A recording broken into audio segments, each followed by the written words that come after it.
tirada assim, aí você olha assim em volta.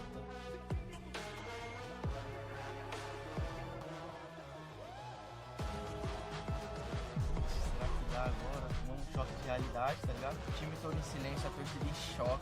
E a gente ficou 15 minutos assistindo a queda.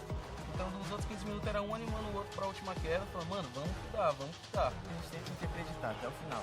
A última queda, pô. A última queda, acreditar, mano. Acreditar até o final. Vai ser sinistro. Cara, eu quebro esse palco, eu vou trocar tiro toda hora. Toda hora não, vou trocar tiro. É isso. E um dia antes eu liguei pra minha mãe, conversei bastante com ela. Nunca duvidei de mim mesmo. E aí foi uma classificatória muito difícil, onde eu comecei a duvidar de mim mesmo. E ela fica só falando, amanhã é o dia, a gente tá com você, vai dar tudo certo, vai ficar lindo. Eu tô rodeado de pessoas que me amam, que confiam em mim. Eu tô com Deus, eu não tenho por que duvidar de mim. Amanhã vai ser o dia de novo e eu vou conseguir virar essa chave. Quando eu fui na GH pela primeira vez, estava o troféu do meu grupo, o troféu do Mundial.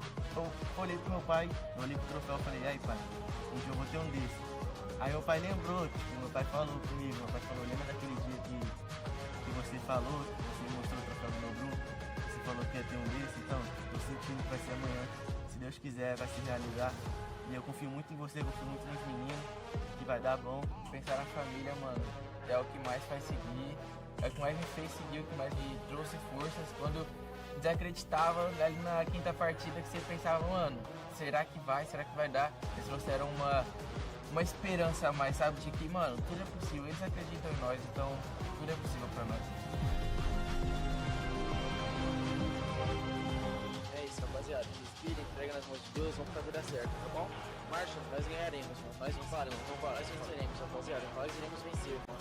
Eu acho que, olhando assim, eu sou o espelho do time, então se eu demonstrar fraqueza, se eu demonstrar medo, o time vai ficar com medo, o time vai enfraquecendo. Eu tenho que estar 100% confiante, eu tenho que trazer a confiança pro meu time.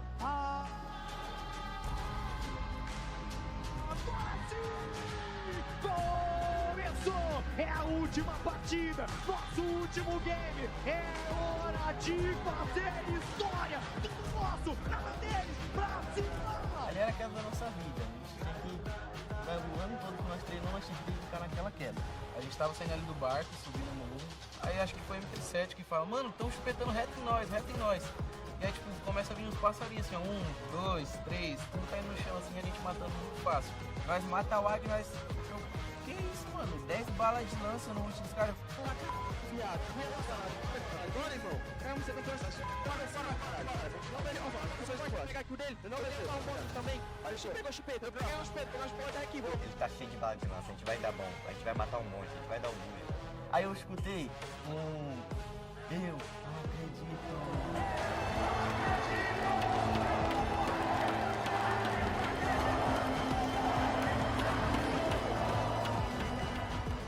Coordenar certinho, o box falando pra gente rodar direito. Voar todo direito. No final é só gritaria. Roda direita. Tava uma loucura, mas o que é importante é que você vai entender. Gira direito. E os caras rodando junto. Mas a gente sabe a hora de parar, a gente sabe a hora de trocar tiro. Escuta, roda mais. Vamos atrás de tu, Gabriel. A gente passa por baixo da escadinha assim, o Ju deita um e cai. E aí chega uma hora que não tem como mais girar, a gente bate de frente com os caras. Paramos na hora certa, o último matou 3 lá, eu matei 2. E nesse tempo que o Gil caiu, a Twitch começou a encostar, querer pegar nossas costas. Aí nós já deu dash aqui nas costas deles. E aí fica eu, o Bops MT7 contra 2 deles, né?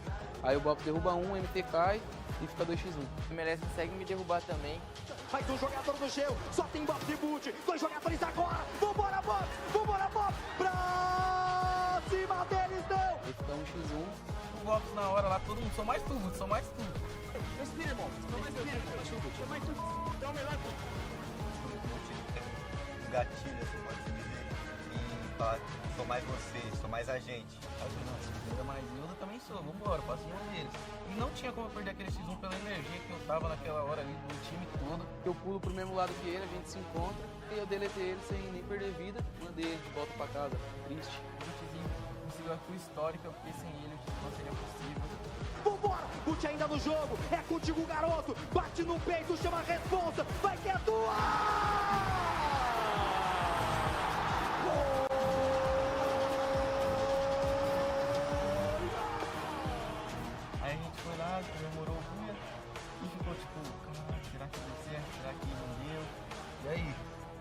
nós, o que aconteceu? Como que tá?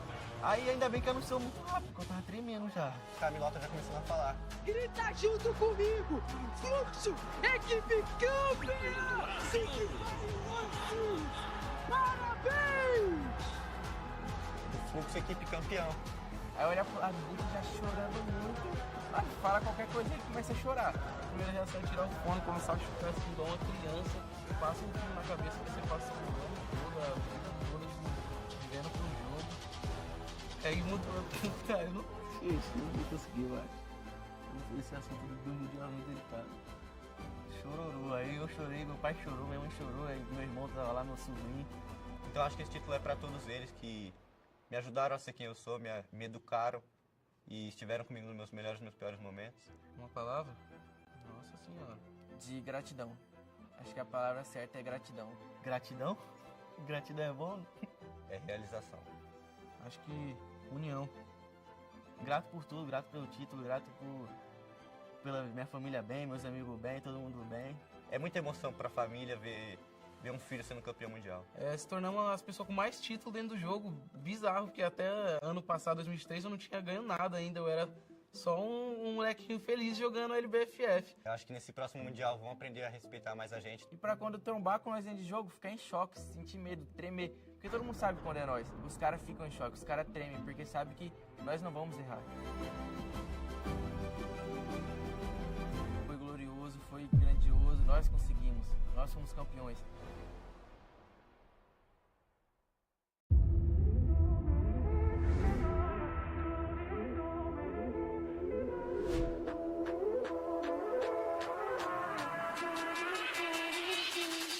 Okay.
Dear survivors, 2024 was a year of incredible plays and unforgettable moments. But legends are forged in the fires of competition. From zero to hero, the journey to victory starts again. 2025 promises even more intense action, more thrilling victories, and a legacy that will be shaped from passion. Let's dive into the roadmap and major changes of Free Fire Esports 2025. First up, let's have a look at the FFWS Series. We're bringing you all the thrilling action from top-tier regional leagues in Brazil, Latin America, Southeast Asia, Middle East and Africa, and Pakistan. Pre-seasons leagues will happen in Feb to March, then most of the leagues will start around April 2025. 2 epic FFWS Sea offline showdowns are coming up. Hanoi, Vietnam for the spring season, and Bangkok, Thailand for the fall season. And of course, we're working on expanding our esports footprint by activating more regions in 2025. After dominating regional leagues, The elites will converge on Riyadh, Saudi Arabia, for the EWC in July. Then, the ultimate battle arrives. FFWS Global Finals in Jakarta, Indonesia, birthplace of Free Fire esports legends. Prepare for an unforgettable spectacle. Next up is major changes in our format in 2025 to enhance audience experience. Get ready for a thrilling new format called Champion Rush. In the final match, teams race to achieve the Champion Rush point. Once a team hits that mark and secures the next Booyah, they are crowned champions.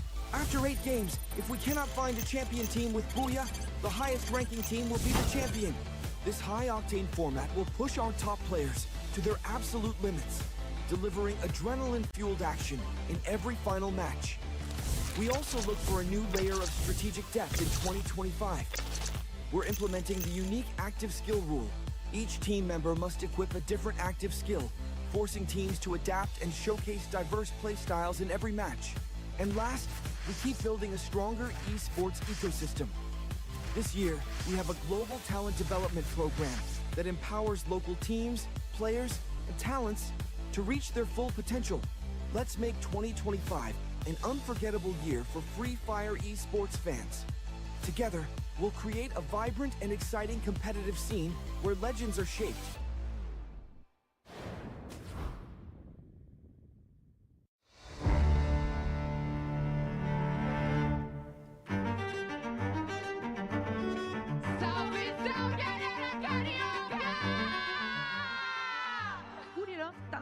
São 17 pontos na mão deles e 3 times brasileiros zerados. A missão difícil mas no fim das contas são 6 quedas que vão ditar quem vai ser o grande campeão. Será que o Bops pode ser um jogador que vai ganhar 2 títulos seguidos no Mundial? Será? Respira, entrega nas mãos de Deus, vamos fazer dar certo, tá bom? Marcha, mano, nós ganharemos, mano. Nós venceremos, nós venceremos, rapaziada. Nós iremos vencer, mano.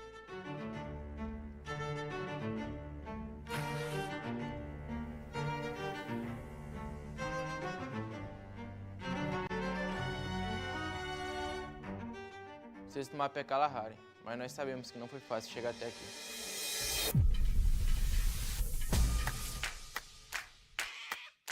O Mundial no Rio foi uma grande felicidade pra todos nós. Mano, aí eu, fiquei na mente assim, caraca, eu tenho que ganhar logo em casa, minha família vai estar. Quem não gosta de ganhar em casa? Quando anunciou que teria torcida, eu fiquei muito feliz porque poderia ser campeão e mostrar pra minha mãe, pro meu pai presencialmente, pra minha irmã presencialmente, pros fãs do Fluxo presencialmente. Tá do nosso lado, tá na nossa casa, a gente vai defender o título em casa. É o Brasil, não iríamos fazer feio pra nossa torcida, né? Todo mundo apoiando, vibrando, torcendo, gritando, não tem como. O troféu desceu ali, saiu do airdrop. Começa a entrar os times. Aquela música, quando nós entra, barulheira do caramba. Todo mundo empolgado, todo mundo feliz. Então, antes de entrar pro jogo lá, a gente tinha conversado que mesmo com a diferença de ponto ali, de 17 pontos que eles tinham, a gente não queria saber, a gente ia atrás, ia buscar. Ali eu falei, mano, hoje nós vamos fazer história novamente. Eu me arrepiei toda assim, a torcida gritando, a família lá em cima, não sabia pra onde olhar. Até deu uma tropeçadinha na hora do palco. Aguenta, coração, pega sua pipoca, porque a decolagem foi autorizada! Pô, primeira queda, vamos se soltar, ficar tranquilo, tirar um pouco do nervosismo, da euforia. A gente tem um top 5 interessantíssimo pro Fluxo também, que consegue segurar muito bem essa colocação. A gente ficou um pouco atrás e a gente falou, não, ainda dá, a gente sabe que dá. É 5 quedas, nosso time é o melhor time desse mundo. Agora é hora! Agora é hora! É o bicho papão da game! Olha!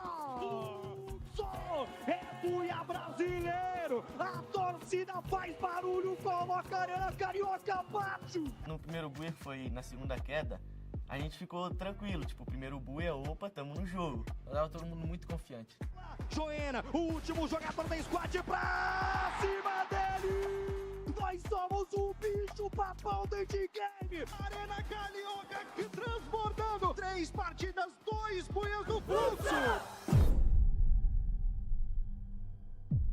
Nova Terra é o nosso melhor mapa, assim, em questão de pontuação. Nós tínhamos ali a convicção de que a Bigetron poderia não cair com nós e poderia fazer um jogo mais tranquilo. Só que a Bigetron veio com nós. Parece que foi de um jeito pra prejudicar mesmo.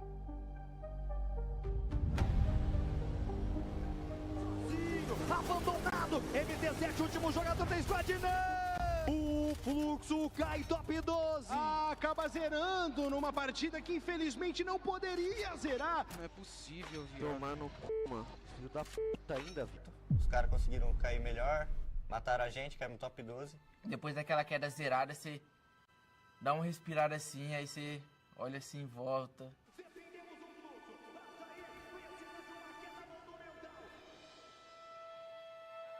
Putz, será que dá agora? Tomamos um choque de realidade, tá ligado? O time todo em silêncio, a torcida em choque. E a gente ficou 15 minutos assistindo a queda. Então, dos outros 15 minutos, era um animando o outro pra última queda, falando, mano, vamos que dá, vamos que dá. A gente sempre tem que acreditar até o final. Tá Mac, tropa. Tem última queda, pô. Última queda, cara. Acreditar, mano. Acreditar até o final, rapaz. Vai ser sinistro, mano. Velho, eu quebro esse palco, velho. Vamos trocar tiro toda hora, mano. Toda hora não trocar tiro. É isso. E um dia antes eu liguei pra minha mãe, conversei bastante com ela. Nunca duvidei de mim mesmo. E aí foi uma classificatória muito difícil, onde eu comecei a duvidar de mim mesmo. E ela só falando, amanhã é o dia, a gente tá com você, vai dar tudo certo, vai tá lindo. Eu tô rodeado de pessoas que me amam, que confiam em mim. Eu tô com Deus, eu não tenho por que duvidar de mim. Amanhã vai ser o dia de novo e eu vou conseguir virar essa chave. Quando eu fui na GH pela primeira vez, estava o troféu do Nobru, do troféu do Mundial. Eu olhei pro meu pai, eu olhei pro troféu e falei, e aí pai, um dia eu vou ter um desse. Aí meu pai lembrou, tipo, meu pai falou comigo, meu pai falou, lembra daquele dia que você falou, que você me mostrou o troféu do Nobru?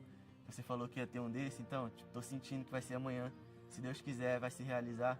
E eu confio muito em você, confio muito nos meninos, que vai dar bom. Pensar na família, mano, é o que mais faz seguir, é o que mais me fez seguir, o que mais me trouxe forças. Quando eu desacreditava, ali na quinta partida, que você pensava, mano, será que vai dar? Eles trouxeram uma esperança a mais, sabe, de que, mano, tudo é possível. Eles acreditam em nós, então tudo é possível pra nós. É isso, rapaziada. Respira, entrega nas mãos de Deus, vamos fazer dar certo, tá bom? Marcha, mano. Nós ganharemos, mano. Nós venceremos, rapaziada. Nós iremos vencer, mano. Eu acho que, olhando assim, eu sou o espelho do time, então se eu demonstrar fraqueza ou se eu demonstrar medo, o time vai ficar com medo, o time vai enfraquecer. Eu tenho que estar 100% confiante, eu tenho que trazer a confiança pro meu time.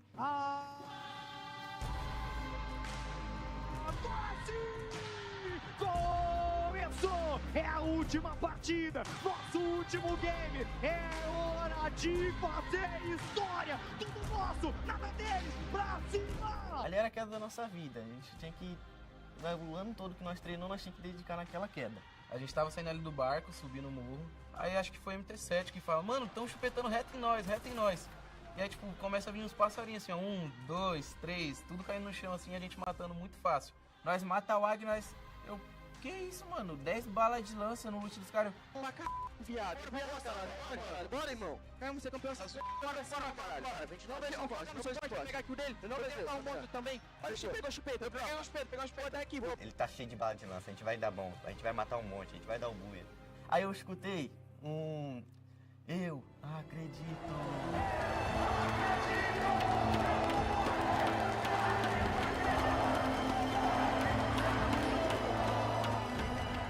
A gente soube coordenar certinho, o Bobs falando pra gente rodar direito. Foi os 4 rodando direito, os 4 rodando direito. No final é só gritaria. Roda direita. Tava uma loucura, mas o que é importante é que dá pra entender. Gira direita. E os caras rodando juntos, eles rodando junto. Mas a gente sabe a hora de parar, a gente sabe a hora de trocar tiro. Direito, tô indo. Esquerda pulando. Escuta, roda mais. Tamo atrás de tu, papai. Faz dois giros só. Tem direito. A gente passa por baixo da escadinha assim, o Gil deita um e cai. E aí chega uma hora que não tem como mais girar, a gente bate de frente com os caras. Paramos na hora certa. O Guti matou 3 lá, eu matei 2. E nesse tempo que o Gil caiu, a Twitch começou a encostar, querer pegar nossas costas. Aí nós já deu dash aqui nas costas deles. E aí fica eu, o Bops MT7 contra 2 deles, né? Aí o Bops derruba um, o MT cai e fica 2x1. O MLS consegue me derrubar também. Mais um jogador do gelo, só tem Bobs e Boot. 2 jogadores agora, vambora Bobs, pra cima deles não. Aí fica 1x1. O Bops na hora lá, todo mundo, só mais tu. Respira, irmão. Só mais tu. Então melhor. Descobri que o Guti tem um gatilho, assim, pode-se dizer, e falar, sou mais você, sou mais a gente. Aí eu falei, não, vocês ainda mais eu também sou, vambora, pra cima deles. E não tinha como eu perder aquele X1 pela energia que eu tava naquela hora ali do time todo. Eu pulo pro mesmo lado que ele, a gente se encontra e eu deletei ele sem nem perder vida. Mandei ele de volta pra casa, triste. O Butzinho conseguiu a tua histórica, porque sem ele o título não seria possível. Vambora, Guti ainda no jogo, é contigo, garoto. Bate no peito, chama a responsa, vai que é tua!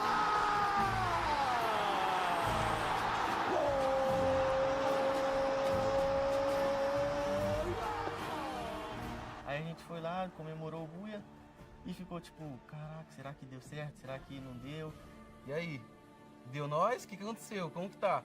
Aí ainda bem que anunciou muito rápido, porque eu tava tremendo já. Camilota já começando a falar. Grita junto comigo, Fluxo, equipe campeã!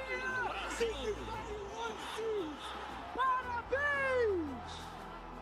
Do Fluxo, equipe campeão. Aí eu olho pro lado do Guti já chorando muito. Mano, fala qualquer coisa e ele começa a chorar. A primeira reação é tirar o fone, começar a chorar assim, igual uma criança. Passa um filme na cabeça que você passou o ano todo, a vida toda, tipo, vivendo pro jogo. Aí mudou. Cara, eu não... Gente, não vou conseguir, eu acho. Esse assunto do Mundial é muito delicado. Chororô, aí eu chorei, meu pai chorou, minha mãe chorou, aí meu irmão tava lá, meu sobrinho. Então acho que esse título é para todos eles que me ajudaram a ser quem eu sou, me educaram e estiveram comigo nos meus melhores e meus piores momentos.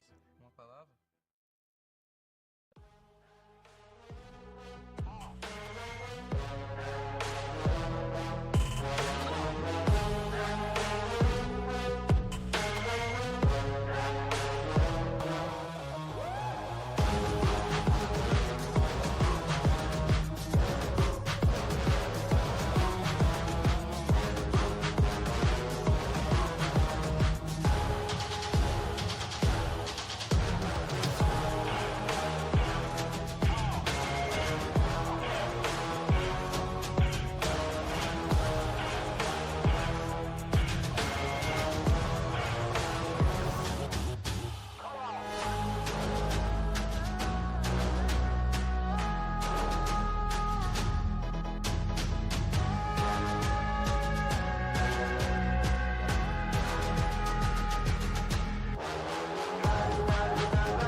Welcome, survivors, ladies and gentlemen, boys and girls. My name is AJ. I'm the Mustachio down here with Husky. This is the Free Fire World Series Southeast Asia 2025 preseason. This time round, we have Clash Squads, baby. The top 8 teams that survived Battle Royale, that even conquered Battle Royale, are here now to compete in a single elimination bracket for Clash Squad, Husky. Yeah, it's pretty crazy. 4 or 5 years of evolution of the league, we finally come to a year where it's a total revamp. We got a super exciting year coming up ahead. I think when they announced the format changes, a lot of us were scratching our heads wondering what's going on. But this is the whole purpose of the preseason, to get every single player and audience, to get their guts ready for what's about to come. And Clash Squad, a mode that we used to play for show matches, is now in the official league. I can't wait.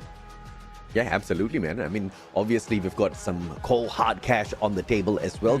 We told you guys $50,000 US for the preseason, 30,000 out of that, of course, for Battle Royale, 20,000 waiting for the players here. That only the top 8 teams have survived, have moved on forth. Let's see exactly who can conquer, because if you get that number 1 spot once again, you've got $8,000 US here. Buriram, they conquered the point rush but could not get it done on the grand finals. RRQ swiped the 8K back in Battle Royale, so perhaps we're going to see a little bit of a comeback here. Yeah, hopefully, for BRU, they can get that W here. We got 2 days for it, but of course, with the format, with the state of the format, it is going to be very important to win every single match.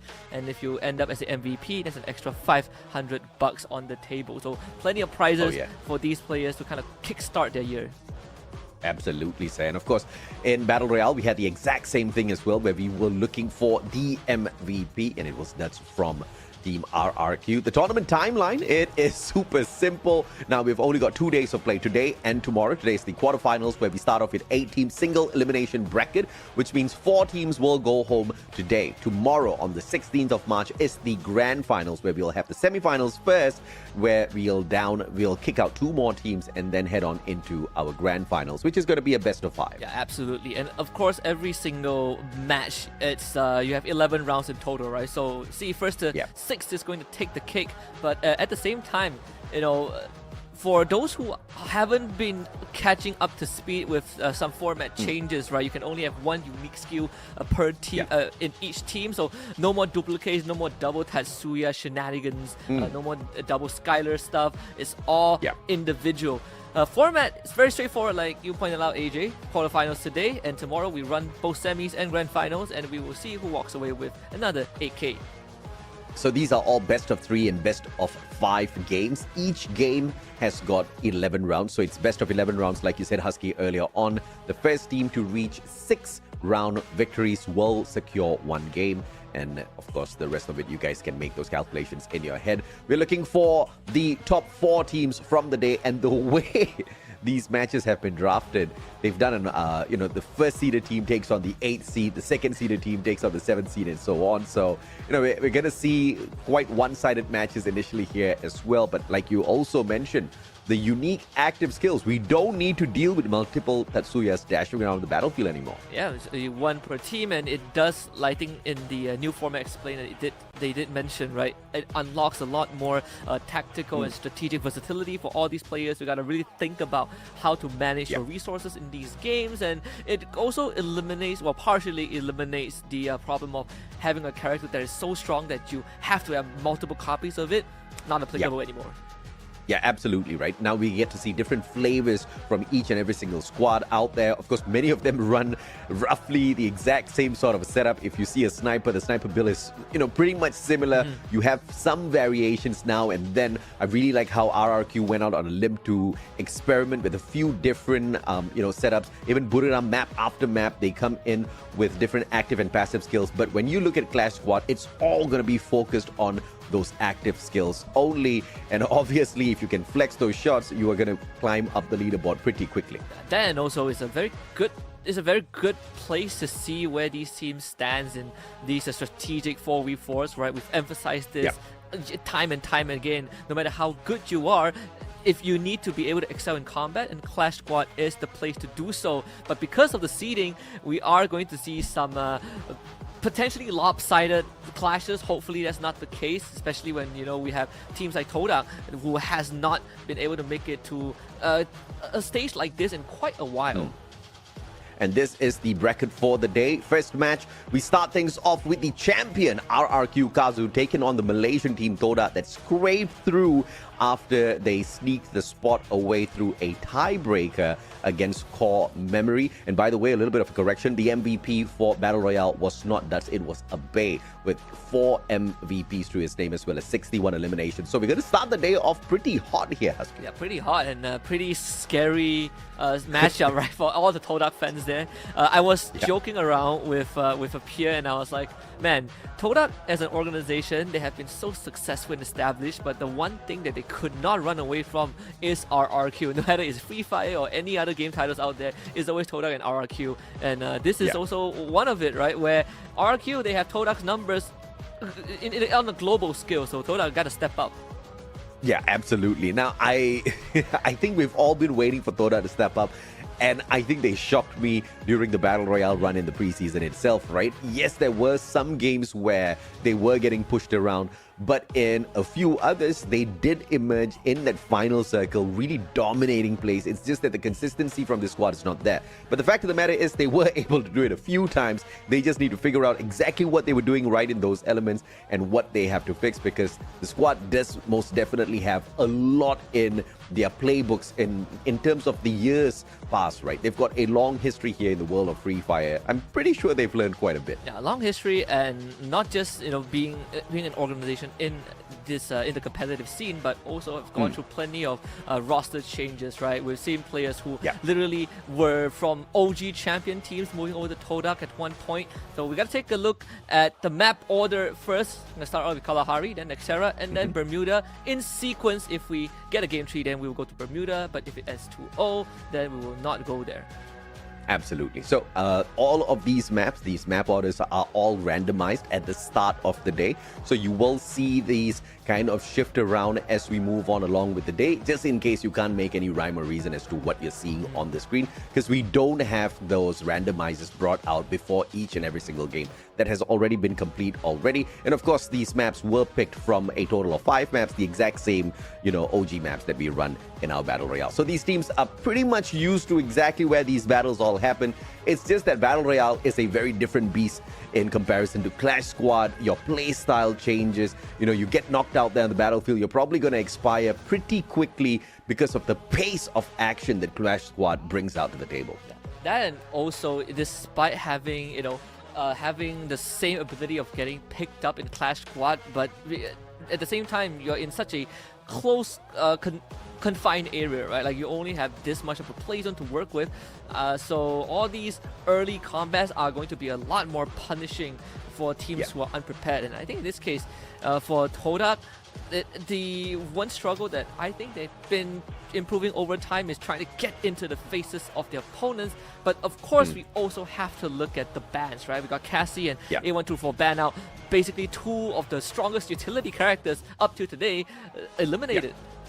Yeah, absolutely, man. I mean, Cassie with the electrotherapy just makes some of those players way too good up front. I mean, imagine having to deal with a Bay and you're trying to shoot this guy down, but he just doesn't fall, right, because of that electrotherapy. But A124 as well, disabling A124, though, I don't know exactly how effective that play is going to be, because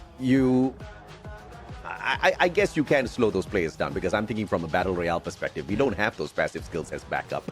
I think, in this case, but just based off my experience from other genres, I would say, taking out a character that has the ability to literally disable your skills is something that I am always kind of for. I think for Todak in this case, right, if you want to be able to go fast and hard, the last thing you need is RRQ Kazu setting up a roadblock and be like, hey, no, you got to fight us with raw force, no abilities. That's not what Todak wants.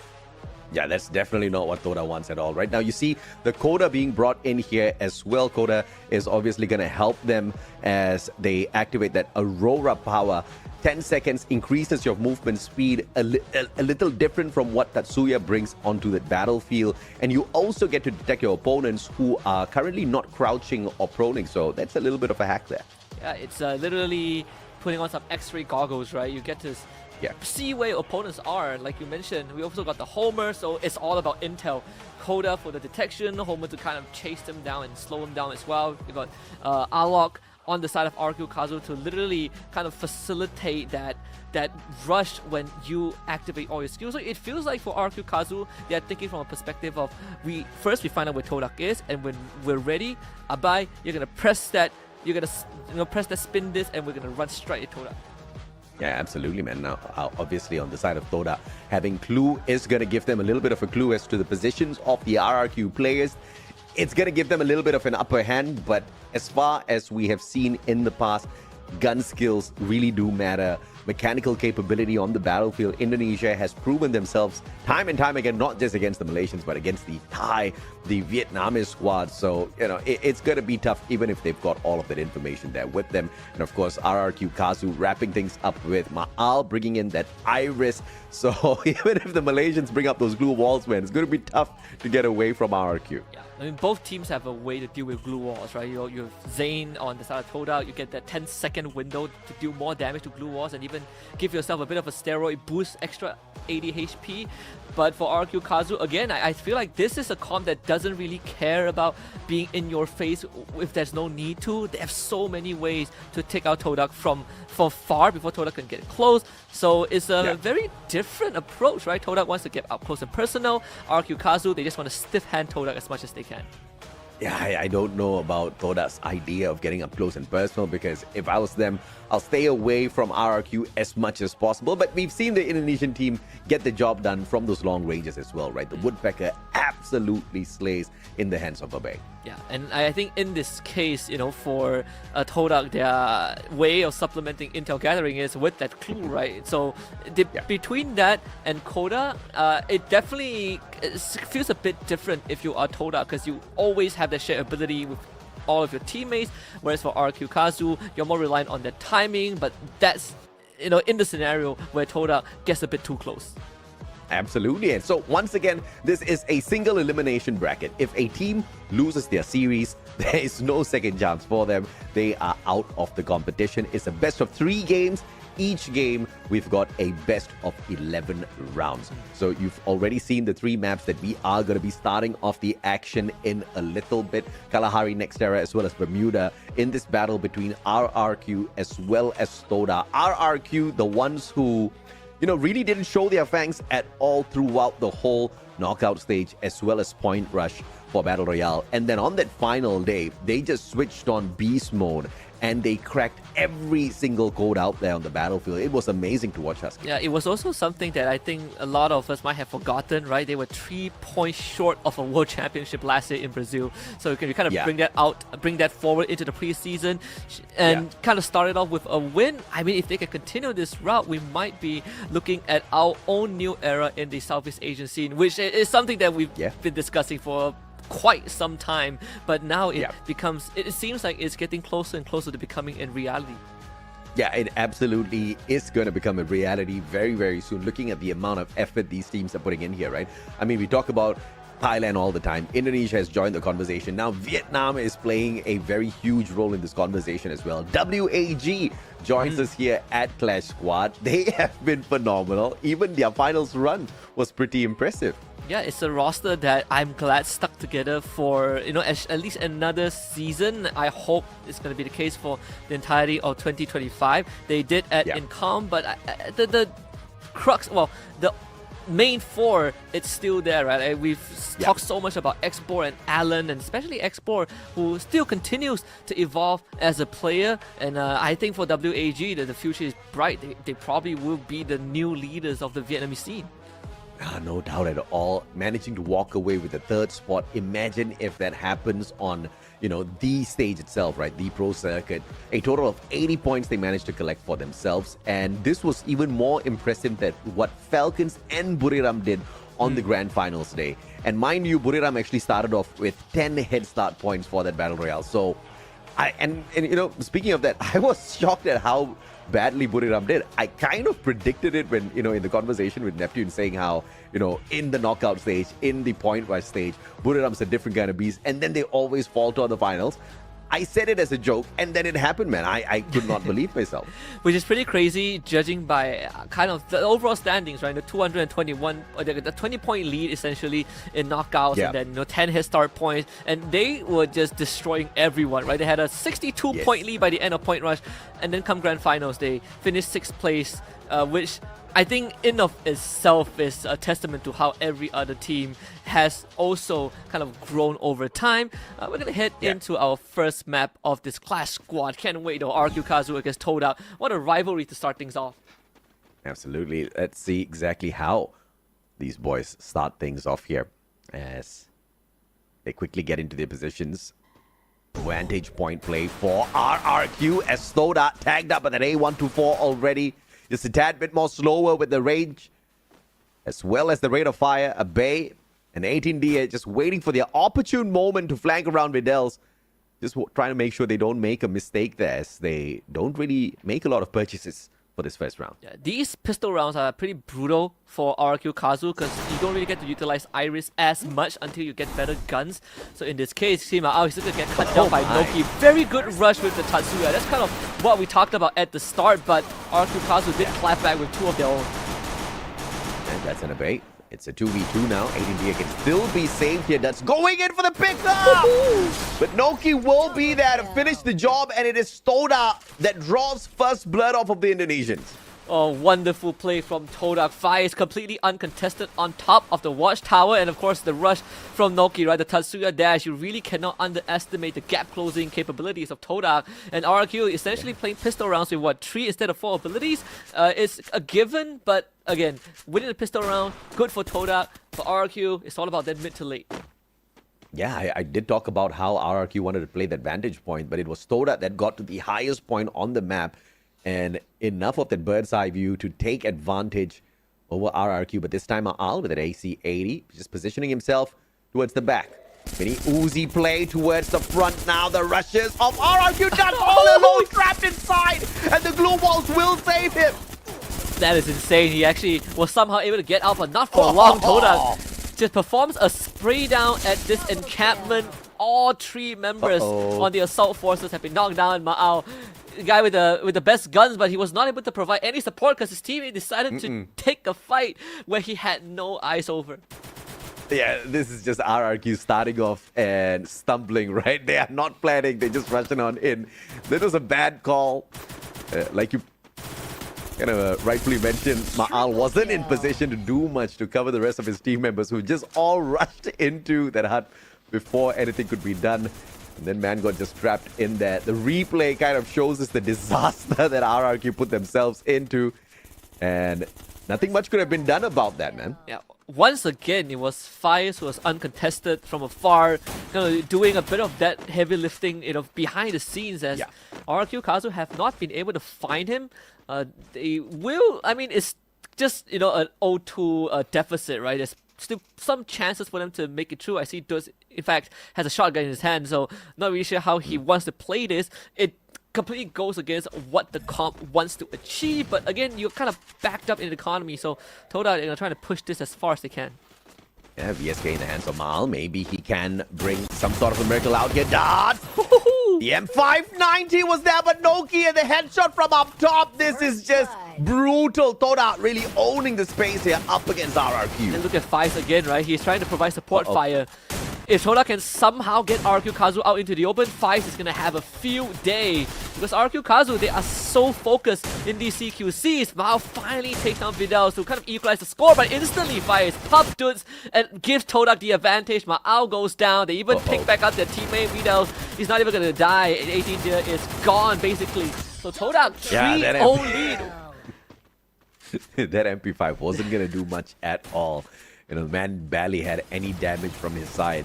The replay shows us once again RRQ just not having the best of strategies to take this fight. And I don't think Ma'al should have purchased anything on that round, right? Just chill. Just wait out for the rest of your team members to gain a little bit more coins in their pocket before you go in for the push here. And as you can see, Toda has severely outpurchased RRQ in this round. If RRQ wins this, I'll be shocked. Toda going on a side quest now. They are, they bought essentials and now they are going to luxury brands. They're getting extra snacks on the way.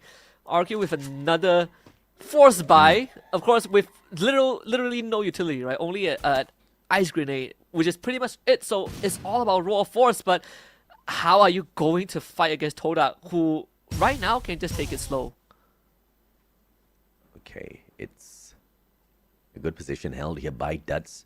Can't get off the flanks here, but he needs to act before Team Toda reaches the rest of his team members. Fires on the rooftop from the opposite side. BSK 94 in hand, and a bay with the MP5 will catch him when he's not aware. Give it the knuckle sandwich at the end. Yes, that's what they need to do. They gotta find Fires, who revealed himself with the ice grenade toss and instantly got chased down. So now RRQ Kazu feeling a lot more comfortable. You can see the Coda ability activated. They know exactly where Vidal is. And Toda, they still have bulk of their forces there, right? So RRQ Kazu have to be pretty patient with this rush. A bay circling around. MP5 battle! Outplayed by Traps and the headshot thanks to the position he held on to. And Noki will find 18 Dia with the M590. Ma'al on the hunt. AWM in hand. Traps by the corner. And RRQ unable to finish the job as Toda finds the recovery. What did I say about patience? RRQ, they needed to wait for the rest of the team to be in position, but no, they decided to go right in and got blasted in the face by Noki. So 4-0 for Toda right now. This was a horrible kind of turnout for RRQ, right? They were not ready for the fight. Traps getting an easy one pump onto RRQ. Considering that they lost Fires, which was one of their win conditions in the first 3 rounds, it's a disaster for RRQ. A disaster for RRQ. Phenomenal for Toda. 4-0. 2 more rounds to get game 1 in their pockets. I gotta say, RRQ up. I mean, Noki is 6-0 now. Like, he is untouched this entire game. The man dancing around his opponent's RRQ. This is a little shocking. Performance from RRQ. Not their usual selves. Fires AWM this time. Round in his hands. And it looks like RRQ has got enough cash to build up one shot with the M590. Noki! That was just unfair. It's that Tatsuya. It really unlocks all these rushes, right? From the get-go, when we saw that Tatsuya picked up, we knew what Toda wanted to do. Get up close and personal, be in the face of RRQ Kazu, and they are just playing at another pace. Once more, they didn't lose anyone. Vidal's gonna get picked up, Fires gets knocked down, but no conversion there for RRQ Kazu. They need to get Ma'al back up, but Noki finds the finisher, and now it's a 4v2 again. Yeah, Traps now. MP5 level 3. And he will be able to get the player down on his knees. Can't pick up his buddy, but it doesn't matter. Abe, the final player, Noki finally gets taken down. And in a 1v1, Trap should be able to take this one away. MP5, but waits for backup like a smart man should. RRQ better learn as Vidals brings that M590 to bring round 5 to an end. That's crazy. They have a chance to finish this 6-0, which in of itself was not the outcome I would have expected. RRQ did put up a better fight in round 5. But once more, the conversion was not there. They were getting caught by the Tatsuya for the second time. And Noki really able to find these openings to go for the Russian. He's 8-1-9. He's doing everything on his own. A comeback is still possible. Now RRQ needs to win not 5, but 6 rounds in a row to make this comeback possible. I wouldn't put it past them. That's now AWM on the flank. And what a shot to the head. Vidal's down on the ground. Noki, Husky, maybe it's possible. Maybe it is possible. You gotta do it one step at a time, right? Very clean opening with that flank, and this time Fire is not able to provide any support. Pretty awkward sight on the map to play long range, because most fights happen indoor. So yeah, that's baby steps for RRQ Kazu. They got 5 more rounds to go, but for Toda, it's all about crossing that finishing line. They are still pretty, decked out in terms of economy, so they're not going to be worried about not having enough resources to fight. This is Team Toda 1 round away from getting the job done here, so I'll be so disappointed if they don't bring this game to a close on their side, like right now. Instead of allowing the Indonesians to build up a little bit more of this momentum before getting into game 2, that's going to be tough to deal with. 18 Deer, AWM in hand, Abe as well, MP5, but Toda taking high ground. They should know that this is happening. That Koda basically scanned out all of them, and look at the readjustments from RRQ Kazu. This is how they wanted to play the comp, right? Long range. You got 3 long range weapons. You got Koda for the info, and now they are just going to take point. And look at what Vidal has. Shotgun in his hands. Noki wants to get close, but RRQ Kazu is not letting that happen. And Toda, you feel so vulnerable out in the open. Yeah, that Koda's gonna have to be popped instantly as soon as the match starts, because these players all try to rush to their spots, because the moment they're near there, they're all just going to be crouching. Yeah. So Mr. Koda is going to be pretty silent. But I think RRQ already knows. They're not stepping out of the defenses. They're like, we know exactly where you guys are positioned. Abe circling on around. Traps tagged up. And that one falls silent once again. A bit of an exchange, and with the blue zone closing in, this is going to favor Toda more and more. So RQ Kazu wants to stop that from happening with a pickup on the fires. Good one from Maao. It's going to be able to find Vidals as well. Noki does get a trade. Here comes the nade. Vidal is not going to take damage. The blue zone not clipping him just yet, but Maao, he's watching this. But he can't get the shot just yet. Maao, one more beautiful clip. Vidal still surviving though. Traps trying to protect his buddy, trying to find Maal from the opposite side. Noki will be spotted, but Circle presses Maal down to the ground, and he breaks his foot on the fall. That was the best that they could have given, but pretty unlucky way to end the game. Big plays, big contribution off screen from Noki, finding two takedowns on the side of RQ Kazu. Of course, Maao needed to get rid of Noki, but couldn't find the shots that he needed. You could say the same for on ground as well. He saw traps but couldn't take him out as well. Just a bit of a missed opportunity left, right, and center. So Toda takes the first map.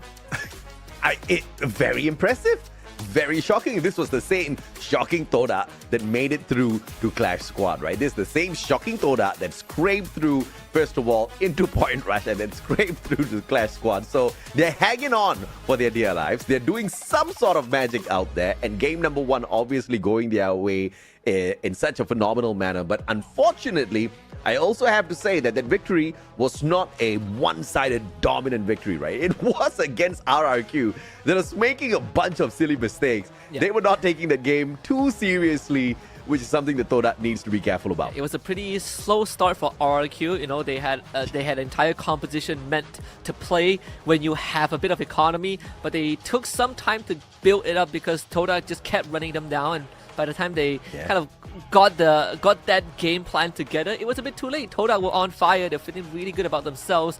So with this game 1 win, it puts RRQ Kazu on the back foot. One more map loss and they are out. Done. They're done. Right. This is fantastic. This is fantastic for Toda. I mean, now you've unnerved the boys already. I don't know if or not you were super successful in doing that, because, you know, RRQ, they've got that confidence, man. They've got the confidence in their capability. I think their recent history in terms of results have shown us exactly why that confidence is there. But Toda has beaten them, and especially in that final round, I think they were confident that they could make a comeback happen there. But, you know, it was a shocking, and the blue put too much of pressure on them.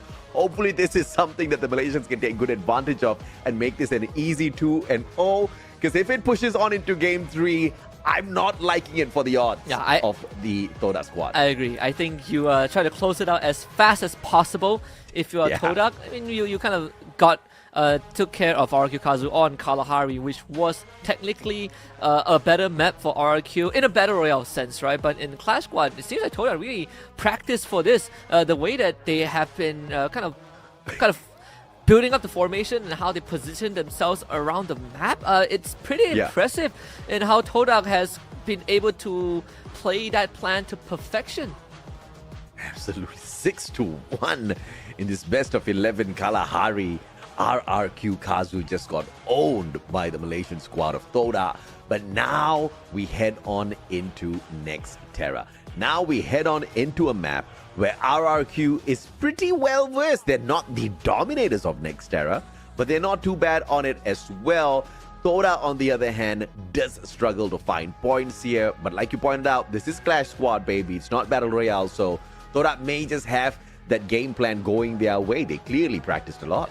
I do wonder if RQ Kazu is going to switch up kind of that composition for Nexterra. We saw a very different approach, and of course this first pick Tatsuya worked out so well for Noki, allowing him to always be on the aggressive end. 9 eliminations, 3.4k damage, and the headshot rates don't really matter in this context, but the fact that Noki is just constantly finding bodies really helped Toda get the upper hand.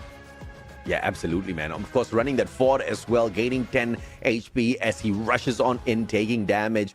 It kind of puts on a little bit of an armor on Noki and gives him that extra bravado to step on out there, right? He's also running Joseph. He's got that nutty movement. That A124 is not going to affect them in that slightest as well, which kind of got me a little bit curious. I was thinking that, we're not going to go with the passives, but if that passive is there, banning that A124 doesn't make a lot of sense. I think it still does in certain scenarios, right? You still don't want to get hit by the A124 if, right before you make your move or when the game goes late and you really need that ability. So I think for Toda, the way that they are looking at this is that we just don't want any sort of interference, whether we have a way or not. The easiest way is just to ban it out. And even the total scoreboard, you could see it's a complete rundown by Toda onto RRQ. And surprisingly enough, RRQ Kazu, they're dealing some decent damage, but majority of them didn't lead to any conversions. Decent? I mean, if you accumulate all of these points, they had more damage than Toda, but Toda was being very efficient with all of those engagements, right? Beautifully done by Noki. 9 eliminations, 10 assists in total. So this is actually some pretty decent stats from RRQ. It's just that they were not getting that final bullet at that right point of time, which seems to have affected gameplay quite a little bit. Now, going back to that A124 as well, yes, speed is a factor, but that rate of fire being down as well could most definitely be another factor as to why they want to remove that A124. Yeah, I think that's I feel like this is going to be the case for probably majority of the matches tonight. We see A124 and Cassie being banned out. I think Cassie is a must ban at this point. It's just way too strong, right? It essentially gives you an extra member in your team, and no one wants to deal with that. So for Toda, I think if they get first pick in the next game, they're going to go for Tatsuya again. Now the question is, what is RQ Kazu going to do to stop them? Because clearly playing from afar and trying to delay Toda isn't going to cut it. Toda has got that figured out. Yeah, they tried to play it fast in the first few rounds. Did not work out in their favor. They tried to play it slow. Clearly did not work out in their favor towards that final round. So I think they're a little bit confused right now. So looking at the map order once again, we started with things at Kalahari, where Toda absolutely owned RRQ. Now we hop on into Nexterra, potentially the final map, looking at the way Toda has been taking the fight so far. Yeah, and I do wonder, right, I feel like Tatsuya is going to be highly contested because of just the extra dash that you get, right? In a situation where the enemies don't get to constantly pick up loot and replenish their resources, the Tatsuya kind of bomb rush style play feels very effective. So in that case, I think if you're RRQ and you don't get that first pick, the alternative might actually to fall back to what they had with the Coda opening, but alter it a little bit. Don't completely commit to a long-range playstyle, because that is going to put them on the back foot when they don't have the economy to work with. Absolutely, especially when you don't really have Ma'al at his best out there on the battlefield. You can't be playing a lot of these long-range games. They are trying to force it. It's not going their way. Fingers crossed they do find either a solution for that gameplay in game number 2, or Ma'al steps up his game. Because, and as we saw in that first round, as RRQ went out there for the rush, they were just totally unprepared for it. Now, looking at the banned skills once again, it's the Steffi and the A124 that's taken out. So Cassie is now open. Which the question is, is Cassie gonna get picked up? Right? There's a high chance that he's gonna be traded. So we talk about Tatsuya being a big priority. RQ Kazu now gets their hands on it. Now, if you're Toda, you're thinking to yourself, should I take the Cassie? And if I do, who do I pair that Cassie with? Someone, it has to be someone that can be right in the face of RQ Kazu and match that momentum. But if they don't take it, RQ Kazu probably gets a free access to Cassie, and that puts Todak in a pretty, precarious position. Yeah, understandably, Abe, bringing in that Tatsuya, that Rebel Rush, getting him up close and personal with the Todak players after that unfortunate loss in round 1. I know he is pretty much geared up for exactly that. Noki bringing in Koda, and very clearly he wants to get that information from afar and try to snipe them down. Like I said, early game, popping that Koda, giving you information as your opponents rush to their positions is going to be key for Noki controlling this battle from the start. So picking Koda means that they give Cassie and Clue over to RQ Kazu, which means this frontier, the rushing duo from RQ Kazu is going to be a deadly force for Todak to kind of play against. It's not going to be like the previous match where Todak just starts off the game with pistols and even gets to use their melee weapons to get takedowns. It will not be like that. So instead, they go for Zane and that Skylar to kind of take care of the glue walls and make sure that, man, if you want to play Tatsuya Cassie, at least you don't have glue walls to hide behind.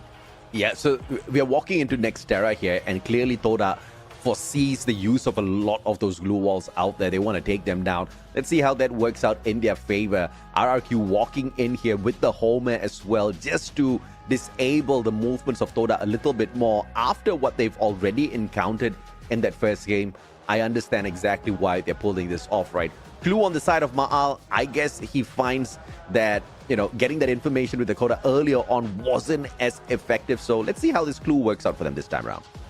So Toda committing to a full no glue wall gameplay, right? You have glue wall, we have Iris to penetrate it, we have Skylar to break it down, we got Zane as well with that extra damage to glue walls when he activates his ability. Whereas for RQ Kazu, it's very clear what the plan is. Like Toda, you play fast in game 1, we're gonna play even faster with this Homer plus Tatsuya and Cassie. Oh yeah, absolutely. And of course, I'm very curious to see exactly how Toda pulls this off 2 games in a row, especially knowing how RRQ Kazu responds to defeat, right? They've always been good at bouncing back. We've seen that time and time again. In fact, we've even seen that in this recent preseason Battle Royale, where in the knockout stage and Point Rush, they weren't really doing that well. That bounce back was the grand finals, and everybody was shocked, right? Right, not shocked from the state of just purely performance, but the 2 Booyahs, they were taken in such a confident manner. It was very impressive, the Indonesian squad. Yeah, that and also, right, you look at RQ Kazu, the fact that they started the grand finals pretty slow, and then they only started getting Booyahs, and then you have a team like Twisted Minds who basically got a twofer at the opening and still was not able to close it out. Really says a lot about the state of the scene right now. But hopping into game number 2 against Economy, we're going to start with pistols. I want to see if Todak knows how to play against their own playbook. Well, let's see what happens here at Grav Labs, where we bring in the fire and we take out the gravity traps. An opportunity to deal some heavy damage here with the M500. It's a bit of range. You do have extra accuracy there, all thanks to the attachment. Nice with the jump shot, and Abe will find the headshot as well. RRQ steamrolling them. Yeah, kind of dropping down from the sky. It's like a SWAT team. Uh-oh. They will be able to drop 5 down low as well. This should be an easy pistol round for RQ Kazu. And yeah, that's all she wrote, right? Such a powerful team. Pistol rounds, and you gotta deal with Tatsuya and Cassie. It feels impossible. The G18 getting the damage done for RRQ. And Noki just could not do much at all with that M500 earlier on. So let's see if or not they can change their fate here in round 2. Gravity has returned, so perhaps the game result will be a tad bit different. You can see that Todak, they did go for a bit of investment. Fire is intending to play long range once more. So the modus operandi is you get that Koda activated as early as possible. In this case, Todak, they're gonna all gun for that high draw. But RQ Kazu, they can move pretty darn fast. So Todak has to be ready to receive this blow. Yeah, very smart play coming through from Todak here. They ran straight into that center compound. RRQ, on the other hand, just taking that long way around. The portal bringing them towards the right-hand side of the map and then pulling off a squad flank. But Toda already prepared with the defense. 18 Deer though catches one. Fires will return the favor by dropping him on the ground with a headshot. To get to traps, Abe now needs to break down this glue wall. Good job though, but shots from across. Abe and his mini Uzi just can't get the job done, but it's a 2v2 as Vidal struggles to recover. Man, that Cassie again is so hard to deal with. Makes your front line so strong and just allows RRQ Kazu to do whatever they want, taking the second round over Toda. I feel like this is more of an expected result, considering that Toda don't really have what it takes at this point of time to deal with RRQ Kazu, and of course the long range snipe to take out Faiz basically steal the face of Todak. Well, now they understand that they need to buy 2 medkits. Right to play it off with one earlier. This did not work out for Team Toda as RRQ now has started hitting a little bit harder. VSK in the hands of Ma'al. RRQ getting the top spot first. No key. And oh my goodness, that zipline, he's gonna regret his life. Abe, a sliver of health left here for Noki, manages to get away all thanks to those blue walls. Not for long, to still finds him. That might just be the round for RRQ Kazu unless Toda can pull off some miracle, right? Like RRQ Kazu sort of know where Toda is right now, and Toda don't really have a clear shot. They don't even have the best weapons to deal with RRQ Kazu at this point. And not a single elimination on the side of Toda. That's quite shocking after how they performed in game 1. Perhaps the Indonesians just giving them a little taste of victory before demolishing their hopes once and for all. After all, there's only one series that each team gets to play in here. If they lose, they're out. Doesn't help that the clue basically allows RRQ Kazu to scan out and ping all the members of Todak. So situation basically just continues to deteriorate for Todak, and RRQ Kazu, they can just hold this middle ground, right? Like the circle is eventually to force Todak out, but RRQ Kazu, they don't want to waste any more time. They go for a trade. It's a 1-for-1 at this point of time. 18 Deer takes on traps. It's Faiz left to pick up the pieces, but it looks winnable to a certain degree. With multiple pincer maneuvers, Faiz needs to somehow get out of this. Ma'al is taking the shot the moment he spots him, and Faiz, what a shot up close and personal. But VSK will not save him as RRQ pulls away yet another round victory in convincing fashion. You can hear the regret. I feel like you could hear the regret in Noki's voice the moment he took that launch pad. He's like, guys, I'm not getting out of this alive, so you need to somehow avenge me, and that did not happen. So round 4 onwards is where you sort of expect this Toda comp to come online a little bit, but I'm not really sure if it's going to be the case here, because it's pretty hard to find long range shots. So Toda, they're going to go high ground as soon as the round starts. Ma'al in good flanking range here, but Noki tagged up. 55 HP left. We'll have to use up one medkit first. Faiz from the opposite side, trying to give the rest of his team members a little bit of cover here, forcing Ma'al back. And on the left-hand side, you do have one opponent from the side of RRQ playing a little bit annoying. 18 Deer with the back of Ma'al's walls. Breaks his foot on the way down as well. Faiz will get tagged up by 2 players as he makes a mistake. Yeah, it's a bit of a mechanical error, but still, they at least get rid of Ma'al, right? Keep it even.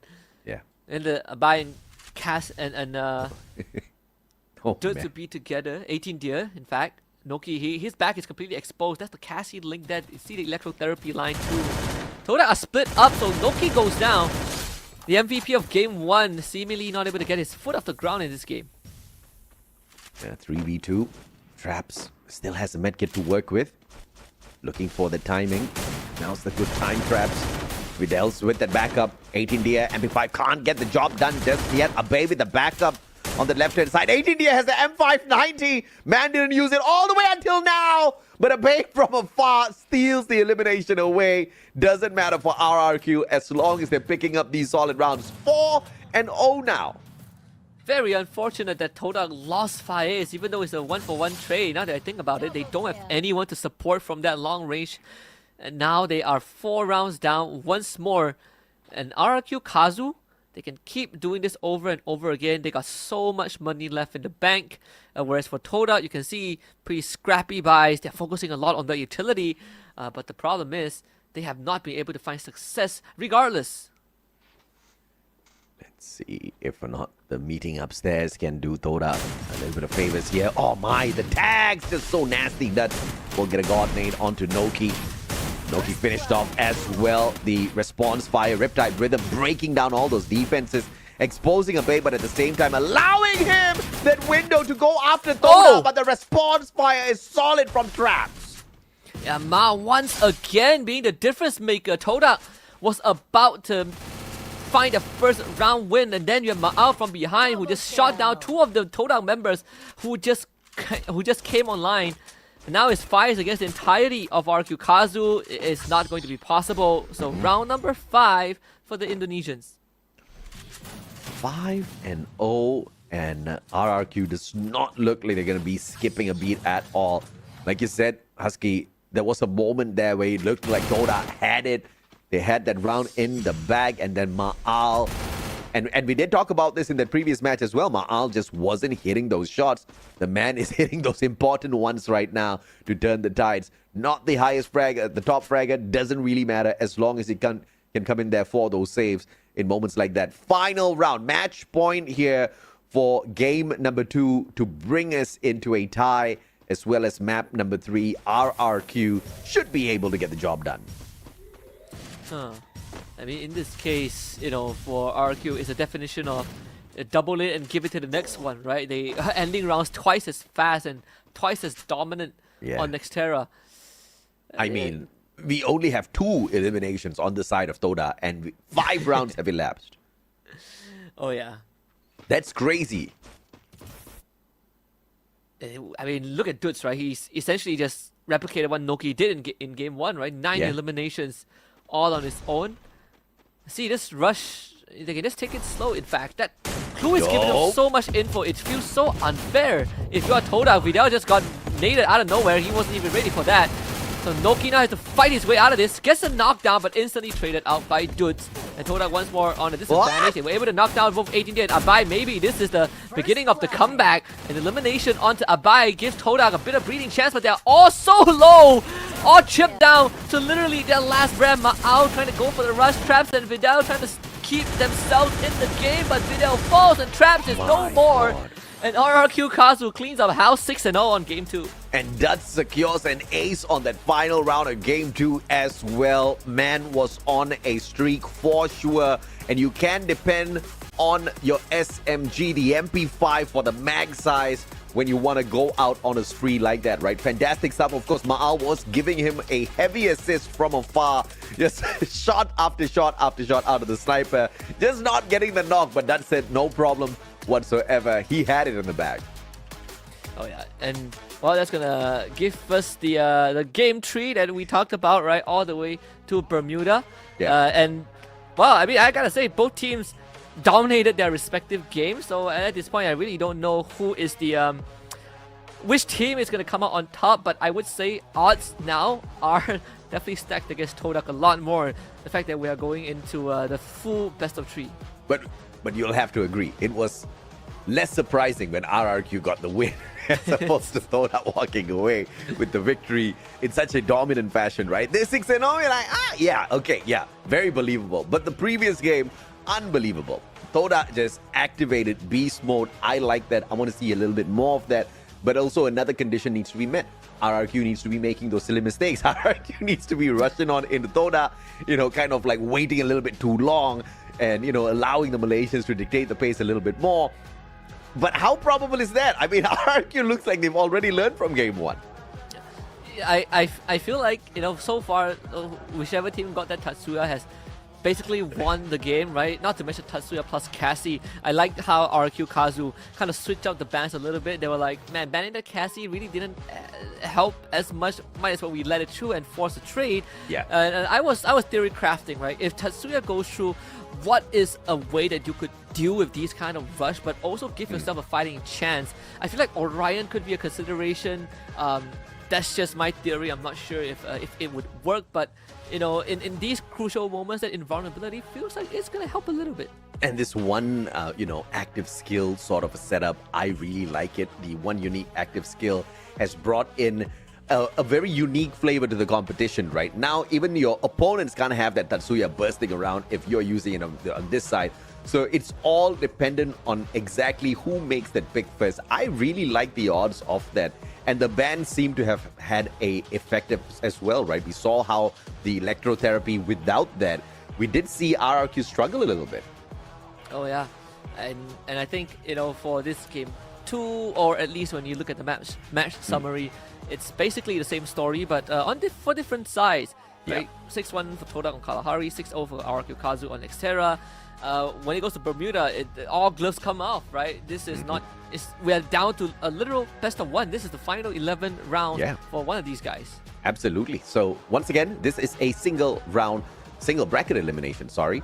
So if the team loses in this best of 3 series, they will get kicked out of the competition. The winners will move on to the next bracket. Technically, they move on to play tomorrow. And it seems like Toda might be able to pull this off.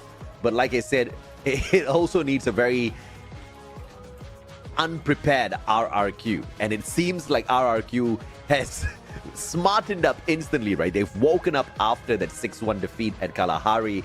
And they're trying to make Toda's life a little bit difficult now. Yeah, and I think, for Todak, I feel like, since it's the preseason, you don't have to take it too hard, but one thing I would say is that Todak, the fact that they kind of showed up in the opening game really does give us a glimpse of what they can do. But you are literally looking at the first seeded team from Battle Royale up against Todak, who barely scraped through, right? So it's not a surprise to a lot of people out there, but at least Todak has some good ideas and they're trying to pull it off. And this is why I got confused that Dutz was the MVP for Battle Royale, because he's usually the Super Slayer, right? The MVP this time around, 13 eliminations in this matchup against Toda. And this is all just from this one game. He was phenomenal, played the role of a bomber. He also had the homer in there to disable his opponents. And it was the SMG that got that job done. The MP5 and the ace on that final game really put him over. Basically, 4 more eliminations compared to Noki by the end of their game. But of course, in a faster fashion as well, right? Like, look at this. This one, it's not even close.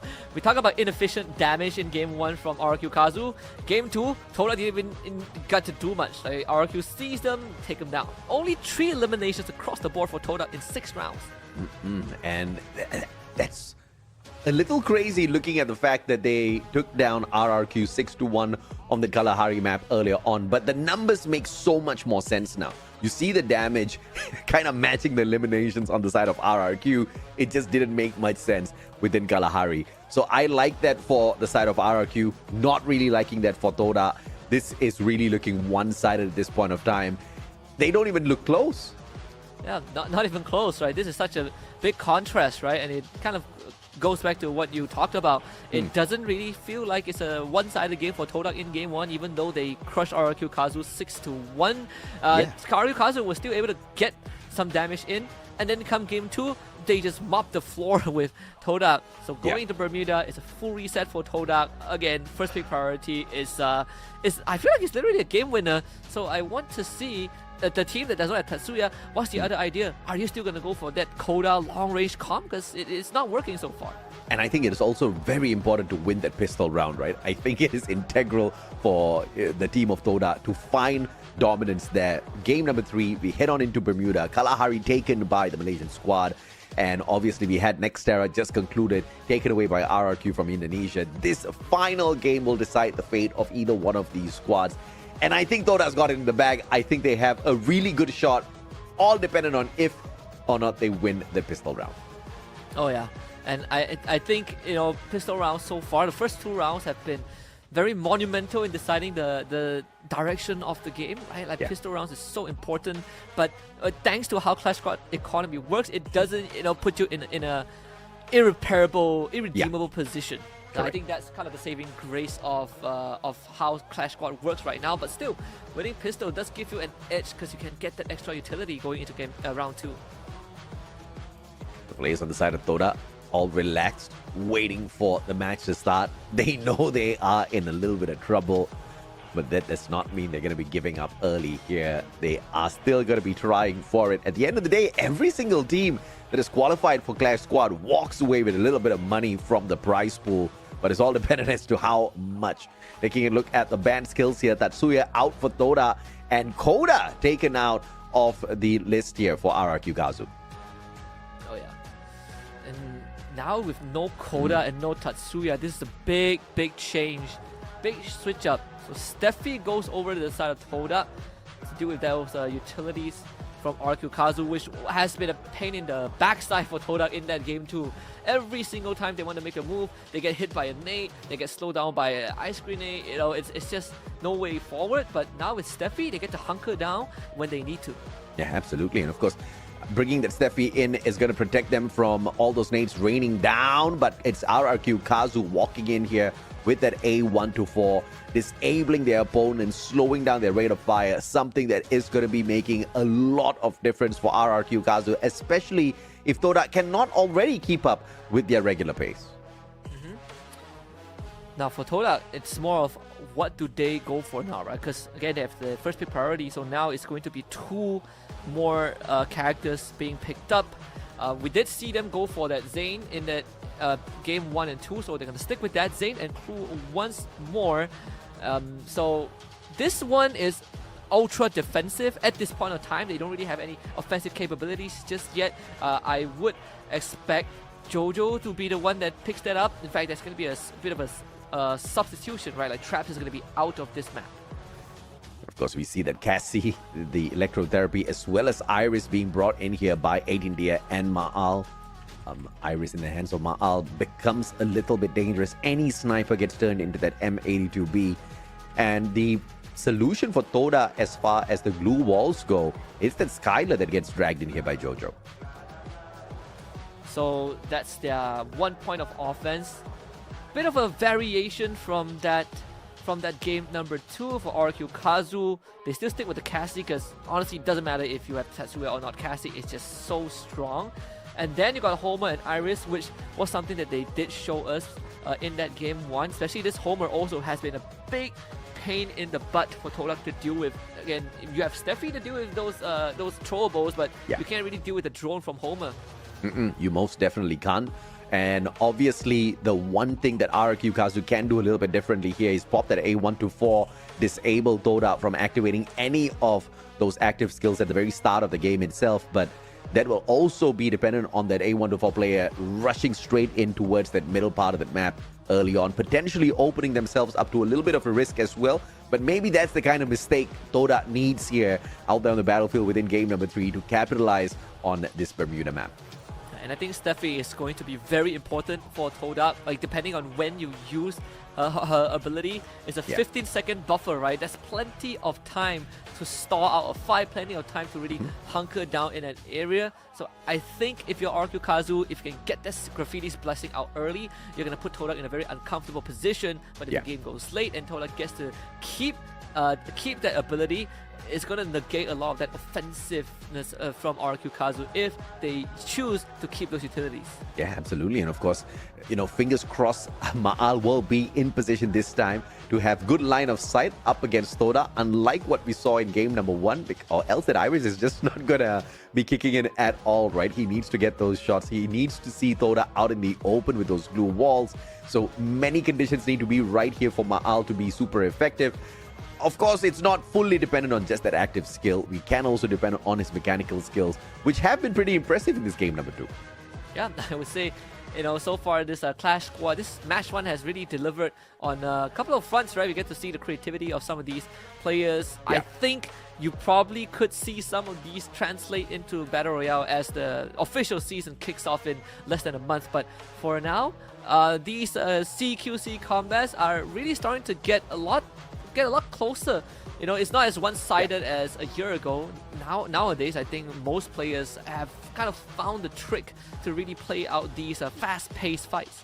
Yeah, absolutely. Just matching up the creme de la creme squads across Southeast Asia. We started off Battle Royale with the best 18. Now we have the best 8 and then throwing them into Clash Squad brings us nothing but chaos. But it's the kind of chaos we love, baby. This is game number 3.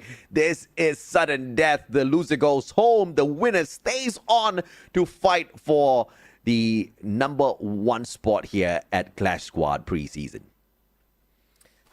See this pistol. Toda's gonna take it a bit slow at the start. Kazu doing the same as well. Noki is back, his turn didn't really check the corner, so Dudes is gonna get a free one. And Dudes with such low HP on him, but the Videl's bleeding out as well, so this knock onto Duds has to be capitalized on, but Toda does not edge on forward to stop RRQ. That's right back up on his feet, and 18D pushes on forth, looking for that final shot. And he will be able to get one in before Jojo knocks him down to the ground with the M500. Unfortunately, there's a pincer from behind. They were distracted by Dude, so Ma'ao comes in to clean it up once again, just like how he always has done so in the previous 2 games. Bit of an oversight from Noki, right? Running straight into the warehouse without checking his corner, so that really allowed Dude to get that first blood. Very uncanny mistake. Toda, despite having clue, they couldn't find out where where Dudes was because he was crouched. So something that they need to keep in mind. This is so we need to update the scores, by the way. So don't worry, guys. It's RRQ 1-0 now up against Toda. We're still gonna count that round. Yes, we push on forth.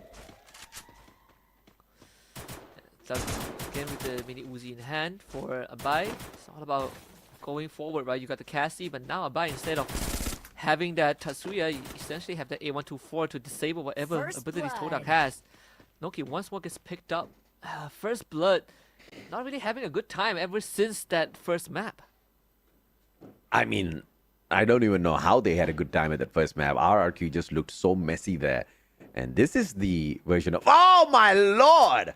That's with a god nade out of nowhere. Videls just did not see that one coming. Glue wall did not pop up in time. Will find Fires, putting him down on the ground. Jojo's been spotted out as well. That's moving on in to find the finisher. And the mini Uzi gets it. Such a clean shutdown for RRQ. Expect the result, but this one just foresight from Dudes. What a place to throw the nade, right? Maybe he saw Vidal walk into that building, but RQ Kazu getting a 2-0 so far. This is sort of what happens when you kind of win that pistol and get just a tad extra utilities. But again, for Toda, this whole comp is so defensive where your only point of attack is that Skylar. So it's pretty understandable why Toda is finding it hard to get close to RRQ. Now the game's just trying to bait these teams out. Bringing the cyber airdrop down here in the middle. Videl's going for it, but Abe will be the first one to get there. And obviously RRQ just a little bit more braver based on the advantage they have within these rounds. Videl's MP5 in hand, not making a mistake of stepping out too early. Noki sneaks around. Duds has to be careful, cooks up that grenade. M590 in the hands of Noki, and he gets away from the nade. Oh my lord! Another nade onto the same dude. He has a radar on Vidal at this point. That's a 2 in a row knockdown. Oh, they're really not having a good time with Vidal going down. Noki is also in a rough spot. They are just getting pummeled by RQ. Yeah, this is just not going to work out for them at all. Duds is just way too accurate with those grenades. Now response coming on through. 18D down on the ground. Ma'al will put Noki out of the equation. And Fires, beautiful knockdown from across the battlefield here with the sniper. And it looks like the VSK is hitting the mark. Fires might just be able to pull one round back for Team Toda. It's not going to be easy though. Really losing out on the initial trade. That pre-fire on the swing for Ma'al. Fires doesn't even have time to heal up because of that blue zone. Now forced to the low ground, and Abai just waiting with open arms. 3-0 for RQ Kazu. He was close there. Unfortunately outnumbered. And this is a 3-0 easy rounds for RRQ. Kind of dragged out, a little bit late to the finish line, but Toda's just not finding the finish line at all. Yeah, it's a bit of a nightmare, honestly, for Toda. Especially when the same scenario happens 2 rounds in a row. And look at the economy of RQ Kazu. It's insane. They got so much money in the bank. Yeah. They've bought everything and they're still rich. Basically, right? You could easily lose this round and still have enough for a full buy next round. Although, you see them pop a lot of that nade. They threw three out of the 4 frags already, and Dude's holding on to his, trying to find Vidals for the 3rd time, and if he finds it again, I think Vidals needs to kind of reconsider how he plays this game to get bombed by Dudes 3 times in a row. Bay has no nades on him.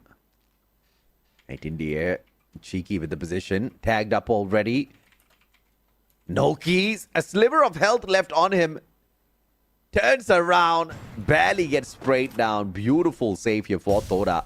They still stand, but that was too close. And Fires won't be able to find one through the gaps. 8 India down on the ground. Vidal's moving on in for the finisher. MP5 slay, but what an unfortunate blue wall for them to pull up themselves. And as the Riptide really actually helped out a little bit. They got a double spray down right across the blue wall, and that is what Toda was looking for. A turn around, and finally the first round on the board for them. Oh, that Riptide rhythm surely did cook up those blue walls just in the nick of time. And Toda, and this was that blue wall that kind of held them back for a little bit. Maal just not in the right position to aid the rest of his team members, and RRQ will give away that round number 4. It's a 3-1 score. RRQ needs 3 more to bring this to a close. Toda needs 5, and if they can do what they just did in the previous round 4 more times, we'll get there. If they could win this round and bring it to a 2-3, I think chances for Toda just goes up exponentially. We'll see. I mean, JoJo does have that long range capacity, right? Vidal is taking up quite a lot of space, making sure to keep his distance. Oh, wow! 18 Deer gets brought down. JoJo and Fires both find a piece for themselves, and Maal wasn't even ready to take on that fight because he was forced out of it very early on. Oh, that was all thanks to the God nade by Fires that managed to tag up the players so much. It was 18 Deer that took a brunt of the damage, and then a simple bullet put him down on his knees. A Bay slayed at the very same time as well. Toda, dude, like you said, man, this next round, if they take it, that momentum on their side, perhaps they can catch up now. RRQ with 2 more players. Fires moving on up, spots out Maal's head. Vidal's down at the bottom, won't catch Duds out. And Noki is there for the backup as well. RRQ has no chance. Oh, we got a game on our hands. This is what we're talking about for the best of 1. In this case, Toda getting a 2nd round, and in another clean fashion where they were able to get first point contact in the warehouse and able to set up a good defensive formation. And we see that Steffi coming to play, right? When Toda goes to the rush, that Steffi basically eliminates whatever long-range support fire that RRQ Kazu has. 3-2 is the scoreline favoring RRQ. Now let's see where this one brings us as Team RRQ pushes on forth towards the top. Toda, on the other hand, just playing this a little bit slow, flanking on the right-hand side as well as the left with a 2-2 formation. The numbers are a little stronger on the side of RRQ if they get into a full-on engagement here.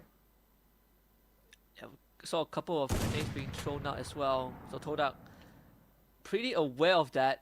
They even backed off accordingly just now with that white shot. But they do lose that warehouse to RRQ Kazu, which I think if you're Toda, you're not too worried about it because that blue zone is going to eventually force RRQ Kazu out into the open. So Toda, they would take a very defensive position. And they are the ones with the Skylar. So if anything, RRQ Kazu will have to be the one that's going to be walking forward.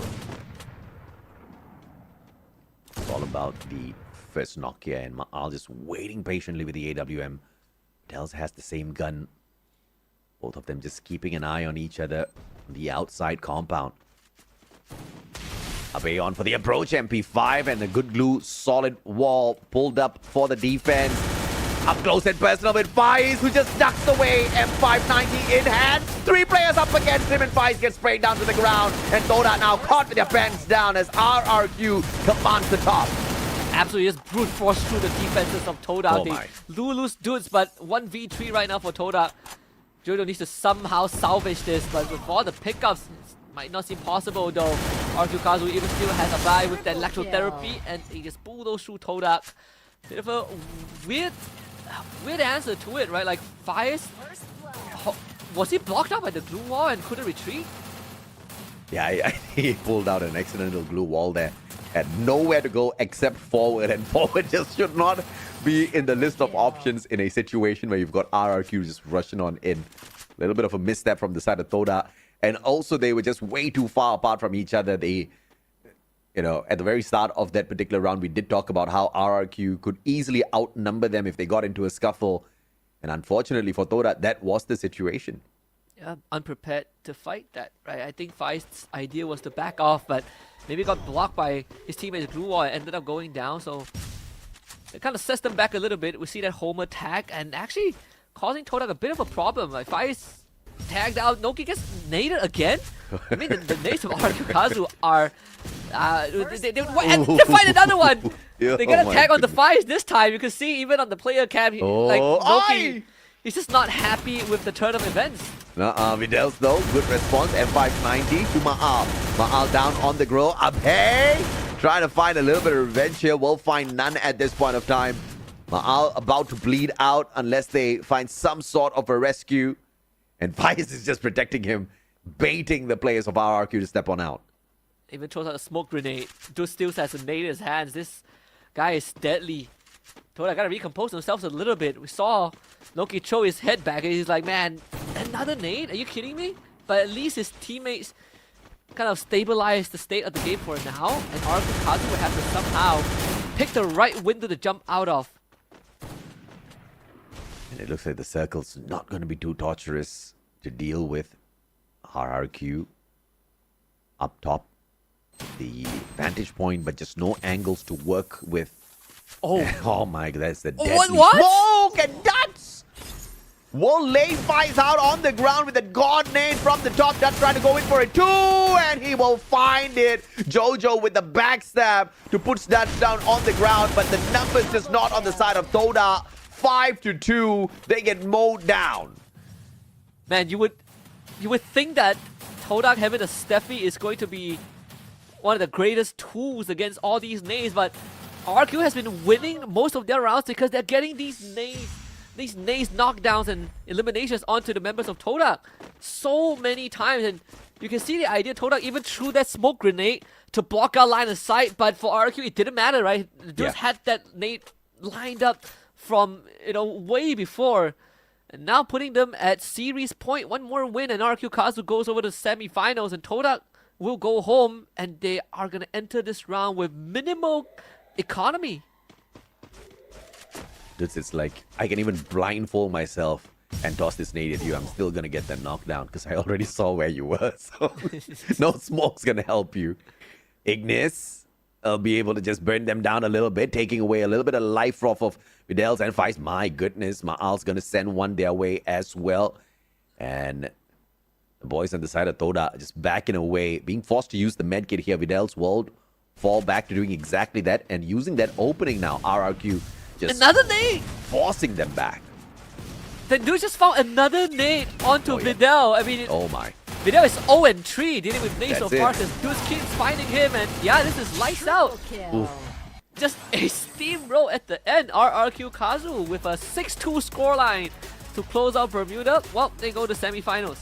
Yeah, absolutely. A 2-1 series victory for RRQ to eliminate Toda from the Clash Squad competition and to move on to the next stage. Fantastically done by the Indonesian squad. Could have been quicker if they did not falter initially at Kalahari, where Toda put up a shocking performance to a clearly unprepared side of RRQ, who were making a list of blunders, and they were punished for them. But of course, the comeback in game 2 and 3 is kind of fitting for exactly what RRQ is capable of. Yeah, when we talk about, CQCs, a lot of us, focus on the gunfights, the gunplay, but every now and then we forget about the utilities that help facilitate these fights, right? And RQ Kazu gave Todak at least a masterclass in understanding the map, understanding the terrain, and how to utilize these utilities. Like the final round, for example, right? The early parts of the round, Todak lost like 50% of their health bars overall to utilities, to Ignis, to frag grenades, without RQ Kazu even properly engaging them until they found that first knock. Yeah, absolutely, man. I mean, yeah, you can talk about the active skills, you can talk about the passives in there, but it's going to come down to the mechanical skills as well. And you've just got the weapons to get the damage done, you are going to be on that upper side, right? And that's exactly what RRQ had on their side, just focusing on those lethal purchases and those great grenades, which is way too good. And Thoda could not avoid them, cooked to perfection as they detonate on impact. It was just unavoidable for the side of Thoda. Unfortunate, and at the very same time beautiful from our perspective. Yeah, commiserations to Thoda. It was I think the last round, they put up a decent fight, but they just could not overcome kind of the brilliance of RQ Kazu with all that utility, especially if you're Videl. Like, how do you play the game? Like half of the rounds that you play, you got knocked out by the nade thrown by the same person who always finds you somehow. I'd be mad. I'll be mad too, and I think that's exactly what kind of happened to the side of Thoda as well, right? Because prior to that, Videls was actually performing pretty decently in these rounds until those flurry of nades just kept finding him round after round after round. It will break your spirit, it will mess with your mental game, and it most definitely messed with the opportunity of Thoda as RRQ takes this best of 3 victory in a 2-1 scoreline, initially losing Kalahari 6-1, and then with a comeback on Nexterra 6-0 for a finisher at Bermuda on the third map 6-2. Yeah, once RQ warmed up, it really felt like they were a different beast, right? Here to remind everyone that they second place on the global stage last year, and they just won the Battle Royale pre-season. So this RQ is an RQ that is not just here to prove that they are the best, but they're also kind of here to reclaim what's rightfully theirs in their own region. And what a start, with the MVP being Dutz once more. Double MVPs back-to-back. Got 13 eliminations in the previous round, in the previous game, but on Bermuda, got 8 for himself. 3,694 damage this time round for this man. 8 eliminations, back-to-back MVP in the previous victory as well as this one. So is doing pretty well in terms of the elimination category. Cannot wait to see him in action as they look to become the champions of Southeast Asia spring 2025 soon.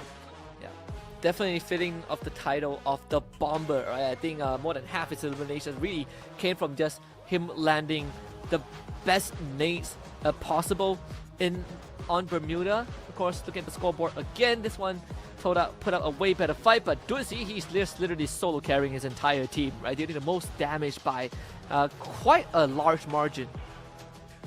8 eliminations for the side of Dutz, but if you look at the damage output here, this man was just doing so much, right? And it was those grenades that were chipping in terms of all of the flurry of knocks that he was getting one after the other. Videls managing to come up on top for his side of the squad, but not because of the total assists. The eliminations, he was getting it as long as he was alive. But the damage output from the man, though, just nothing much to flex. Yeah, just really going above and beyond. And as we close out this series, we look at the head-to-head a little bit. Pretty funny that they decided to pull this one out because Videl got bullied to oblivion in Game 3, but still, it really just showcased how much ahead Dutz is as an individual. Okay, all right. See, I expected this because granted, we matched the #1 seed to the 8th seed of Battle Royale to take on each other in this opening matchup, right? So I kind of expected this already, which is why that first victory from Thoda was very, very impressive. But obviously the numbers were always going to be skewed towards the side of RRQ. This is a little too much, man. Look at those KDs. 17.33 versus 3.67 is it's next level stuff. Yeah, it's just incomparable. I mean, even the best out of Thoda, at least in the series, could not hold a candle to Dutz, and that's just one player, right? He probably doubled the KD of everyone else on Thoda. But that concludes our first best of 3. Thoda, they unfortunately have been eliminated, and RQ Kazu will be our first team to advance to the semis tomorrow. It just sets a precedent for what's to come as the evening progresses. I think the matchup will be closer and closer because we get the seedings that are essentially closer to each other, right, from Battle Royale. Yeah, absolutely. And of course, this next game we will come back to you with, but we're going to take a quick short break first, ladies and gentlemen, boys and girls. Before we go off, though, we do have match number 2 coming up for you guys. It's actually going to be Onyx taking on Hua Esports. It's going to be a little bit of a gap between them as well, but fingers crossed, we do see Hua Esports step it up. We'll take a quick break and see you in a bit.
Welcome back to the Free Fire Southeast Asia for the Free Fire World Series Pre-Season 2025. It's a Husky alongside the Mustachio AJ in the Clash Squad pre-season showdown. We just got done with RQ Kazu taking down Toda in the 2-1 score, becoming the first team to qualify for top 4. Coming up, it's going to be another best of 3. This time, it's Indonesia taking on Vietnam. It's Onyx against Hua. The 4th seed taking on the 5th seed from Battle Royale. It seems like they are quite close to each other, but obviously Hua very impressive with what they can do out there when it comes to their gun skills, right? Because they made it to their spot not through those placement points alone. In fact, they were quite bad with the placement points, but the elimination points helped them out quite a little bit during Battle Royale. And at Clash Squad, those eliminations are going to come in very handy now. Yeah, and again, just to give everyone a quick refresh, the map order is the same as the previous series. We start with Kalahari, then we go to Nexterra, and then we go to Bermuda if we head towards a game 3. But so far, I mean, judging by how the first series has kind of transpired, we get a decent idea in what's the best option and kind of how teams want to approach the game. It seems like we are going to always have 2 very different archetypes, right? A team, whichever team gets first pick, gets to go on the offense, gets to draft a more aggressive comp, and the team that second picks usually falls back onto the defensive. So we'll see if that's going to be the case between these 2. And obviously, Onyx Esports not too far away from the eliminations category as far as Hua Esports is concerned. 47 total eliminations in BR. Onyx, on the other hand, a total of 39. Doesn't mean they cannot put up a good fight up against Hua Esports. If you look at the number of times Onyx visits that final circle as opposed to Hua Esports, they definitely do have a knack for that, right? They know how to find those circles. Onyx they are survivors. Hua Esports, on the other hand, they are hunters, but the consistency game has not been very impressive from the Vietnamese side. Yeah, I mean, I think overall for Onyx and Hua, these two teams have always had a pretty interesting, development, right? I think for Onyx Olympus, they had almost a brilliance on their debut, and then you see this big drop, like this roller coaster drop, and people were thinking to themselves, man, what is happening with Onyx Olympus? But they are slowly crawling back. You can say the same for Hua as well after the rebrand from Team Flash. But it's good to see that Onyx Olympus, took that leap of faith. They go with a bit of a roster swap, now having Wings and Crime MKS, who has flourished in the MY region before going back to Indonesia. We'll see how this one plays out. So you can't toss nades over our heads. You can toss nades over our heads because Steffi cannot stop it now. Tatsuya will not be bringing in his Rebel Rush. And Onyx Olympus's first pick is that Coda, looking to get that extra bit of information off of Hua Esports. And Zane is the pull from the side of Hua Esports, who thinks that they probably need to be a little bit more tanky as they encounter the Indonesian side. Liking the pick so far. So nothing much has really changed. In fact, the Cassie is still open. And that's going to go over to Onyx Olympus. So much utilities already. You got Coda for the Intel Gathering, got A124 plus Cassie as your kind of a rusher. And now just kind of finishing touch. You could go for an Iris like what RQ Kazu did, or you could opt for the Homer. That's sort of what they kind of did as well to kind of replace the Coda. So plenty of choices, I think, for the Indonesians. Yeah, absolutely. And obviously, Hua Esports, they're going to be bringing in Clue as well as Homer just to assist them with a little bit of that aggressive frontal push, and Clue with that extra layer of information to play in here before they decide if or not they want to go in with a full-on engagement up against Onyx Olympus. So it seems like the teams are pretty balanced with those picks thus far. And of course, Onyx Olympus bringing in the Game Breaker, Skylar, and his Riptide Rhythm just to break down any extra layers of defense Hua Esports brings out there. Oh yeah. So we did, so the Skylar does become the choice for Onyx now that Hua did take the Homer away. Now Santino is going to be kind of the latest addition to this Clash Squad pool that we haven't seen in the previous series. Hua Esports going to pick him up. So I think interesting. It is, that's pretty interesting, I mean, perhaps it may trick some of those players out there. We have seen Santino kind of get the job done in the past, but it's really rare, especially when you're going up against opponents who are really, really quick with those shots, right? If they've got that M590 in hand, you can bring out that Santino, you can clone yourself around, you can try to run away, but they're going to be able to pop you instantly out there on the battlefield. So it's really dependent as to how far away he is and what sort of a scenario that Santino is brought out. I think it's really creative, but I want to see it in action first. Oh yeah, especially when you have... I remember when Santino was kind of introduced, I was wondering whether teams would even consider using him, but the meta at that point of time didn't really allow Santino to be a thing. But right now, you have that mannequin, you have that teleportation ability that you can use to swap places. It kind of feels like a bit of a Tatsuya approach. We'll see though. We'll see how Hua kind of plays it out. Yeah, you got an extra clone that you can swap bodies with. It sounds good. The application sometimes gets a little complicated, but obviously used and executed in the right manner could be a pretty hype moment. Looking forward to that. And as you can see, quite a number of the players actually opting for the purchase of the M500 at the start of this pistol round. Oh yeah. See, I mean, if you are Hua, you sort of have a bit of a innate advantage, I think, with the Santino. I'm not sure how they want to play this out though. They do have the Homer to get intel. With this early tag onto Def and Zaru, they both trade a little bit. So you get that medkit heal. Zaru will have to heal back up for now. Thanks to Adam with the Cassie, he is going to survive that and take a bit of more punishment overall. Cheeky shots from afar. Huang down on the ground, all thanks to a headshot.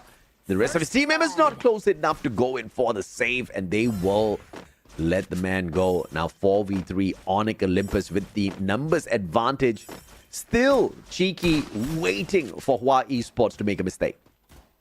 Yeah, very slow approach, but with Huang going down. ABCD also falls. It's going to be a slow death. And fitting, the death is the last one to get taken out. Onyx Olympus with a pretty straightforward pistol. Yeah. M500 does not fail you as long as you've got a decent enough line of sight. The accuracy of the gun is pretty dependable, and unfortunately for Hua Esports, who did happen to have the exact same few purchases, they just could not use that gun to perfection. Now, you see that M590 being dragged out here by Adam. He wants to get up close and personal.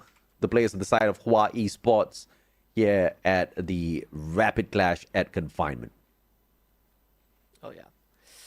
See, if you are, I think Hua right now, it's probably going to go for that 3-1 split. Yep, that's exactly what they're doing. Again, Adam taking a bit of a chip shot. He showed the poking out from the container. But once more, having that Cassie around does give you that innate durability. Chin Han moving a bit more forward. Oh, Def actually get a good nade on the Zyru, and that's going to be the green light.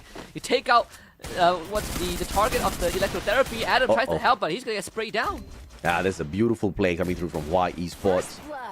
And Wings will be able to find a response from the opposite side. ABCD down on the ground as well. Wang not picked up just yet. Chin Han could not get away from crime. And just like that, Onyx Olympus actually turning the tides. I expected Hua Esports to pull away one round here. And Death just a couple of inches away from exactly that.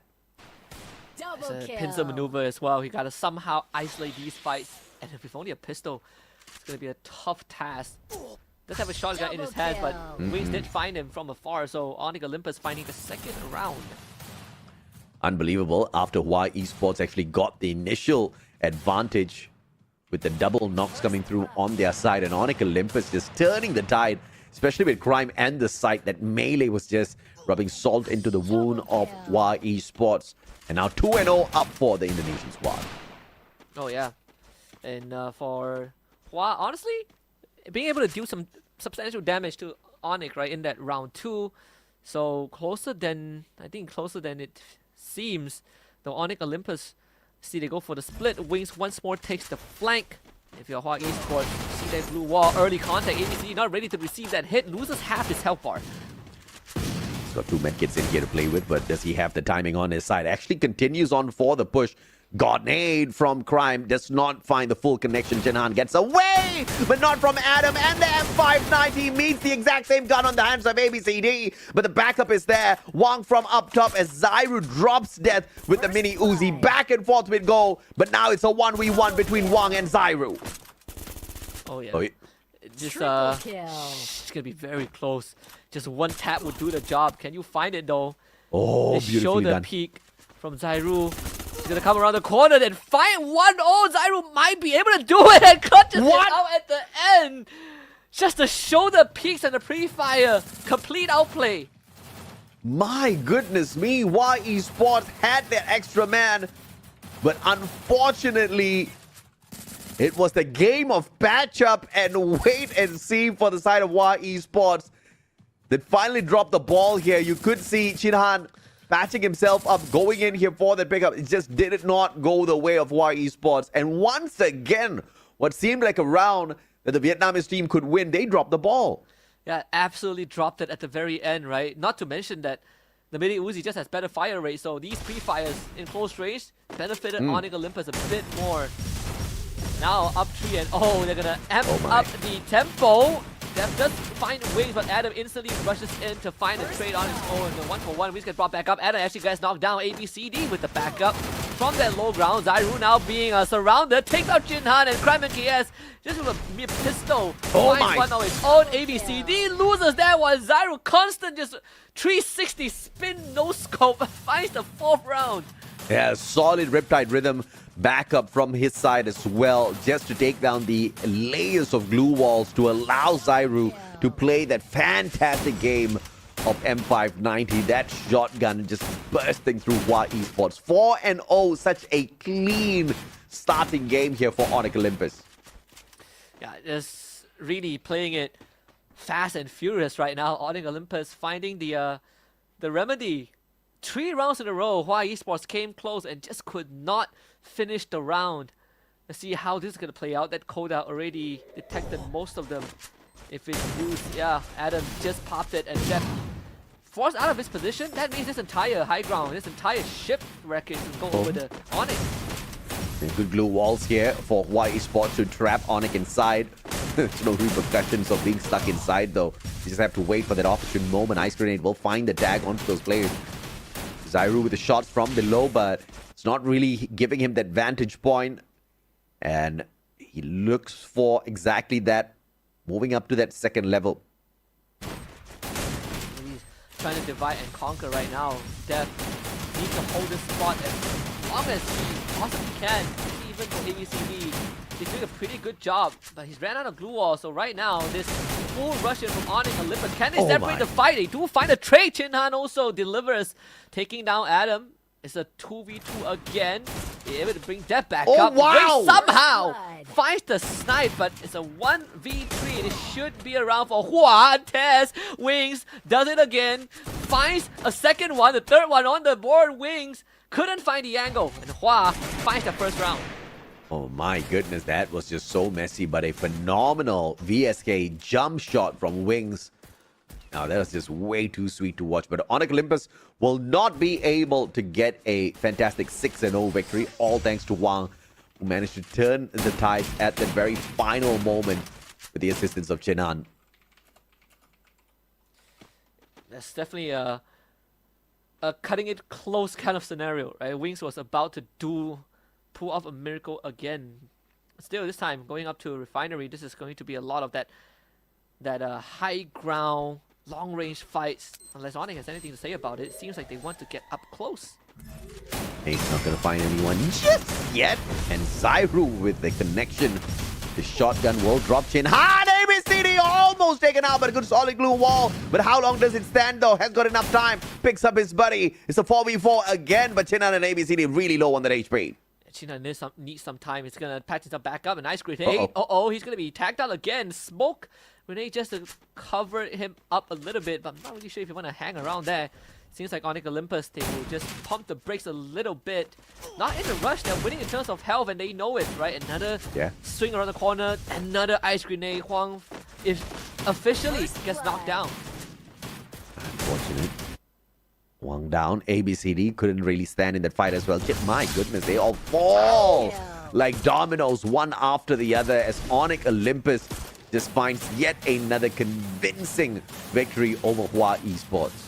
Like taking candy from a kid, they are just literally outclassing Hua in all these engagements, right? Like knowing when to go aggressive, knowing when to kind of slow things down, keep Hua Esports guessing at every stage of the game.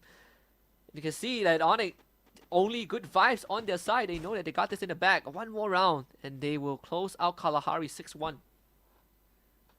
I expected this game to be way closer, looking at the fact that they were both the 4th and 5th seed in that Battle Royale. Points-wise, they were pretty close to each other, but here at Clash Squad, it's just such a different story. Onyx Olympus on match point now to secure game number 1. Wang, and here comes that Santino on the play, and he swipes it out. That allows him to survive for a little bit. But I mean, look at the positions of Onyx Olympus. They are getting such a good vision of where Hua Esports members are. We've seen a couple of hits popped up, but thankfully no triggers pulled just yet. So another stalled out round where Hua Esports, they're just trying to figure out where the heck are the Onyx boys. You were right about the maps, Husky. I'm sorry, bro. I honestly thought it was going to be random for every game. Sorry, yes, we. No, that's what I thought as well at the start. And I remember, I remember seeing a list of it somewhere. But yeah, I mean, we'll get to see like the rest of it in the finals. Yeah, it's random tomorrow again, so I guess that makes a difference. Both teams just waiting for the other one to just make a mistake. Obviously, Onyx Olympus a little bit more confident to make a mistake as opposed to Hua Esports. Adam hopping on towards the top. Trying to spot out Death. He did see him just moments ago. Knows that the guy's just prepared at the window. Death with the Woodpecker in hand. Crime. Cooking up the nade already. Here comes the push from Adam. Oh, the nade! accesses the ground floor, will get the tag on the Ignis as well. Fantastically pushed by Onyx Olympus, but Zyro and Adam, they make a misstep, and ABCD catch both of them. Prime KS here to redeem. Wait, what? Again around the What? corner, he finds it. Oh, Onyx Olympus 6-1 on Kalahari, taking map 1. Oh, we should start banning out guns as well, man. That M590, my goodness. if that happened the next game, you know which gun is going to get banned. Onyx Olympus just mowing down their opponents, Hua Esports, with the shotgun. Oh man, that just completely owned Hua in this match. I think Onyx Olympus really showing that CQC prowess, but that push, I say ABCD put up a pretty good hold, right? Taking out two members of Onyx, but just like all the previous rounds that has preceded them, they could not close it out. And the push from Onyx, grenades, the Ignis, that thing is lethal, clearing out the entire first floor of the building. And Hua Esports, they had to take that fight with, what, 75% HP to begin with? Yeah, absolutely. And of course, ABCD, he wasn't having the best of games here today, but he started off a little bit slow. He tried to find the recovery towards the end of game number 1.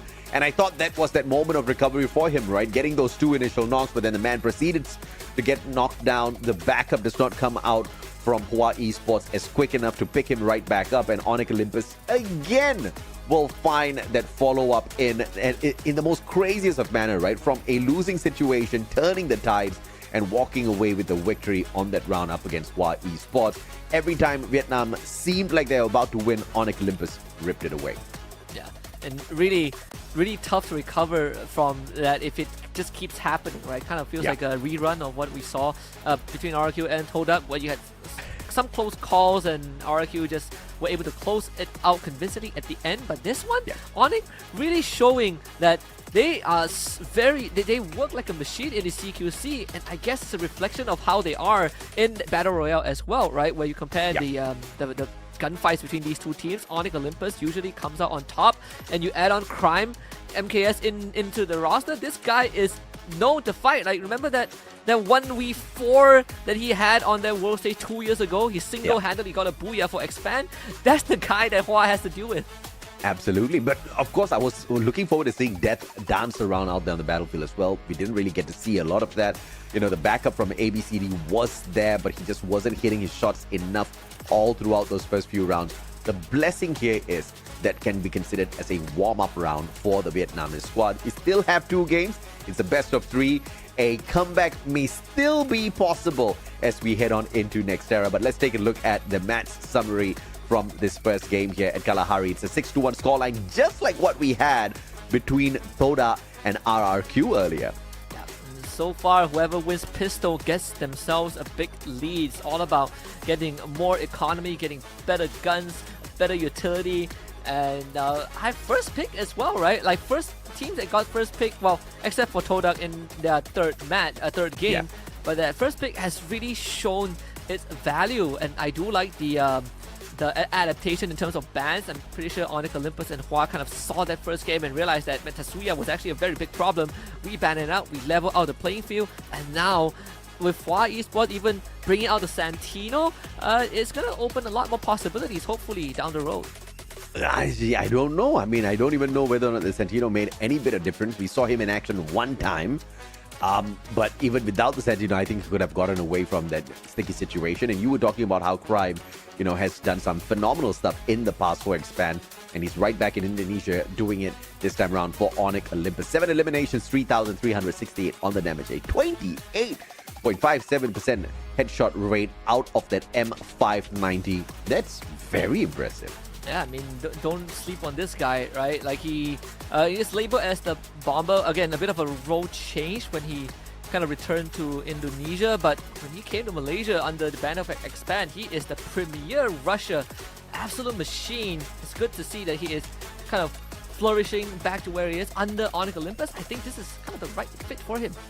Yeah, he most definitely is. Let's take a look at the scoreboard here, as well as 1-0 will not put Hua Esports down and out of the equation just yet. The game has just started, but looking at the numbers in terms of eliminations, you can see the team of Onyx Olympus kind of working hand in hand in terms of picking up those numbers. Hua Esports, on the other hand, mostly has Death as he usually does out there on the battlefield, pushing for those eliminations, but all he is getting are those assists. He's not able to finish the job as he does out there in those battle royales. If that changes for Hawaii Esports, perhaps game 2 can be a little bit different.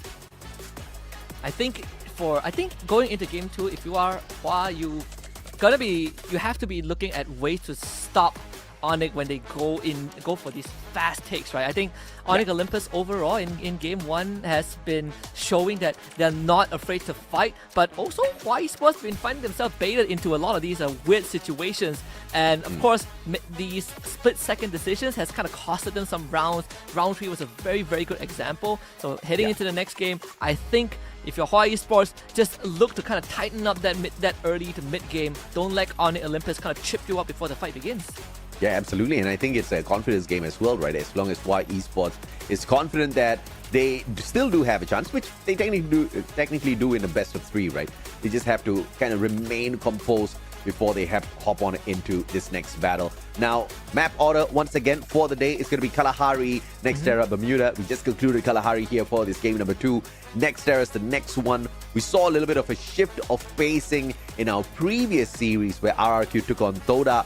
This is exactly where the Tides turned onto Toda after they won that first game. Perhaps the same could happen here to Onyx if Hawaii Esports figures out something solid. Can I just say that starting off pistols in Graph Lab is a disservice to both teams, because I mean, you have that extra zero gravity factor, right? But again, not complaining. It's part of the game. As we head into Nexterra in a bit, I do wonder what is that draft gonna be like, right? Are we still going to see the Tatsuya Steffi ban? Because clearly teams have been experimenting left, right, and center, right? You ban out the Coda, well, not the Coda, but the A124 has been banned out, but apparently it's not exactly the biggest issue yet. So let's see, A124 becomes the choice for Hua. I think they might have the first pick, and if they do, it's gonna be a Tatsuya opening. Yeah, it's gonna be a ban on both squads for that A14 as well as Steffi. Onyx Olympus wanting to deal with that, and like I said, it's the Tatsuya that comes out for the play this time round. That Rebel Rush in the hands of ABCD. He wants to get up close and personal with his opponents, and that's exactly how he's gonna do it. But this should be this should be a Coda, right? Should be a Coda from Onyx Olympus, yeah. And then Hawaii Esports, they will pick Cassie. +1, I think you pick Cassie Clue. At least that has been the trend so far. It could be a Cassie Clue, a Cassie Homer will be okay as well. I feel like if you're Onyx Olympus, you're not looking at the Clue after a Coda pick. That would be overloading yourself. You'll be overcompensating for what you already have. So I think Cassie plus a Homer will be decent for Hua, honestly. Yeah, most definitely, right? I mean, if you bring that Cassie out, there you go. The Cassie and the Homer, it is for the side of Hawaii Esports. That extra layer of health, the disability that the pace of Homer brings in with his drone, it is going to affect the pace of Onyx Olympus. And this is exactly what Hawaii Esports needs out there to turn the tides around. But we have a little bit of a extra twist being thrown into this whole works here. We get to see Raiden for the first time, and I wonder exactly how much he's going to be able to do out there on the battlefield. Now, since this is the first time you're seeing him out there, the spider trap, we've never seen it in action thus far on the pro circuit. I want to see how Hawaii Esports deals with this. Yeah, it does give you kind of that bleeding effect, but more importantly, it's the slow, right? It's sort of like a auto tracker. I think it's a decent, like a half substitute to what the Homer drone has. This one, you gotta kind of release it in the right direction, but then you have Skylar to break those blue walls. So in this case, I think Onyx Olympus, they are up to something. Same concept as what we've seen with teams who are on the second pick. You generally go for more intel gathering. You want to play from long range, but like you say, I want to see how this Raiden fares, and I want to see how Hua is going to make the Santino work again now that they have Cassie and the Tatsuya on their side. Yeah, on the side of Onyx Olympus, in order to use that Raiden, you've got that Iris giving you the information already. You've got Coda giving you that information of their position. So fingers crossed, that should be enough info Obviously, communication needs to be really strong on the squads, and map awareness needs to be really strong on their end as well in order for that Raiden to work its maximum effect. But like you said, similar to Homer, but I really, really like the damage that the Raiden puts out if it's used effectively. I want to see that in action. Let's go. Onyx Olympus up against Hua Esports, with Onyx right now leading 1-0 in the series. In this case, I think if you are Hua once more, just I want to say that like okay, don't let Onyx get in your face, but then you have a Tatsuya, right? So this should be a faster approach. You see that spider being released very early on by Adam. Sadly, Hua Esports is not close enough for it to start tracking. So in this case, I mean, if you're Onyx, you are going to fall back for now. That spider sort of wasted, as you can see, resting right at the edge of the wall. The spider tried, bro. So the good thing is the spider's going to linger for a while. So he's got some sort of a backup there, right? An early warning system. Why Esports? Let's see how they deal with this one. They've got that M500 once again in their clutches. ABCD pushing on forth with the sight in hand, but the medkit will come in very, very handy. Now the man's used that up already. No more medkit for Adam, so he cannot make any mistakes out there. You see a nade from Crime and KS. He did release it. I would assume it hit onto Death. It did bring his health down very low. And Wiggs actually finds a clip of the Huang. That's going to be one down. Zyru instantly rushes in. It's a 1v1. Him and Chin Han, and quickly will become unfair if Ani goes for the pincer. And sadly for Hua, there is no hope of bringing the teammates back up. A pincer maneuver from afar. Chin Han taking too many shots to the face. And it's just death. Just like round number 1. Just like match number 1. Last to go down. Pistol for Onyx. Yeah, that's about it for Hua Esports on this round. Raiden didn't really do much in terms of damage, but the rest of Onyx Olympus quickly cleaned up house. And it all started off with the knock onto Chin Han, and everything else kind of fell into place for the side of Onyx Olympus as Hua Esports started to scramble. Now in this round number 2, you see those AC-80s coming out for the play as well. So a little bit of a longer range engagement. It's important to see where the spiders go as well. That 5 meter detect range isn't really the biggest. I feel like it gives a lot more value if you are releasing it into tight corners, right? Essentially, that's kind of what you want to do. Aside from that, you're relying on the Coda to do the job, and the Wings, he is so far in front. Chin Han almost went down. And that's with the Cassie too. If the Raiden does find the connection, then the slow is pretty deadly out there. But like you said, the radius, it's 5 meters, bro. It's tiny, to say the least. So I'm still waiting to see it in effect. Crime opportunity now, powerful in hand, up against the mini Uzi of ABCD. As long as he keeps this distance, should be the victor in this 1v1. But ABCD doesn't just have Crime to deal with. He's got the whole squad of Onyx Olympus to chase away. Yeah, literally got 4 members, just like the alphabets in his name. He can't even get past one of them. He's going to turn around. Actually knocks Crime with the mini Uzi, and that's all she wrote. So again, no confirmed eliminations, in fact. Onyx finding the second round and continues to extend their lead. What a play by Onyx Olympus. And it was just the flanks around the outside compound that really did Hua Esports in this time round. And that's exactly one of the things that has been working so well for Onyx Olympus, right? Flank around, get that information, move on in there for the shutdown. Not really depending too much on the active skills, just playing purely mechanical work up against Hua right now. Not really sure if Hua was expecting that movement from Onyx. That start, you take the machinery, the Travelator, to get a trade on the Chin Han, which was very unfortunate, right? Like again, this is the Cassie. Like ideally, Cassie, you don't want him to go down first. Never mind. Crime just got a hit. Just hit ABCD with a 2-piece. So that's 2 nades into an instant conversion. This round is pretty much done, and that's the 3-0 for Onyx. Oh, that was a fantastic God nade and a follow-up with the Riptide Rhythm to break down the defenses, because Chin Han immediately went in there for the pickup. Without that Riptide Rhythm, Chin Han got knocked down as well. ABCD tried to play hero. He didn't make through. And Onyx Olympus just so easily makes that a 3-0. Hua Esports in danger zone now, because Onyx is 3 rounds away from kicking them out of the competition. Yeah, wow, this is tough for Hua. You're literally getting ran down by Onyx. So round 4, you could see the inventory. Hua doesn't really have much left to work with. And Onyx, they are gonna go for a light buy, which is pretty surprising, considering that they have more than enough cash in the bank. Chinhan just get a bit of tag on the Adam with ABCD around the corner, so glue walls expended first. Zyru with a nade in his hands, gonna miss that one. Good glue wall from ABCD to block that. Great play so far. Zyru and Adam pushing forth with the M590 in hand. Deadly shotgun, to say the least. And Crime does have the rifle to play the range here to keep the boys off. Wow! Way, but ABCD, what a pop! That is the opening that you want if you are Hua. Get that first now. You make sure that Onyx doesn't come up to the second floor. Not sure if they know where Wings is. Oh, he did relocate with the teleporter. There's Crime MKS in potential 1v1 pretty soon, but high ground completely occupied by Hua. Onyx decides that it's going to stick with the low ground for now. And Crime's just going to chill first after losing Adam. He sees this, right? Really want to be making any mistakes, but you know, Adam's not really the best player on their side at the end of the day as well.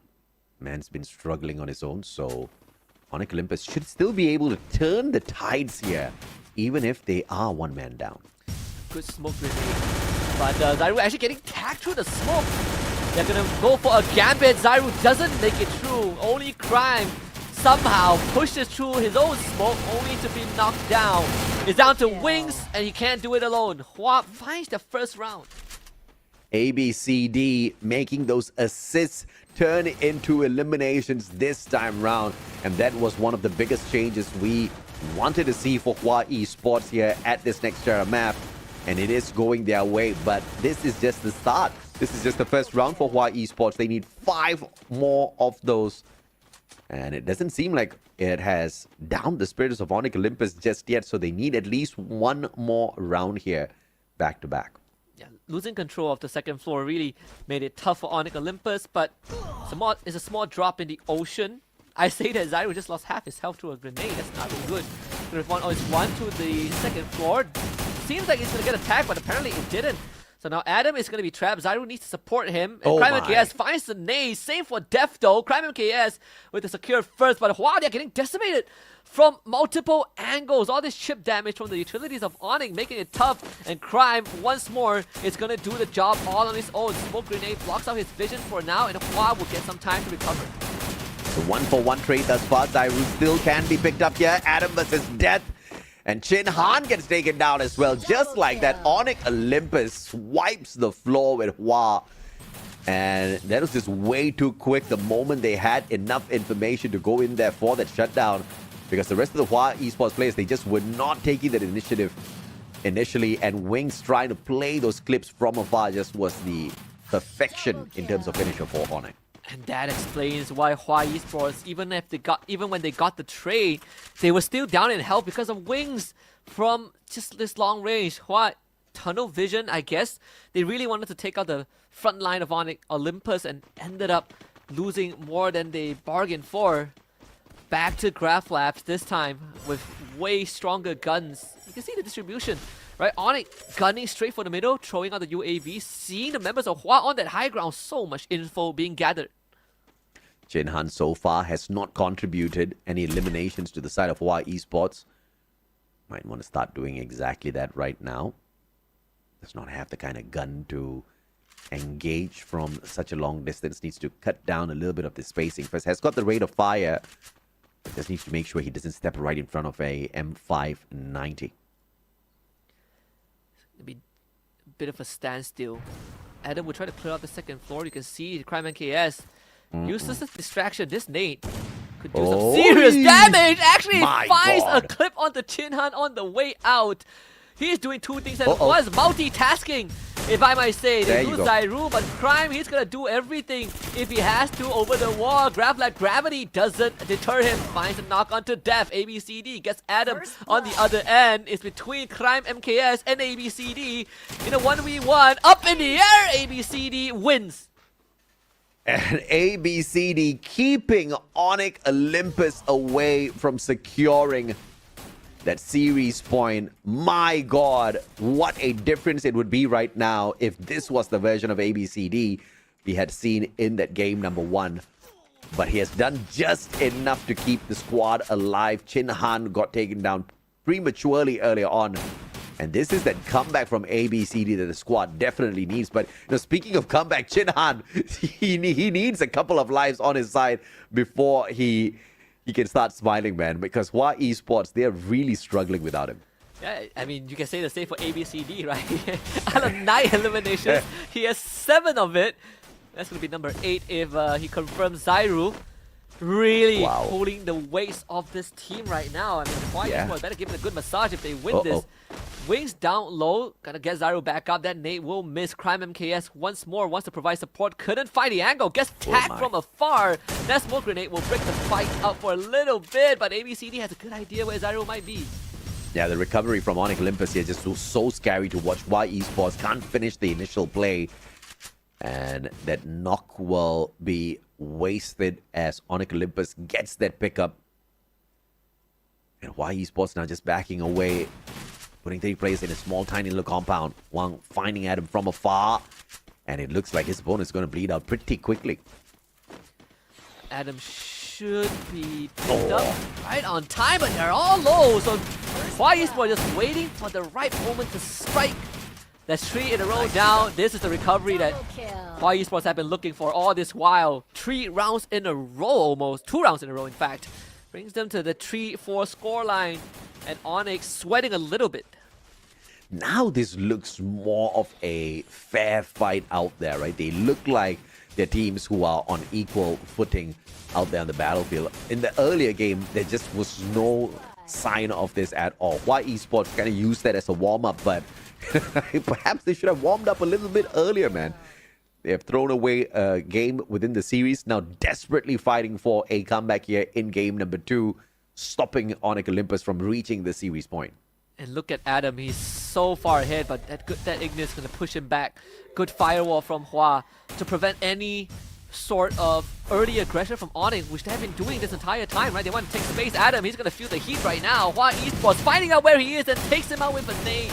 Def contributes from off-screen, and Hua Esports once more gets the opening that they want. My God, that God nade out of nowhere, taking Adam out of the equation, but he is the weakest link, though. Onyx Olympus still should be able to turn this around, but Def says not today. Not here. Crime down on the ground. The super shooter of Onyx Olympus taken out of the equation. Zairu, the next one to be clipped, but before he can be, perhaps Wings can save the day. Answers not, as Hua Esports makes this unbelievable comeback here in game 2. Equilibrium, equalizer, 4-4. I mean, Hua Esports really has found the solution against Onyx. That early nade from Def. And of course, we talked about how Hua Esports should be looking to stopping Onyx Olympus from playing fast, from getting this early game aggression. They did exactly that. Adam couldn't get the ball rolling, and Hua Esports shut that down immediately. And now this is getting into a very scary territory. This 4-4 scoreline economy not good for Onyx. We did touch on how Death desperately needed to catch up with ABCD in terms of converting those assists into eliminations. And it seems like that's working out well for him as I speak about him, though. Kind of cursed the poor man. Crime with a god nade from afar. Wang will get a beautiful response with Zairu down on the ground. Back and forth we go. ABCD hits a double out of nowhere, leaving Wings all alone. Hua Esports with the lead out of nowhere. What a pop-off for ABCD. 12 eliminations. 3 just from this round alone. It's a classic Rambo playstyle. 1 glue wall separating both teams, and once that wall drops, it's a free-for-all, and ABCD took it and ran. And now Onyx, I'm not sure how you're going to come back from this. Look at the weaponries that they've got. Is that all in, right? You got nothing to lose at this point. If you don't want that game 3, if you don't want Bermuda, you gotta somehow win this and the next one. But Hua Esports are going to stick together, go to the high ground, same as Onyx. Mirrored movements, but double nade propped up from Hua. Adam's the first one up top, though. This is going to be a game changer if he can get into position first. ABCD, there you go. Adam with his position. Puts the God nade, follows it up as well. Ignis fails on the side of Wang as he makes it to the top. Now, Adam going to be in a lot of trouble as Hua Esports goes in for the push, but a good glue wall allows him to retreat. Riptide Rhythm breaks out the defenses of Hua Esports, but Death finds that God nade to slow down the Indonesian squad. That was the best possible retreat from Onyx, and somehow Hua still landed that nade, but thankfully they got Adam out. Best case scenario for Onyx right now, as Hua sets up shop on literally the highest point of the map. I say that ABCD did get his head popped. Wings finishes him off, and that's the guy that you need to keep the run alive. Without ABCD, the rest of Hua really needs to step up. And now all eyes will be on Def and Chinhan, and Chinhan not really having the best time in this game. Dev will have to take over in just a little bit. The Chinhan heals up, but with that Cassie around, Dev can't push forward. Raiden sent out his spider trap, and the spider trap fell off the roof, Husky. So now we know whether or not it's effective, but Onyx Olympus will get to the series point, even if Hua Esports tries to keep them away from it. They haven't finished this game off just yet, and now into a potential sudden death series finisher in this next round, or Hua Esports wins it and extends the series into game number 3. Stakes couldn't have been higher. And of course, Wings anticipating a shoulder boost earlier on from ABCD and getting the pop. That was so crucial for Onyx to find a win. So Huang is going to take that far left. Actually changes his mind. This time Adam will not be stopped. Oh, very that's good spot. Santino? That nade actually forces him away. As Santino even used early on. Tatsuya from ABCD trying to look for any sort of early avenues, but could not find it. Wang! Okay, he makes the swap with the Santino. And Onyx Olympus does not see that at all. Here comes the flank, ABCD. Everybody's focusing on him. Nobody's got their eyes on that Santino. And beautiful play by Wang! And the flank pays off. Adam gets knocked down. Can they bring it back up to the cluster? Gets deployed. But Huang has done more than his team needed him to be. An ABCD. We're just here to pick up the pieces. Chinhan also delivers on his end. Onyx getting dissected in this final round of game number 2. We might see game 3 in just a little bit, unless Crime MKS can pull off a miracle. But ABCD is here to deliver just exactly what Hua needs, and it's down to just Wings, and he is about to fall. Yeah, Wings up against 4 players on the side of Hua Esports. That's Santino turning the tides of battle for the side of Hua Esports. But Wings, though, still alive and kicking. And he will be a pain to deal with. AWM with the first shot. But all players from the side of Hua Esports gang up on him to bring that victory to Vietnam in this game 2 and keep the series alive. Comeback is real, from 1-3 to then 4-1 and then 5-4. And then obviously a sudden death ending, but still Hua Esports really, I mean, ABCD, you can see that he really did wake up. He is the one that kind of started his engines early, warmed up, kick into high gear, and the rest of the team finally followed up with that mojo and delivered on their part. It was unbelievable. What a comeback. What a solid performance. Death had turned his play style around. He was now nailing those eliminations. ABCD just took what he was doing good and turned it into brilliance. Did it even better in the second game. And it was just a round after round after round of success coming through from Hua Esports. And I actually thought that Onyx Olympus was going to be able to break it at the very final moment and end it on that game too. But the resiliency from the Vietnamese team, absolutely beautiful. We had big questions about that Santino, and it looks like that was the secret weapon of success for Hua Esports. It was Wang, man, letting the Santino run across the battlefield, running up to catch up with him so that he can be within the radius for the teleport, gets behind the lines of Onyx Olympus, and then God nade from nowhere. You can't ask for something better. Yeah, pretty crazy how they did it, right? It was a two-prong attack from a grenade, a front one, I think a frontal one from, I think, Def, and then Huang from the side to get the finisher. And I think it also plays into the fact that, you know, if you are Onyx Olympus, you probably don't play against a lot of Santinos anyways, right? And you sometimes it really slips your mind what he can do, what some characters can do. and Hua made it work. I'm in disbelief as to how one-sided it initially looked for the Indonesians to just go out there and play this game of Conga. And I was actually quite surprised because I assumed that the firepower should be a little bit better on the side of Hua Esports based on what we were seeing in the Battle Royale when these teams engage out there on the battlefield with each other as well as the other squads. Hua has always looked a little bit better but not far greater than Onyx Olympus. I was expecting a little bit of a back and forth. Game number 1 did not serve us that. Game 2 definitely served us that back and forth that we were looking for. Very exciting matchup. These two teams very equal in terms of firepower out there on the battlefield. Game 3, it's going to be heartbreaking, man. I mean, both these teams are very good. I want to see them make it through, but only one can survive after this. The fact that we got all 11 rounds, right? And this is just the quarterfinals. I mean, we all need an ABCD in our team. Like, for sure, this guy, 100% MVP of this game too, which literally went the full 11 rounds with Hua Esports coming out on top, 6-5, which you wouldn't think it was even possible at in the first like 5 rounds, and then Hua made one of the greatest comeback we've seen. That's unbelievable. You gotta love it when it happens in a sequence like this.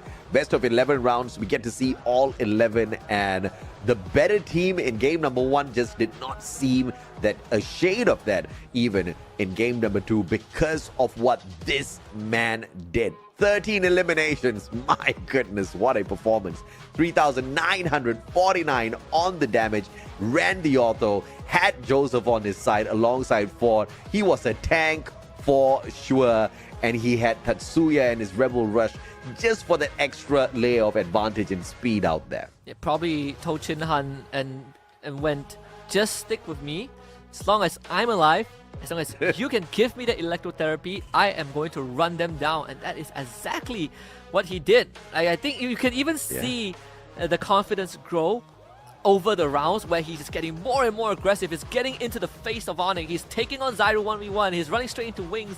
And he's like, what are you going to do about it? Right? Look at this game. Like, Wings had almost 6,000 damage and it didn't matter.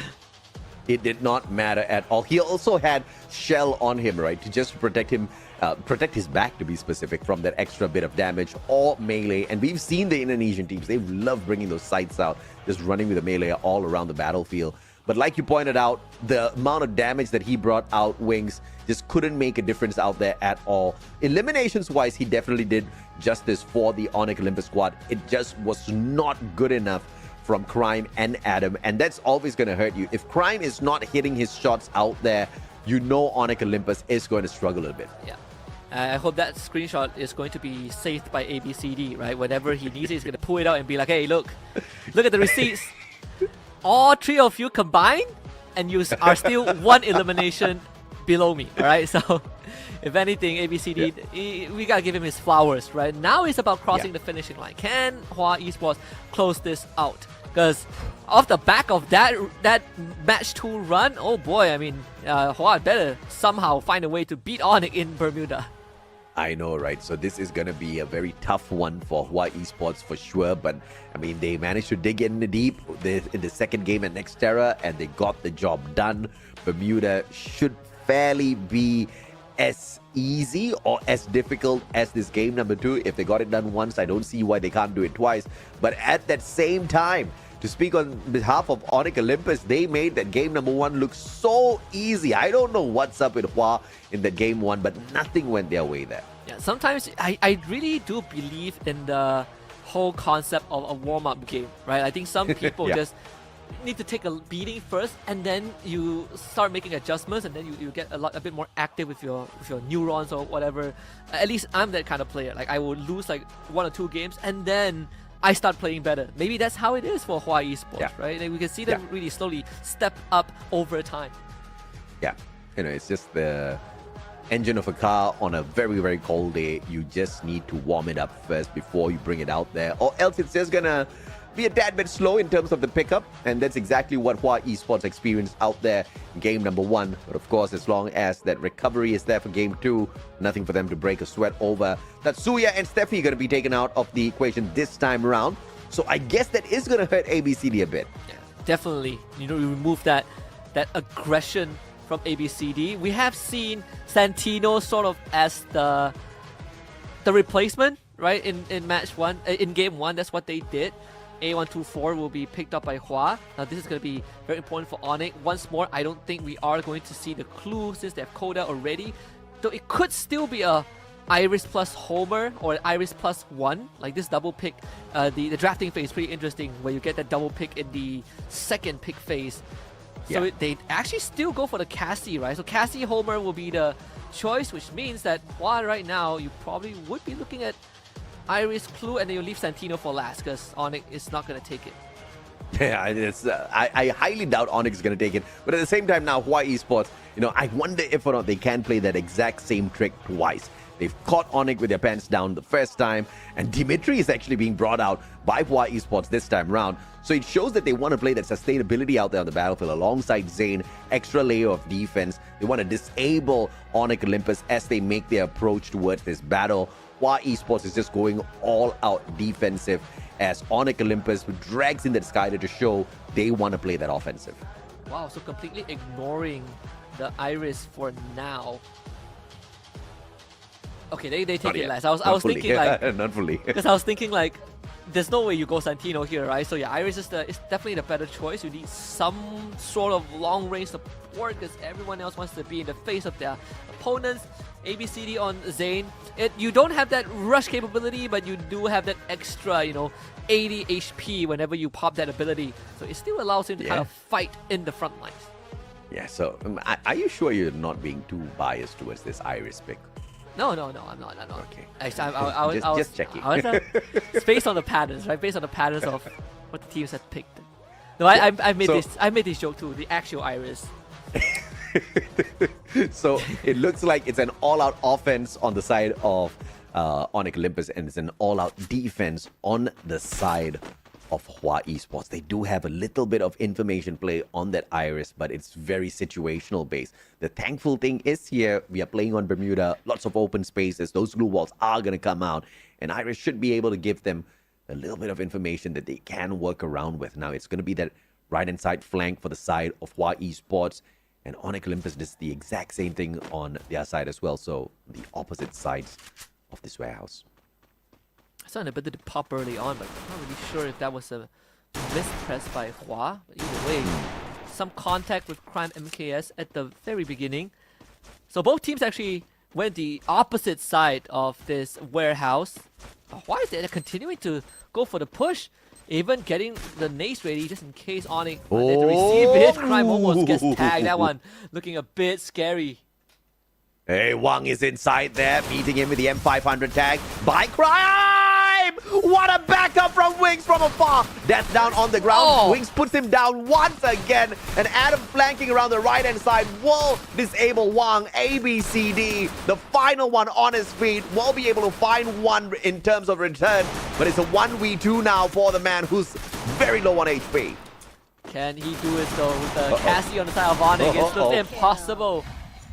Impossible pistol round, at least in the position that he is in. But good attempt from Hua. Onyx Esports just had all these wide angles. Just look at Hua Esports. They funnel into a corner looking for Crime, I suppose. And Onyx just came in from 3 different directions and sprayed them down. So pretty unfortunate that Hua went down like that.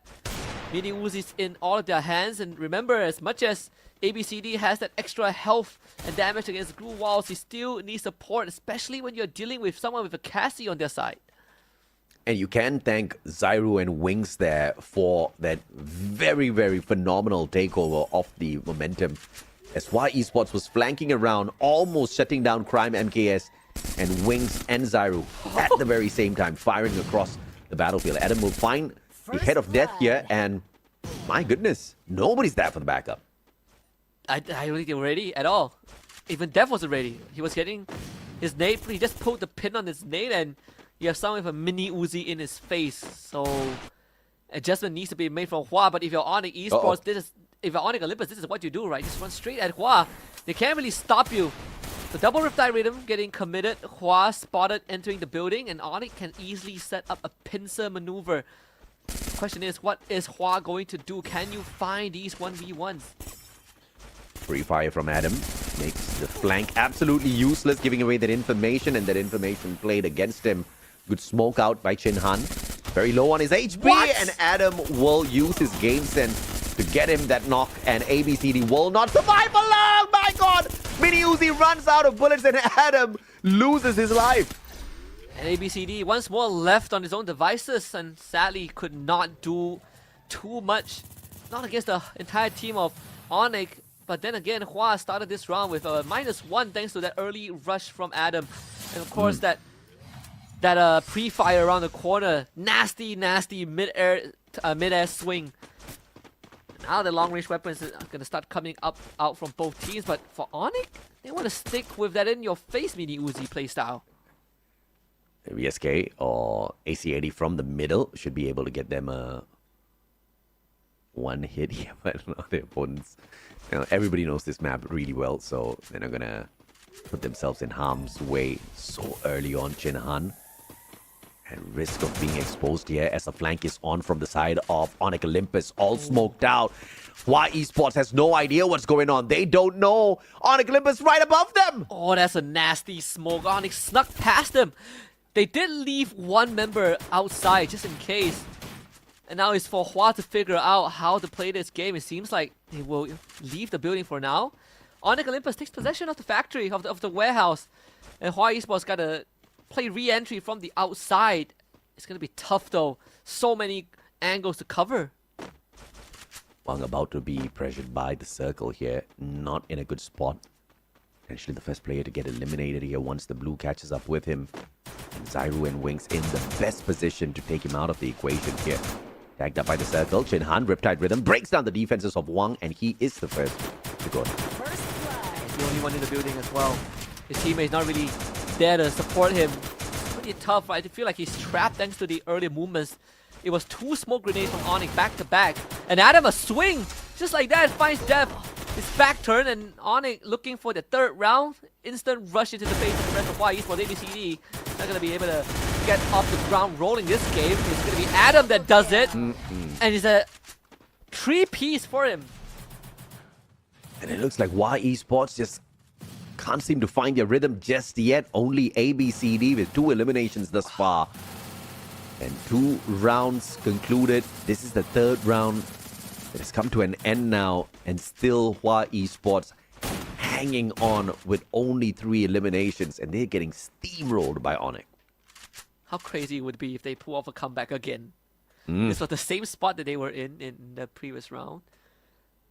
They were down 0-3, and then they went 1-3, 1-4, 2-4, and then 5-4, and then eventually won the whole thing.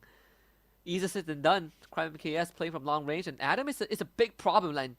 He's feeling so strong. Look at this bird's eye view. It's Adam and Zyru, he's so far away, and still Adam gets the job done. Zyru somehow finds the nade. It's a 2v4 at this point.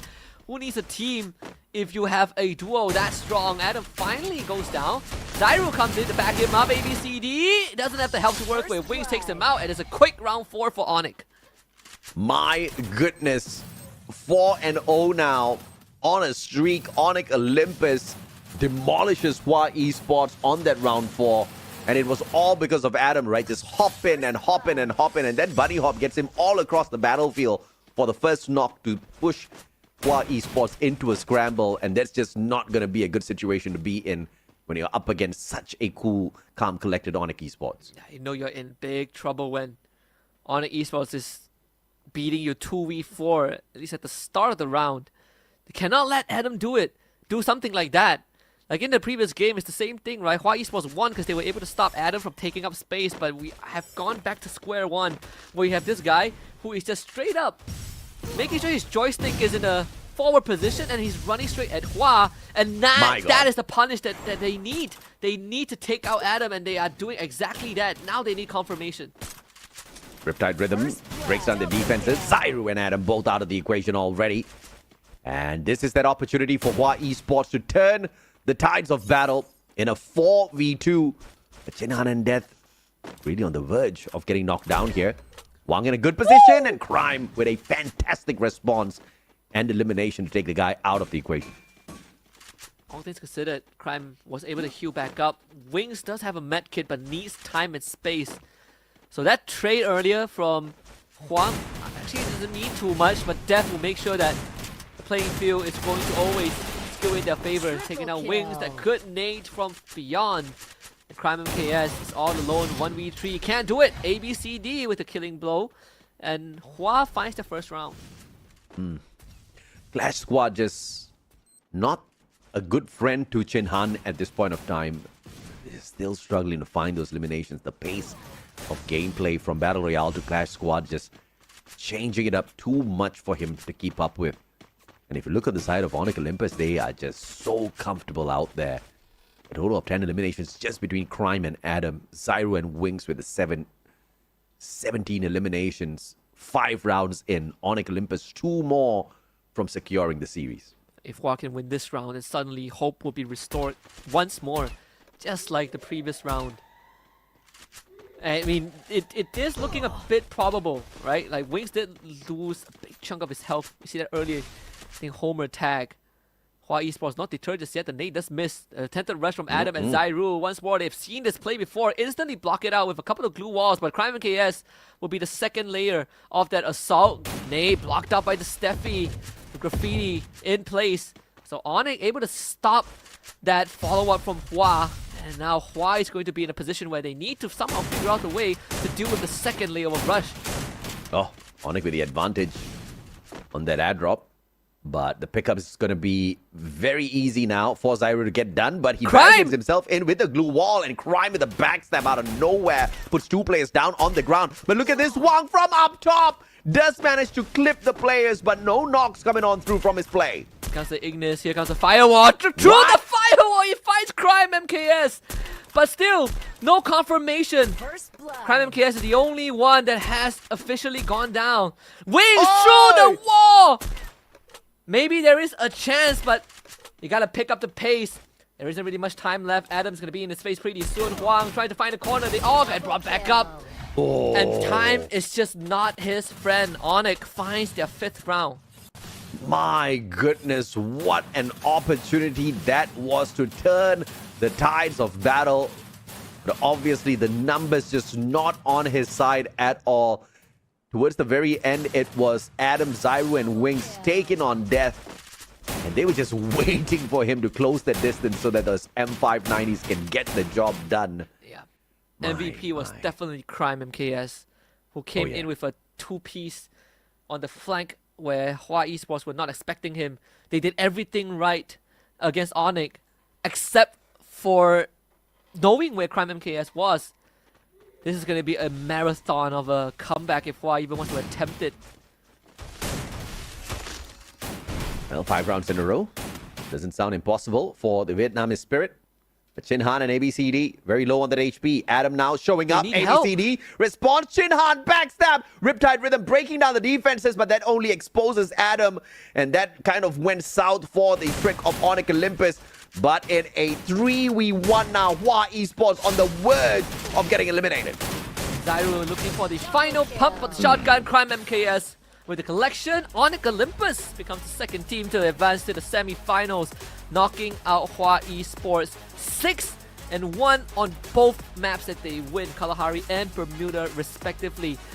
I gotta say, the response from Hua in that final round seemingly a bit late. Again, 2 back-to-back rounds where they had a chance of winning, but they just overlooked the most minute of details. First of all, it was not knowing where Crime MKS was in the second last round, and in the last round, they got rushed, but help was not there. You got 2 guys on that high ground, and no one could deal with the flank. It's just layers after layers, and Onyx Olympus took advantage of it. Absolutely, and out of 8 teams, 2 from Indonesia, both the 2 Indonesian teams and now in for the final day of play. That's going to be tomorrow. Yes, it's a very short run here at the preseason, but we don't need that many to get you guys excited and used to these brand new rule sets that we've brought in for 2025's esports season, right? It has been very exciting thus far. Champion Rush has been exciting. Double points game have been very exciting. Clash Squad, just for a little bit of breath of fresh air, is very exciting. And the Indonesians surely know how to go out there and dominate. Yeah, honestly, the whole champion point thing, that thing took a while for me to grasp, but man, it really adds to the stakes. I mean, when the season officially starts, that's where you really will start feeling the heat. But even this preseason, right? Like you get the crowd warmed up, you get the players excited for the rest of the year. Garena, they're doing things right. We're getting better every single year, right? We praise the production, the graphics, the cinematics, and right now, a more exciting format. I mean, sign me up for the rest of the year, man.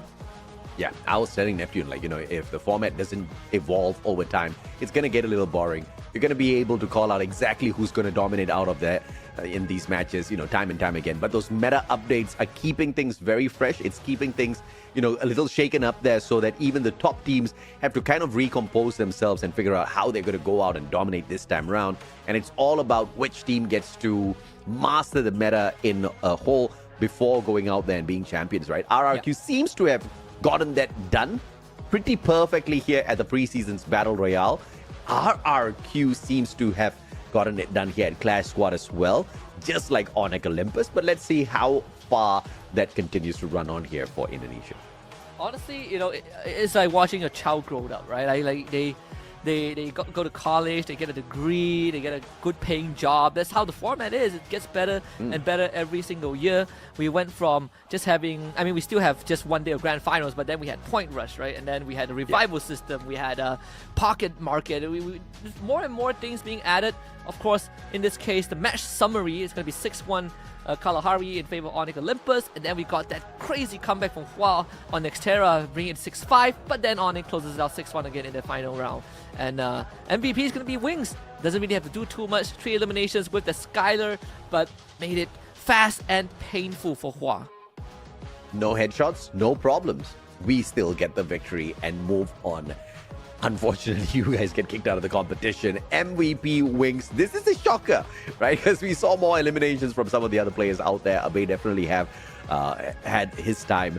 We had Crime struggle a little bit, but I wasn't expecting Wings to really sneak this one away from them. 2,486 damage with the Riptide Rhythm, which actually did make quite a bit of difference out there, except for that final round. Oh, yeah. Even when you look at the scoreboard, right, it's very straightforward, between these two teams. As one-sided as it was in the final game, you can see that Hua, had moments of brilliance, right, where they were putting up fights, where they were putting out numbers, but just like match number 1, they just could not close it out. Yeah, outclassed in terms of damage, outclassed in terms of eliminations. Even the assists, mind-blowing on the side of Onyx Olympus. So very impressive scores all around for the Indonesian squad. Hua Esports, we've seen moments of brilliance and moments of weakness from Hua. This one, unfortunately, here at Clash Squad, they only had one opportunity, and we saw more weakness than improvements. Of course, like you said, game number 2, it was a phenomenal comeback, and that is exactly what we recognize the Vietnamese squads for, right? The fight that they have within them, but the consistency-wise, obviously, Crime and Squad getting it done. But the numbers look so much more decent in comparison in this final head-to-head before we say goodbye to ABCD and Squad. 18-17 on the eliminations, with Crime winning that out. Obviously, damage goes to the side of Crime. KD goes to the side of Crime. Assist goes to the side of Crime, but at least ABCD has got something to smile about. Yeah. And just to, for people who look at the KD and be like, man, ABCD isn't that great. You got to think about it from a perspective where the rounds that Onyx won, it was 6-1 and 6-1, right? That's why the KD is high on average, but still, ABCD put up a good one. Huang also stepped up when the team needed him. KD aside, I think contribution-wise, I think they can definitely put up a very even fight. Like, who knows? If this was a best of 5, we might go the distance. But for now, Onyx Olympus show that even in a shorter series, they can be consistent and dominant. Even in the sniper head-to-head, it is Wings that takes the win over Huang. Huang wasn't very effective. Other than that one Sentino play, which was pretty impressive, that led to that victory overall in game number 2, we didn't really see a lot of creativity from Huang out there. Wings, on the other hand, many highlight moments, right? I mean, including the one where he just so accurately took that jump shot with a VSK, if I'm not mistaken. Impressive mechanical skills out of this guy. So no doubts whatsoever, well-deserved MVP. And that wraps it up for game number 2.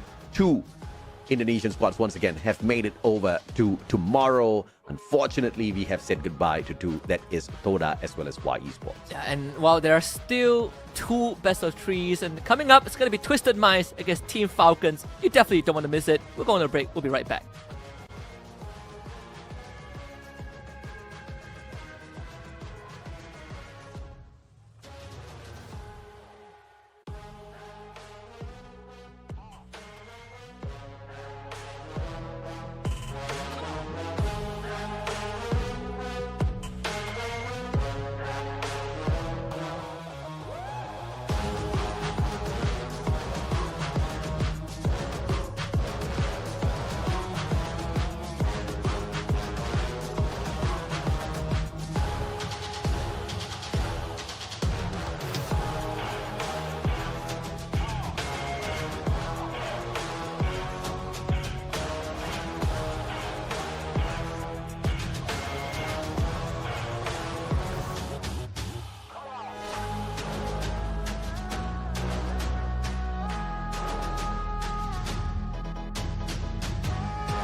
Welcome back, ladies and gentlemen, boys and girls. This is the Free Fire World Series Southeast Asia 2025 Spring Preseason Clash Squad. After we have concluded our Battle Royale over 5 days of gruesome battles, we now get to see some perfection in Clash Squad. Indonesia has shown that they are not just good, they are phenomenal at these plays. RRQ and Onyx Olympus, the only 2 Indonesian squads that we have here in CS, have already made it through to tomorrow, the final day of CS. Now we've got yet another matchup coming up for you guys. My name's AJ, I'm the Mustache, down here with the one and only Husky, your casters for the day. And we are only halfway through, Husky. Yeah, halfway through, more to come, and it's only going to get more and more exciting. This one, I think the next one is going to be a very much anticipated series. Is domestic local rivalry, you know, Twisted Minds against Team Falcons. Both teams have so much history. Of course, you are looking at Team Falcons, who last year won the first ever EWC title, right, on that podium. And then you got Twisted Minds, who are always so close behind, but so far from the finishing line at the same time. Yeah, absolutely, man. And, you know, it just seems so confusing, especially with the brand new format, as to who's the top squad out there, because anything can happen. Those game 6s with those double points, you know, anything can happen. With Champion Rush, anything could happen. You could be, you know, nowhere close to the top in terms of points, but you could have, you know, just achieved that Champion Rush condition and strike that booyah on your very following game. And all of that chaos has kind of given us this layout of the top 8 in a very weird fashion, right? We don't read. I'm actually shocked that Falcons walked away with that 7th spot. I would have never guessed that Falcons would walk away from the 7th spot at any competition based on how good they are. Yeah, to be fair, we have seen them have some ups and downs. I think the season where they struggled the most, you at one point I would think Team Falcons would even make it to a beyond domestic, right? And then again they came back alive, and there's always these roller coaster for a lot of these experienced teams. I think the best example was AG Global, right? This was a team that has always been on the radar, and then you have 1 year where you just don't see them at all. So this, I think, is a good enough recovery. So we'll see how that is gonna play out. Twisted Minds, of course, have plenty of accolades under the belt. One of the most, stunning rookie performances when they debuted. Right now, all becoming some of the best veterans we have. Yeah, absolutely, man. Twisted Minds, the champions of the ESL Mobile Masters as well. So they're no stranger to going out there and putting on the sleigh, walking away the champions. But what they are having, I would say, issues with is finding the activation on Sa Ming, right? He is the sniper, he used to hit those phenomenal shots. He's not hitting those anymore. You look at Diamond and Exposi and some of their, crazy moments out there as a pair on the battlefield, they're not hitting as hard. So Twisted Minds, they've started off the whole preseason a little bit slow here.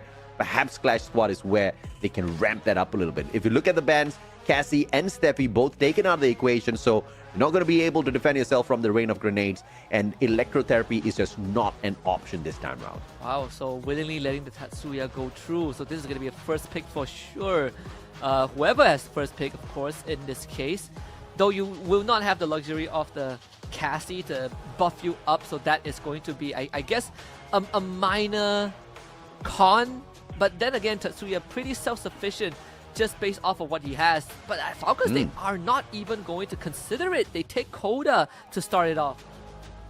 Information gameplay over the speed of repositioning out there on the battlefield. I really like that, but it doesn't mean that Coda does not have that speed advantage on his side as well, right? And of course, as you guessed, there is a first pick Tatsuya, but that's not from Falcons. It's from Twisted Minds instead. So it's a very interesting approach that Falcons has got here. They want that information and that extra... It's obviously not comparable to the Rebel Rush, the speed boost that Coda has, but I guess it does make a little bit of a difference out there when you play it like Falcons. I feel like this could be a Zane Homer situation. Or Zane A124. Yeah, A124 makes a lot of sense as well. You kind of shut down the fast-paced gameplay of Twisted Minds. It really feels like Twisted Minds are playing to what makes them comfortable, right? This could be an Iris pickup pretty soon if they want to play into Sa Ming, but actually no. They opt for a Santino instead. And it's a rusher that brings in the Santino, which is very surprising. I'm not too sure exactly how I feel about this one, but I can also see it working, right? You see Diamond like a madman just rushing into the battlefield. Out comes Santino. He swaps places with him, with his clone, and then, brings in some sort of extra damage from the back. I don't know how Twisted Minds is going to bring out the Twisted plays, but we'll have to wait and see. Of course, Clue, that counter for that Coda, they're going to have that information on their side as well. Oh, yeah. So this is going to be Iris going over Team Falcons. Pretty much straightforward. Not much of a difference, although I would say that Santino pick for Twisted Minds was something that I didn't expect. I thought they would prioritize something like a Clue or Iris a bit more, just because you want to play that long range for Sa Ming. So maybe the idea is that we are going to have Tatsuya to play fast, but then we also have this bait and switch play with the Santino, so it's a double trouble playstyle. I want to see that Mannequin make some magic happen out there on the battlefield. I am curious to see if Santino is going to be highly effective. I have not been effective in using Santino at all. My timings have been absolutely horrible, and my aim's even worse. So obviously that's not going to be doing me any favors whatsoever, right? If I was to play out there, I'll just make myself into a tank and try to survive as long as possible. And that does not seem to be the tactic either one of these teams are picking out there. They just want that speed. They want that extra layer of information. They want a full-on battle.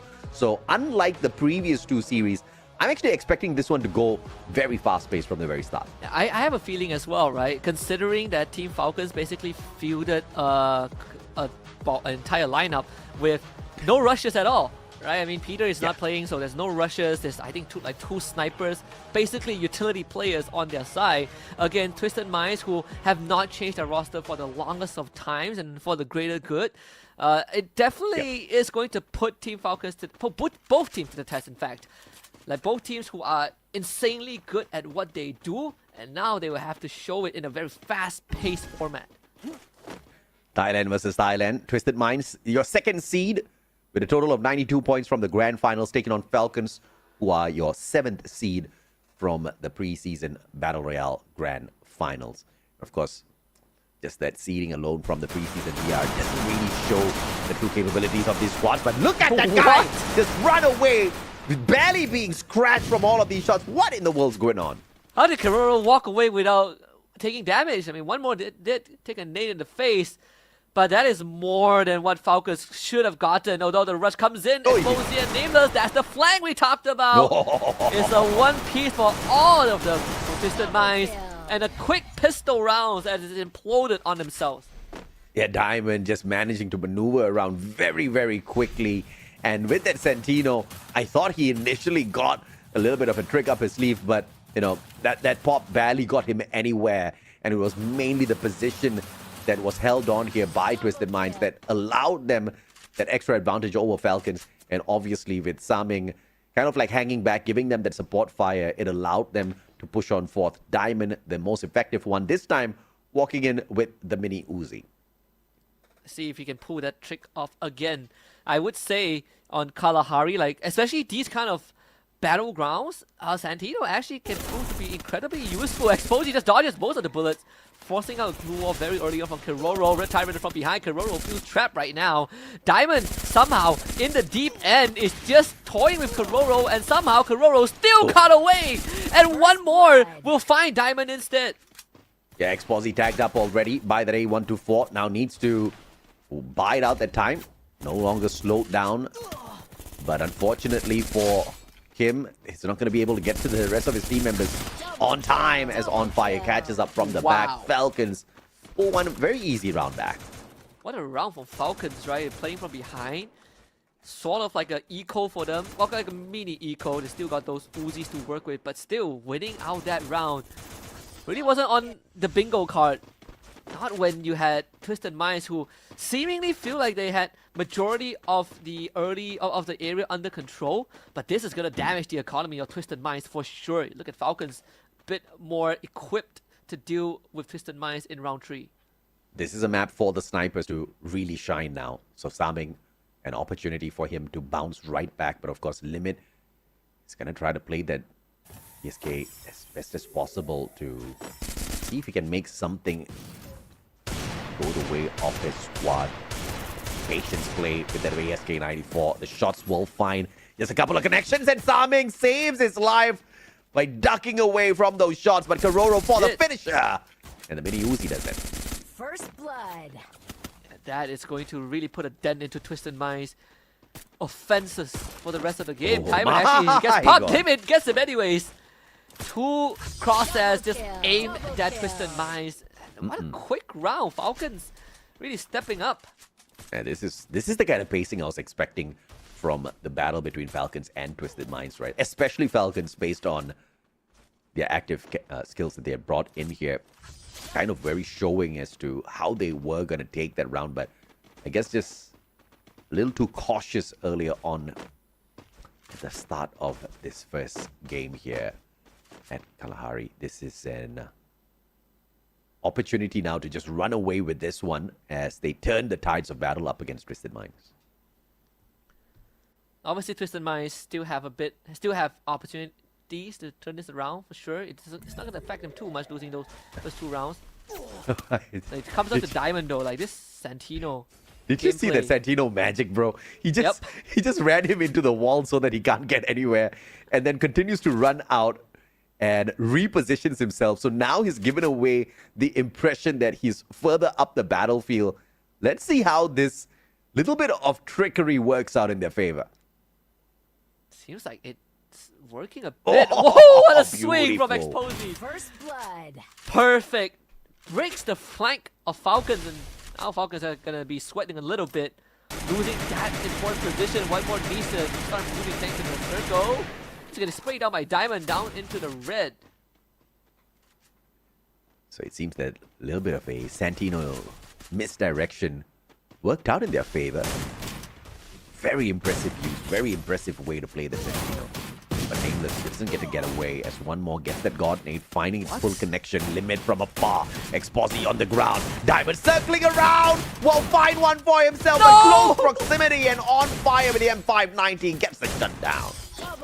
How did that even happen? Honestly thought Twisted Minds got it locked down.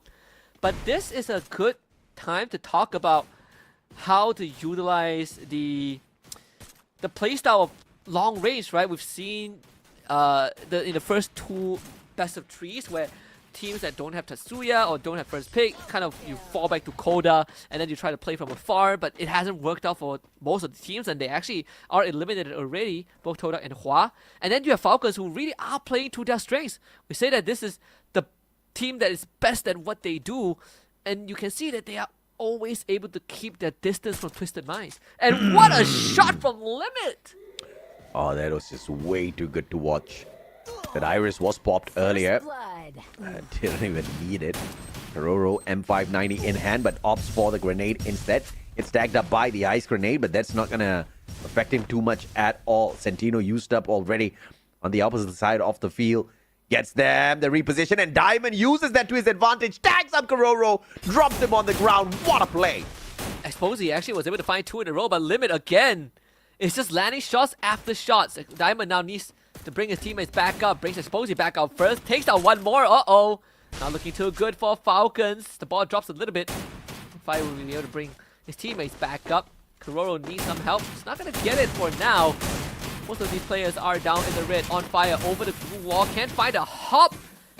But Diamond takes out Kororo in the end. It's a 3v3 now. A little dragged out this round is, but both teams finding a way to survive. Diamond Nameless, everybody falling back. Repositioning themselves here on this platform as they've got information on Falcons. I want to see that Santino come on again. All right, he leaves him behind, Diamond. Here's the flank. Gets the knock though. Doesn't need the reset. Wait. We'll pay the high price. Oh, man. A bit of a buffer. I thought Diamond was about to pull it off. They did bring it back up though. Exposi trying to help his buddy out. Diamond still alive. Comes back and delivers. Pays it forward. And finds the second round for his team. What a pop-off at the end. Big brain play from Exposi. Goes to pick Diamond up first. Sees his opponent running straight towards him. And the instant response is not defensive but on the offensive. Runs on out to take the shot. And to also make sure Falcons do not stop Diamond from going in for the pickup of their third member who was bleeding out on the ground. My God, what a play. In case anyone missed it, that was an ace as well. Diamond essentially wiped out everyone from Falcons with the help of his team. So I guess the theory is true, right? Like if you feel like if you are threatened, you just act crazy and run at your assailants, and they might get scared. They're like, oh my God, this guy is crazy. And that's sort of what happened. Twisted Minds used it to their favor. You abide by that advice at your own discretion, guys. He should not be held responsible if that goes south. Diamond on the ground as he tried to take Husky's advice, ran straight into Falcons. Unfortunately, didn't work out that way the second time around. Yeah, got picked off. I think, because he was surrounded. Sadly, for Diamond. Well, no second chances for this round. Falcons now have the massive advantage. Although I would say this area is horrible for long range, so Falcons will now have to get up close and personal, which is not a problem at all, as they wipe the floor very quickly to find themselves up 4-2. Yeah, okay, so they're onto that meta already. What gun, guys? M590. Everybody spam that gun, right? And that's all you're going to see from them. It is just phenomenal to see those shotguns in action, and it is a double main on the run here for players like Falcon and Kororo. Look at one more. He's got a double M590 setup, so he's not going to run out of bullets today. Definitely not. He is ready. He is ready to get down and dirty. Right in your face. I mean, they do have Limit, who has been really hitting some crazy shots. The rest of his players on a sniper and shotgun combo. Twisted Minds not allowing them much space to think about his offensive move. And Diamond makes one mistake, puts it on the ground. Exposi backstab though, 1v2, and Exposi does not walk away from that one. very sloppy plays coming through from Twisted Minds. Oh my god, one more! Doing it with a sliver of health. Is still going in the smoke. One more! Five nameless! And that's a 3-piece just like that. That's what you get when you run the double M590, bro. That gun, it slaps, all right? Harder than Mama, it slaps. Harder than an Asian mom. Guaranteed. And also gotta talk about how Falcons are playing this formation, right? One more basically guarding Limit. He's basically his bodyguard. Anytime Twisted Minds show up and try to take out Limit, one more is like, you gotta get past me first before you get to my boy Limit. And also, Samyang's really not picking up his pace, right? He is struggling to find his long-range attacks. And he's the backup of the squad. And speaking of him, Limit instantly drops him on the ground once again, expires him instantly as well. Falcons going for the 6-2 victory on this first game. And I think they might just be able to pull that off now. Yeah, Samyang going 0-7. The only time he didn't go down was around the day 1. Limit now has to really somehow survive this. Getting surrounded. The high ground. Giving Diamond the advantage. Nameless getting tagged out. One more against Exposy. Exposy though is going to be in disadvantage very soon. On fire from the back. Bit of a pincer maneuver. Limit still bleeding out. But Diamond actually falls. Cororo and one more.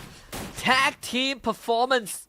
And Exposy not even involved. Tries to turn the corner in 1v4. Team Falcons takes map 6-2. I honestly thought Exposy and squad were going to find some sort of a recovery there to allow Samyang to at least pick up one elimination before game 1 comes to an end. But unfortunately, that was not the case. Falcons brought it to a quick end. And one more. It's got his custom merch up there. And this guy definitely deserves it, right? You know, we watched them from the Siege Triple G days to the days of victory at EWC. They truly deserved it. Yeah, I mean, even one of their teammates is now the analyst, right? Like Koskyu taking a back seat. You know, he has his shares of glory already. One of the few that won EWC. So yeah, it's a good development. But what a crazy map 1, right? We even had that one round where we had this extended exchange and both teams only traded one person. I don't know how they do that, but Team Falcons really showing that you don't really need to play fast sometimes, right? The calculated moves really gave them a lot of advantage against Twisted Minds' seemingly one-dimensional playstyle. Yeah, absolutely. And, you know, the aggression from Falcons is just really unmatched at all from the opponents. It was very, very surprising because usually Twisted Minds, you know, are capable of a lot of aggression, but at least not in the recent season, right? Preseason BR, we saw them struggle quite a little bit. Falcons, on the other hand, you know, they didn't really do a lot. And the grand finals results as whole shows Falcons as the weaker team, which is why we said at the start of this matchup, let's not have that as the benchmark from exactly how this Clash Squad matchup is going to go. And clearly Falcons proving that point out there based on game number 1 at Kalahari. It was a very convincing scoreline. Yeah, if there's one thing to... if there's one person that needs to step up 100%, it's gotta be Samyang, right? You're definitely with me on this. Limit has his numbers the entire match 1. Like, he shows up on the map, Limit pops him instantly. So, and it has always been a thing, I think, for Twisted Minds. Samyang doesn't get going, the rest of the team somehow starts crumbling around him. It is a core identity of Twisted Minds in and out of Battle Royale. So map 2 on Nexterra, hopefully they can kind of pick themselves back up. Maybe it's another case of just a warm-up match. Maybe it is the first case of a 2-0 series courtesy of Team Falcons. 6-2 is the scoreline at Kalahari in this best of 3. If Falcons picks up another victory, if it's a back-to-back, they end the series. If Twisted Minds finds some twisted way back through Bermuda, then maybe we get to see a little bit of a change here. Hopefully. I mean, if this is all we're gonna get from Twisted Minds, it is going to be slightly disappointing, right? I know a lot of fans out there have really been hyping up this matchup, and understandably so. Compared to the last one we have, you know, we got BRU and WAG coming up, but everyone wants to see that the two Thai teams fighting against each other, and so far, clearly, one of them isn't delivering that result. Hey, so it looks like I was right. So it is a little bit random in terms of the lineup of the maps. Instead of Nexterra for the next one, we actually have Bermuda, and that's the pool for game number 4 later on as well. So thank goodness we have a preseason to get used to this. We do. So it's Bermuda, and then we get Nexterra if we go map 3. It does change things though, right? Like if it's Bermuda, that means you've got 2 maps in a row where long range seemingly does favor the bold. MVP gonna be limit. Essentially, his entire purpose was just to take out Saming this game. So rocking at Iris, 6 eliminations, 33.33% headshot rate, which is madness.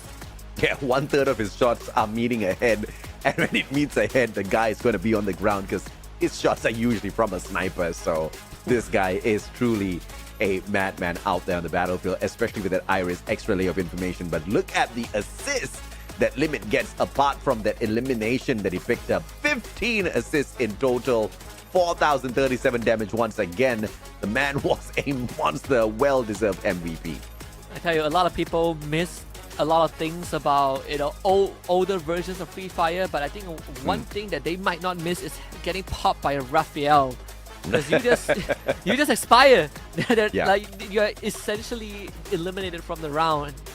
And if you are a recipient of that from Limit, who clearly was rocking Raphael, that explains why Twisted Minds was having such a tough time recovering whenever they get sniped. Yeah, absolutely, man. I mean, Limit was just a super slayer out there on the battlefield, and he just, by luck, happened to find the sniper of his opponents time and time again.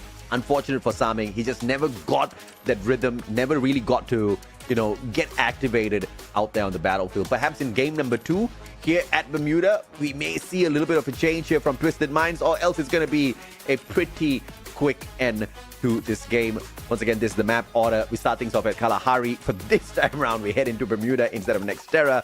And then if the game survives till game number 3, you'll visit Nexterra. And, I guess the Santino didn't really work out the way Twisted Minds wanted it to. Which again, I find it pretty interesting that they decided to prioritize it in the second phase. See if that changes, right? They did have second pick in the first map, so I would assume they get first pick on Bermuda. And if that's the case, is Tatsuya going to be banned out? I think that's a very important question to be answered. Yeah, absolutely, man. I mean, obviously that is a solid pick coming through from these teams, right? That Coda seems to be pretty, incessant out there on those battlefields as well. So it really is out there because of how the meta is right now. You really have quite a number of overpowered active skills that will be annoying to deal with out there on the battlefield if you're not prepared to face them. And Twisted Minds just have an extra layer of difficulty because they have one player who's not fully focused in this matchup just yet to bring out the best version of himself. Yeah. Currently a weak link, but hopefully it's temporary. I mean, you don't really have much time to reset, but that's kind of the nature of competition, right? Even when you look back at the Free Fire World Series Global, I believe there's this short documentary with Fluxo. Sometimes you only get a very short period to recompose yourself, and that kind of separates the good and the great. Yeah. Tatsuya is going to be open. Coda gets banned out this time, but by Team Falcons themselves. Yeah, they don't really want to deal with the Coda that Twisted Minds brought out earlier on. But obviously the clue can still be dragged out. That might be an opportunity for them to get a little bit of extra information, but it's going to be the first Tatsuya pick from Twisted Minds instead. Pretty interesting that Team Falcons ban out Coda, considering that they first picked Coda in the previous game. They could still go A124, but then you essentially give out Cassie to Twisted Minds, right? So they go for none of it. They open the feud, they take Zane, and now Twisted Minds, you have plenty of choices to go with. I mean, Cassie surely is going to be a thing. Diamond and Exposy, Diamond and Nameless, in fact, is going to rock it for sure. So it's very telling that Team Falcons actually thinks Coda is broken because, even when Tatsuya was available for the pick, they went in there and they dragged that Coda in on their side earlier on. Twisted Minds is bringing in Santino and Skylar. They see something here. So they want to play this aggressive. They want to... They really seem to think, or at least Diamond seems to think, that Santino can work some sort of magic out there. So it's under the assumption that Cassie is going to be open, I guess. this should be A124. Yeah, A124 on Cassie. Wow. Once again, Twisted Minds prioritizing the Santino in the second phase. Are they? I mean, if I'm Falcons, I wouldn't go for it. And the Raiden. Oh man. Bro. So you know What? So a part of my brain was thinking that no way they picked Raiden, right? Like there's no way. But they did. So Iris goes over to Team Falcons again. Man, this looks so weird, but maybe they know something we don't. I hope, for their sake, I hope they know something we don't, bro. Because, I mean, obviously it'll work. If everything goes their way, then Raiden can cause quite a bit of destruction, quite a bit of chaos on a tight little map like you have on Clash Squad. But, you know, we kind of saw it in action and it was not the most effective thing out there. You need a lot of information. You need to know exactly where your opponents are, which is fairly easy on Clash Squad, but getting those spiders to do something out there, it's tough, bro. Spiders don't listen. Yeah, that and also who can gather intel again. I feel like if you are Rider, you are more of a secondary utility dude instead of the primary one like Clue or Clue, for example. So in this case, you're relying a lot on Raiden. Then why not take a homer, right? That's feels like relying on their visual capability right now. And you must really have faith in that 5-meter radius. I'm just saying, right? 5-meter radius is really not much. It's decent, but you know, pretty questionable in terms of exactly what it can do. But anyway, let's see. Let's hope and see if or not the team of Twisted Minds can make something happen out of that Raiden play. I want to see it. I want to see a game-changing play for sure. It would be quite exciting. But if I didn't know any better, it'll just look like they're just throwing away this opportunity because I don't see anything working from this lineup. I mean, I gotta say, it's already so late into the night, it might as well be serious, right? It's not like you can have dinner after this. At most, it's supper. I say, wait, people like me will disagree, okay? We'll have dinner and then supper. It'll just be a long night. It's gonna be a long night if Twisted Minds wins the whole thing. It's gonna be a longer night for sure. I mean, I'm not complaining, though. See, I suppose he actually. I wasn't expecting it, man. Clash Squad takes a long time to bring to an end. Yeah. No, actually, I mean, back then when we do it like for the show matches, it's all fun and games, right? Because I mean, even back then there were prizes on the line, but we had like some pretty crazy KOLs, like 12-year-old kids just stomping everyone. But now you see pro players fighting for a prize pool is definitely different. On a different level. For sure, it's fun. Yeah, you get to see the strategic plays as well. You get to see some mind-boggling pulls in here. Exposi really low, won't be able to recover, but that's his only medkit. So man's got to be very careful with how he goes on out there. Diamond gets dropped onto the ground. At least he's got a medkit if somebody else wants to pay. Oh my God, that's about it. That's it. I'm telling you, you playing pistol rounds against a team with Cassie. No way. I mean, Nameless is going to get one, but that is pretty much it. Didn't expect this pistol round to go any other way. Yep. I'm just surprised that it took longer than I thought it would, right? The teams were actually taking it pretty slow, but once more, it's Limit. Oh my goodness, this guy he's mad. He's so sharp. You've got everything on the side of Falcons, man. You've got that Cassie. You've also got that A124 in the hands of Kororo. You've got that Zane for that extra layer of defense. I don't know. I really don't understand how Twisted Minds thinks that their lineup is actually going to be able to cancel out the capabilities of Falcons and their active skills. But look at that electrotherapy once again. Working its way. One more, pushing on fire. Very brave, but perhaps he's overstepped his boundaries. Mini Uzi in hand. Exposi really low. He's taking on a 1v2 all on his own. Exposi down on the ground. Nameless about to get taken down as well. On fire, gets the job done. My God. Okay, at least as an equalizer, Sami finally steps up, finds his first elimination in this entire series. So Nameless also bleeds out as well. A 2v2. A lot more manageable for both teams. It's going to be a pincer limit. He's stuck in a rock in a hard place. Kororo from behind backs him up. Saming is gone. And 1v2, Diamond got to somehow pull this together. But then in his hands, Limit sees it, instantly avoids it. And somehow Kororo gets tagged as he retreats. Limit now has a choice to make. Do you fight this or do you save your teammate? Seems like backing off is going to be the call, but it could be a bait and switch. Drops on the glue wall. Diamond pushes forward and wins out. And Twisted Minds finds their equalizer. It's the Santino of all active skills that gets them the victory without even being used. Okay, he didn't use the Santino. He just it was a decoy. Left him outside. He just left him out there. It was a smart decoy though, because oh man, one more actually fell for it. I don't know if he did, bro. Either way, he shot the decoy. That was on him. That was on him. Twisted Minds with 1 round back. Diamond gets the job done, gets the triple on that second round, and like you said, Saming finding his first elimination of the series in this round number 2 here at Bermuda. Now, Exposy, Tatsuya in hand, can cut this distance really quickly, but needs a very solid flank from the side of Diamond as well. Double smoke grenades, I believe one from each team to cover the battlefield. Ooh, Limit almost getting a nasty tag through the smoke just now. On Fire being pretty up front. Again, Nameless, his back turn does take a bit of damage. Of course, survives through it. On Fire now turns the corner, the backup a bit too late. On Fire, he was back up. Look at the save! Extra 80 HP to get him out of that. On Fire, surviving longer than it was permitted. And Falcons have just found 3 just like that. This is why everybody needs a little bit of therapy, baby. What a play. And wow. That electrotherapy just got the job done. This was that play, man. On Fire, almost taken down. And one more says, not today, my friend. Not today.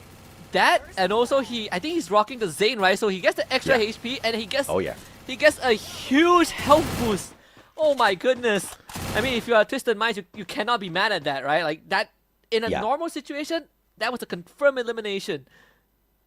Zane Cassie combo is just pretty much a walking tank out there on the battlefield. And if that's one more that's got that extra layer of defense plus life, yeah, you can take a couple of lives away from your own side. Just put it in the coffin already, because this guy is just on another level. Now On Fire once again, pushing on fourth, has got that Zane already on that pop. Kororo as well, instantly activating that A1 to 4 the moment the match starts, so that his opponents cannot activate the active skills. This nasty stuff. And look at how much ground On Fire has covered. Not sure if Twisted Minds knows about this. Surely they do, right? Surely they hear the footsteps. Limit. Oh, these players getting so close to each other, and now the circle's just gonna pile on that pressure. Everybody's hopping on into this warehouse. Saming's down at the bottom. Only problem here is Exposy finding an opportunity, and it'll be the Rebel Rush that gets him out of trouble, and one more! What?! He still fights Diamond! And how did Limit survive through that? He was about to get pincered by Twisted Minds. Well, Falcons, and the dream of Twisted Minds right here, right now. By pulling themselves in a 3-2-1 spot. Nameless will get sprayed down. On Fire, M590. Backup is there in the name of Kororo, and Saming will get taken down as On Fire picks up a double for himself. You gotta be really scratching your head right now if you're Twisted Minds. This should not be allowed. How is this possible? Limit was in a bad spot already. They just needed to take him out, and he not only got the knockdown, but he survived through that. What? On Fire is running not just the Zane, but he's also got Flash on him. So if you shoot him from the back, man's gonna take less damage. He's running Antonio. He's got Shadi. Man, I don't understand how Twisted Minds is gonna be able to take these boys down. Because first of all, their own lineup of active skills is very questionable. And Falcons is just walking in here ready for a heavy battle. It seems like they just want to go head-to-head against Saming versus Limit from long range. The Santino swap from Exposy. This is going to pay off though. Running into the smoke. It's not going to be an easy place to maneuver. All those blue walls blocking his movements. It seems like Twisted Minds will be forced to back off. Fortunately, not getting much out of it. Ice Grenade is going to be laid out first on that airdrop as Falcons anticipate Twisted Minds stepping on out, but the smoke grenades are going to be obscuring the vision of Falcons, and they're not going to be able to tag anybody up just yet, but enough space to reach this airdrop. On fire with those jump shots. And you can see the electrotherapy giving him that well-needed HP in time before he gets knocked down to the ground as well. Lucky for them, Twisted Minds had already used up their grenades, and Karoro with the combo on Limit just goes in for that spray and pray. Diamond getting taken down by Limit, right? Because he's uncontested. Once more is Saming. He just arrived and he's like, where is my team? Well, sadly, they are all out of this round, and Saming has to deal with the rest of Falcons, and it's just not possible. It's a 4th round for Team Falcons. And it looks like a possible quick end is going to come to Twisted Minds here. I don't know if we can just purely blame the picks of those active skills or the commitment in winning this battle up against Falcons. Could they have given up before the match even started? If it's slightly slower on the ball too. So let's see, it's another 2-2 split this time. Because look at Limit, he's already in position. He's ready to take a fight. So Saming left alone once more. As per the playbook of Twisted Minds, nades from afar, Nameless somehow. A voice getting tagged. It's between him and Exposy. Dashing forward, Exposy not worried about shots from the back. Diamond getting knocked in the head as well. Down to 40% health. Limit has a good chance of taking it now. Exposy is down already. A swap with the Santino. Karoro gets dropped, but Exposy is out. Now on fire, circling around, M590 in hand, Nameless right in front of him. Just needs an opportune moment, sees it, takes it, but Nameless will be able to find a fantastic response.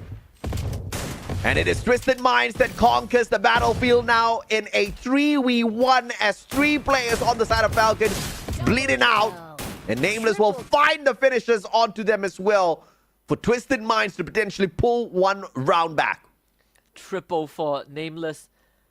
As that smoke dissipates, they should know where Limit is at. Though he has to deal with Saming first. That initial shot's going to reveal where he is. Limit having a rough time dealing with multiple guns aiming at him. Diamond and Nameless going to push up Limit. One last blue wall drop, turns the corner, misses the point blank. Diamond closes it out. 2nd round for Twisted Minds. Perfect play, I can say, with that M590 this time round for Twisted Minds.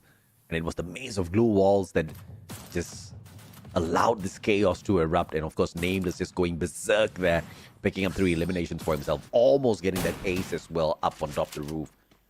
And this is a decent comeback for the Thai squad of Twisted Minds. 2-4. They just need to do that 4 more times. Yeah, do that 4 more times. I would say 2 more times to find the equalizer. You know, 1 step at a time. Of course, Team Falcons, they got separated in that glue wall maze. I think the overall grand scheme of things, it should still be as usual. 1 more on fire together. Limit and Saming versus each other on top of the roof. But I suppose he's going to be tagged out very early on. Where's the Santino going to go? Is he going to make the switch? He's attempted a couple of bait and switches. Nameless getting knocked down. This is bad news for Twisted Minds. Yeah, 1 more with the God Nade from afar, and he's going to go in there for the quick elimination as well. Twisted Minds is not able to find the recovery. Karoro, close proximity with Diamond, but the smoke grenade will save him as he just brings out that chaos a little bit more, obscuring the vision. And no fire actually getting destroyed by Exposy. But fortunately, there's no finisher, so fire gets recovered. Karoro gets shot from the back, push. Exposy goes down again. Diamond finds Karoro, but needs to do a lot more. Saming delivers when they need him. And just like that, the tables have been turned. Limit trying to get the job done. Saming, though, will be able to duck behind the walls, and Diamond finds the finisher. And a comeback from nowhere for Twisted Minds. Looking to be more and more possible. Diamond really leading the charge. And then Saming finding his opportunities to take shots that matters. 7 eliminations for Diamond, 3 for both Saming and Nameless. Of course, Exposy hasn't gotten much yet. Every single round he has gone down. Wasn't able to pull much of a Houdini move, but at least Twisted Minds being glued together, being held together by the rest. Yeah, even without Exposy really contributing here. Twisted Minds just 1 round behind Falcons. Looking for the equalizer. They swap grenades. Exposi will get tagged up. Nameless very easily walks away from that. On fire. Aggressive on the push. Meets Nameless. M590 combat in a 1v1. On fire jumps around. Saming gets taken out from Limit from across the battlefield. The sniper battle ends up on the side of Falcons. One more finds Exposi. Nameless still surviving. On fire finally going in here for the final engagement, but this time brings in backup as well. Nameless tagged with a 1 and On fire finally puts him down. And match point, no, make that series point potentially for Falcon with this next engagement. And once again, Limit takes out Saming at the start of the round as Diamond leaves his head through the smoke. He gets sprayed down. Series points for Team Falcons. It's just so tough, and look at this. Oh my god. I have a feeling Saming saw Limit but just could not respond in time. But either way, Limit, FFSI MVP for a reason. When he was with E Arena, he was one of the biggest reasons they even won the whole thing at that point. 6 rounds in the grand finals, they won it in 3. And not to mention 3 consecutive booyahs 3 years ago. Now here he is with Team Falcons, one of the biggest orgs globally, with the accolades under their belt. Here, really gapping Saming every single round. Yeah, honestly, the star player of his squad before he was acquired by Falcons, and has truly been an asset that has been putting in the work, earning his keep for sure. The crunch time with On Fire so far in front. Of course, that ice grenade will be a bit of a problem for Team Sunrise to go through, and once more Limit. Oh boy, Saming not really getting to play the game every single round, man. Saming is just not having a good day at all, thanks to Limit.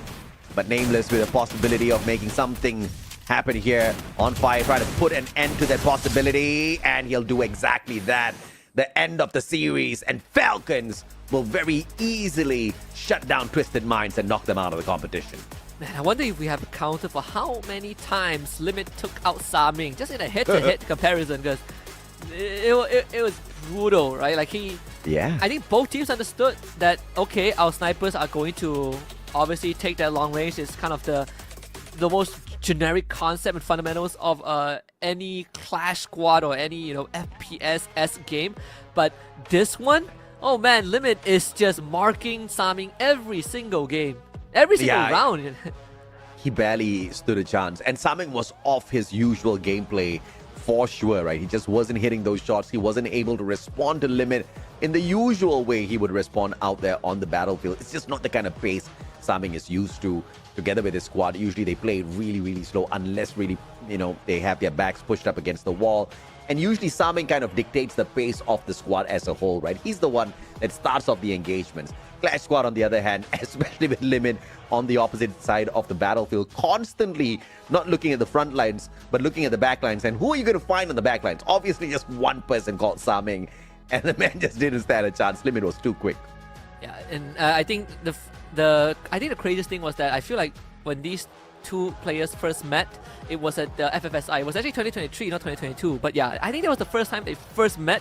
Saming was like the week 1 MVP, and then Limit became the overall MVP, the finals MVP. And here they are, Limit really showing Saming that he is, for now, a cut above. Yeah, for sure. And of course, as far as Falcons are concerned, they are most definitely looking for some solid trophies. Obviously, they want to secure Southeast Asia before heading on to the Esports World Cup and finding a back-to-back trophy for themselves. Let's see if or not that is a possibility, because we have a lot of noise being made all around the world. Obviously, teams like Fluxo would want a little bit of that pride as well after what they've been able to achieve in the recent times. But in the overall grand scheme of things, you gotta love how the esports segment of Free Fire is growing, Husky. Yeah, it's only getting bigger, right? Bigger steadily. Sometimes you forget how crazy it was at the apex of things, and you look at how it started in Brazil, and then we ended last year in Brazil. This year, I think we're going to Indonesia, and it's still one of the biggest crowds in Southeast Asia, right? It's an up-and-coming region as well. So it's an exciting year ahead. I think even this Clash Squad, I don't know how they're going to implement it consistently down the road, but I hope this becomes a thing, right? Even as a side gig, I would be happy with how much entertainment we're getting from these teams. And preseasons, bro, every single competition deserves its own preseason. Yeah. Just so that the teams can have a little bit of this warm-up, because we clearly see how the warm-ups are very important here at Clash Squad. Yeah, it actually gets, I think it also gets the fans involved. I know some of them probably would take this very seriously as if it's a proper championship, but it kind of keeps the teams in check, I guess. You know, you can't really slack too much. Now all eyes are on you, and over a longer time frame too. I mean, no doubt whatsoever. You know, the season itself is going to be pretty heavy. You know, we've got battles all throughout. And I believe we come to a full conclusion of our Southeast Asian League in the month of June. But of course, looking at the match summary here, a best of 3 on the series, but Falcons only needed 2 to bring it to a close. Twisted Minds, 2 rounds victory on the first game, 3-round victories on the second game, but could not get past Team Falcons, who brought the series to an end within the 2 matches. Twisted Minds just couldn't get off the ground, right? Every single time they try to do something, they get shut down by Team Falcons. I feel like a part of it definitely boils down to the active ability selections. I'm not really sure what the idea was behind it, but I guess we'll see it in the future. But for now, one more is going to be our MVP for this game. On the Cassie, just wreaking havoc. Yeah, no doubt at all. I mean, this guy was just so painful to deal with. He had that Cassie, that electrotherapy was just giving on fire, a lot more capabilities to constantly fire without worrying about his own health whatsoever, right? And he also has the memory mist here. After you get to knock down an enemy, the marked enemy within a 20-meter radius, it slows down their movements of the rest of his opponents. And it's Clash Squad, bro. A 20-meter radius basically means the whole map. So he is very effective out there, which is why he's so aggressive. But it just wasn't all about one more and his assist, right? Which is very, very impressive, by the way. It's the teamwork. It's Limit, the sniper of the squad from the back. It's Karoro with the assist. It's On Fire with the aggression up front. It was such a great combination from the side of Falcons. Yeah, truly a team that works as a unit, right? Eliminations even across the board, damage dealt almost even across the board, except for Karoro, who is more of a supportive role, but man, I gotta say, you know, every one of these members played their role to a T. And crazy enough, you know, when you compare the hit-to-hit, Diamond and On Fire actually almost have the exact same stats, barring KDA and assist. Yeah. But when it comes to elimination, they're even. I mean, it's unfortunate for Diamond that he did not have the rest of his team members on point for this match, right? I mean, they've got a great jersey, but they need their gameplay to match up to that fanciness.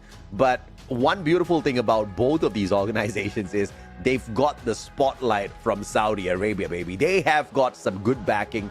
So I'm looking forward to Twisted Minds taking this defeat very, very seriously, because I rather see them down in the dumps now in comparison to when we actually start the real thing at FFWS Sea, right? Better to learn the tough lessons now here at the preseason. Yeah, it's preseason, a bit of fun in games. Obviously, you are going to miss out on some of that cash prize, which is going to be a bummer, but the holy grail lies beyond this. When the season actually starts, you know, that's where I think these teams really start showing that A game. But for now, we have to wave goodbye to Twisted Minds. And this one, I was hoping we get to see Saming into Limit, but even into one more, right? Like 3 eliminations for Saming. That's, what, 3 eliminations across... okay, this is the wrong head-to-head production, all right? We needed to see Limit up against Saming. That would have been a classic. 3 eliminations in 17 rounds. No, don't say that. Unfortunately, I mean, clearly, and obviously we're talking about Saming. We can't even start the conversation on Exposi, who got 0 eliminations in 17 rounds. So Twisted Minds just wasn't having it today. And honestly, you were right. They kind of lost the match at the Bans and Pick stage itself. You know, I am not so sure what they were experimenting with those active skill picks. Yeah, but I would not do that again. They were playing around. There's just no way they were serious with that one. Yeah, I think, you know, it's good to have a bit of fun. Good. I mean, if if there is no urgency to be like, hey, you gotta win that extra 8K, then sure, you know, like whatever makes them happy. Now they get to prep for the season, which is gonna start in like a month or so. So that's where we see if Tristan might kind of step back up. It's going to be I think it's going to be a rough year overall just because of the level of competition, but it's good to get that wake-up call before the actual competition starts. Absolutely, man. And of course, we're going to be taking a break shortly, ladies and gentlemen, boys and girls. When we come back, we have one more series awaiting for all of you guys. And obviously, Buriram has not been in participation just yet. There is a reason, because we have kept the best for last. It's not just Buriram. Obviously, they need an opponent, and it is the famous WAG from Vietnam. But once again, that comes to you after a quick, short 2-minute break. We'll be back with you in a little bit.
Welcome back, folks. You are currently tuning in to the Free Fire World Series Southeast Asia preseason for 2025. First of its kind is Husky alongside the Mustachio AJ, bringing you guys Clash Squad.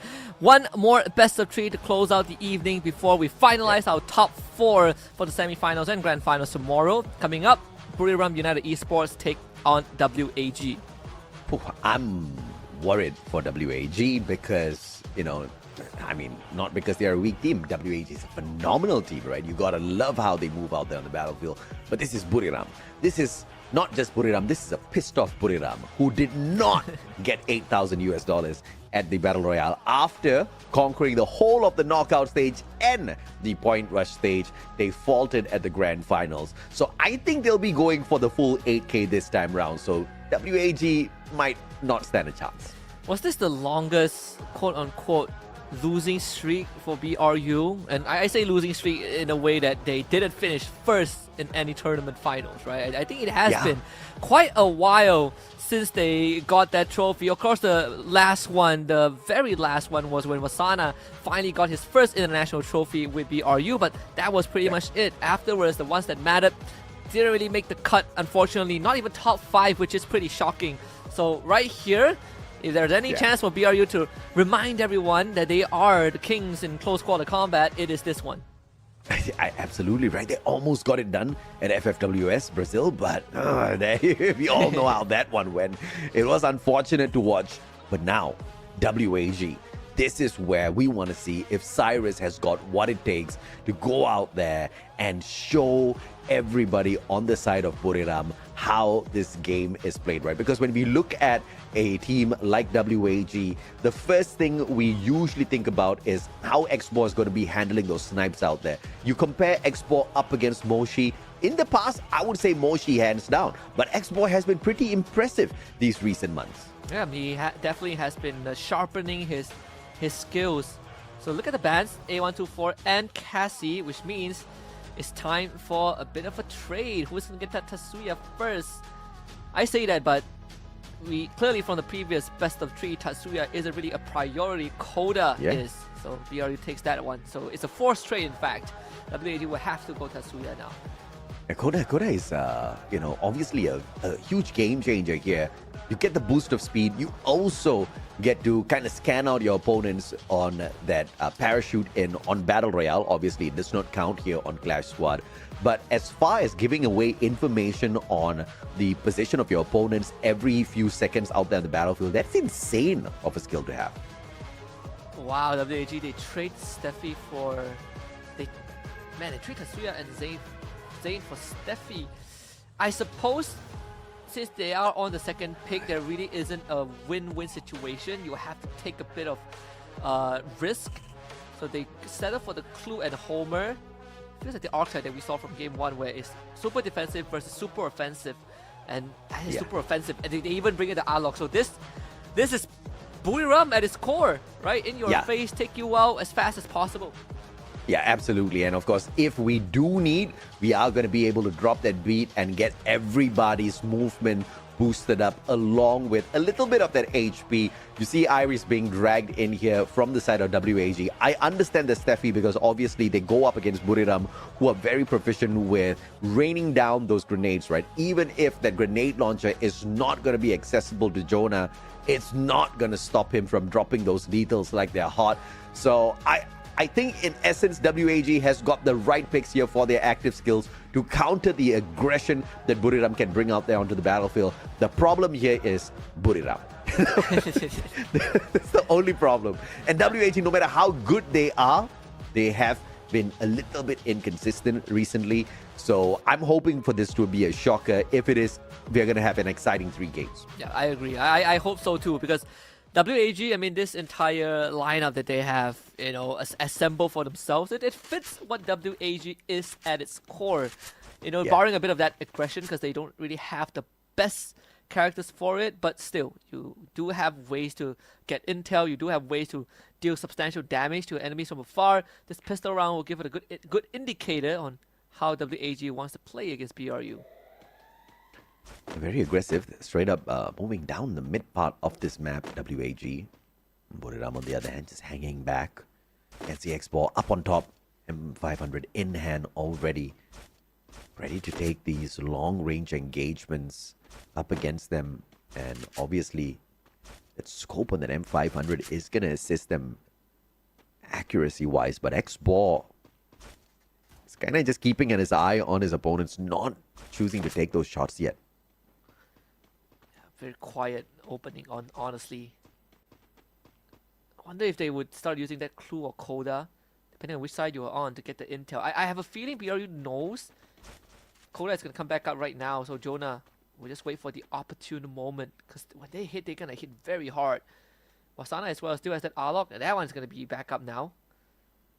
20 seconds left. Initial shots fired from Wasana. A bit of an intel given. Export did get chipped a little bit. And thanks to the fact that it's Kalahari, we get some grappling hooks out there as well. Jonah, the first one to be sprayed down. A good double team here by Allen. And backed up by Krillin. Jonah sprayed down, but Moshi is there to shut down X-Ball. A back and forth, but well worth for Buriram because Jonah's right back up on his feet. These guns are deadly. A single headshot is going to knock you down in an instant. And that's what we saw from Wasana and Moshi. Only Allen left. Moshi gets eliminated. Get high out. Jonah, a bit of help. Receives that help, no problem. Allen can't do too much, sadly, in a 1v2 pistol for BRU. I mean, I see why Alan was very aggressive there, but perhaps he could have played that time a little bit more. The circle was on his side. Just kind of aimed towards that wrong player there. Still managed to spray down Jonah before getting taken out by Wasana. So, good effort. Just unfortunate in terms of execution. It'd be incredibly funny if BRU decides to handicap themselves and be like, you know what, we're only gonna go for that big hand cannon hit shot. Obviously, they're taking it a bit more seriously. They bought their weapons, and right off the bat, Helen and Cyrus lost a chunk of their health. Well, it's a fantastic response coming through from Xbor. Thank you very much. And yes, it is hand cannon time for the man. First blood. And it will be the Desert Eagle that gets them the first blood. Moshi, on the other hand, just trying to play this from afar as much as possible. That VSK-94 on standby doesn't really cost it too much. He's got the Desert Eagle backup in hand as well, in case he has to put that sniper away. But a much slower pace here being taken by Buriram after losing Captain Jonah. Very interesting that this is actually the slowest so far, I think, today, right? Like, you would think that, I mean, OBRU would have ran at WAG's face, but oh yeah, right now they definitely have evolved and adapted to whatever the situation calls for it. A lot of information. Wasana, he sees all of them. He's gonna block out Krillin with his glue wall as well to separate the battle lines. Make it fair just for a little while. Wasana is gonna get swarmed and he knows it. He's ready to take the shot, but has to back off as there's too many people to deal with. Turns to Xbor, but Xbor just pops in with a deagle. My god. What a sharpshooter from across the battlefield. Secondary supremacy. Cyrus gets the mini Uzi on the sleigh, and Buriram down by WAG, who pull one round back. Massive shot from Xbor. First onto Jonah and then to Wasana. That one, nasty stuff. If Xbor went down, BRU would have had a good chance of turning this around, but they shut it down pretty quickly, equalizing the round. Man, that Desert Eagle, that Deagle is really deadly when you don't have that helmet to work with. And guess who is defenseless? I mean, BRU not looking too good. Jonah and Get High, no armor, no helmet. Well, sometimes you gotta sacrifice some things for the greater good, and they're gonna just bet on their skills at this point of time. Moshi, the first one to get tagged up, half his life gone already. He's got 2 medkits to work around with, but cannot waste it. Alan just needs one peek around this wall for the top of the M590. Wasana, very brave. The bait and switch is there, but Get High barely got anything out of that. In fact, he got put down to the ground. A bit slower than what BRU would have wanted. I see the idea. They need to be a bit faster with that bait and switch. Get High was almost back to where his teammate was, but they're gonna try it again. The double up. Moshi getting the first one onto Alan, and now Cyrus is gonna get swarmed. Still finds one before Jonah takes him out. Alan still alive, and Alan will clean them all up. WAG getting the second round. Oh, fantastically done. You gotta capitalize when Buriram makes a mistake, and that was the initial bait and switch mistake with Get High. He got sprayed down, but a very, very brave and smart play coming through from Moshi and Jonah, kind of wrapping around with that mini Uzi. They've got that rate of fire. What they did not expect was a recovery play from Alan. M590, one shot, one drop. Beautiful stuff with the accuracy on that gunplay, and WAG just like that with the advantage and the lead now. Yeah, and not to mention that BRU didn't really have the armor on Jonah, so he easily gets dropped. Whoever picked X Allen backed up deserves an assist medal for that recovery. And now things are gonna get real a bit more serious. BRU having some money. Utilities being committed very early on. Cyrus is gonna throw that overhead. That one is not gonna land, sadly. So no connections for on WAG's side. Get High not doing too well, but Moshi with a snipe. And this could be green light for BRU. Deadly flank from Moshi at the vantage point. And Jonah trying to come in here for the follow-up, but just 1 second too late. Alan did get tagged up. X-Ball from afar, dropping Wasana. Get High goes down. Krillin finds Jonah. Buriram crumbling at the hands of WAG as they absolutely dismantle your 2-time world champs. Moshi with a sliver of health. He started things off with the drop, and Alan moving on in for the finisher. He was using that smoke grenade. It was smoke screens, but Oh. doesn't really matter. Allen cleans it up. Third round for WAG, and it went down so quickly. Export uncontested. Moshi not in a position to challenge or threaten him at all, and WAG took advantage of that. I mean, this is where Vietnam's got to dig deep and find some sort of a resolution within themselves, because the more rounds they win, the tougher this game is going to get, because Buriram's going to get heated up, and they are a different sort of beast when they are fully activated.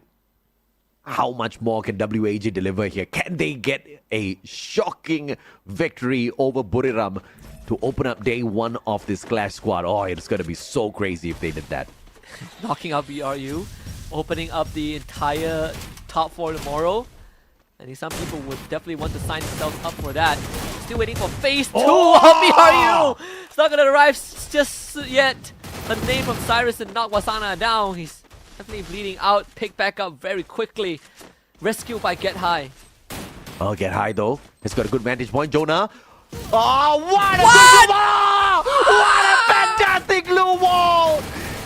That was the Uno reverse on the grenade if you've ever seen one. Oh my goodness. That could be a 4th round for WAG just like that. Cyrus picked back up very quickly. Jonah and Get High also rescued. No casualty just yet, but Critic knocks Asana down. They're all in the red. They all got picked back up. No health bars to work with. No medkits to heal themselves back up. WAG cleans it up. All started with one glue wall deflag. Gonna watch that rebound right here. Perfectly executed by WAG.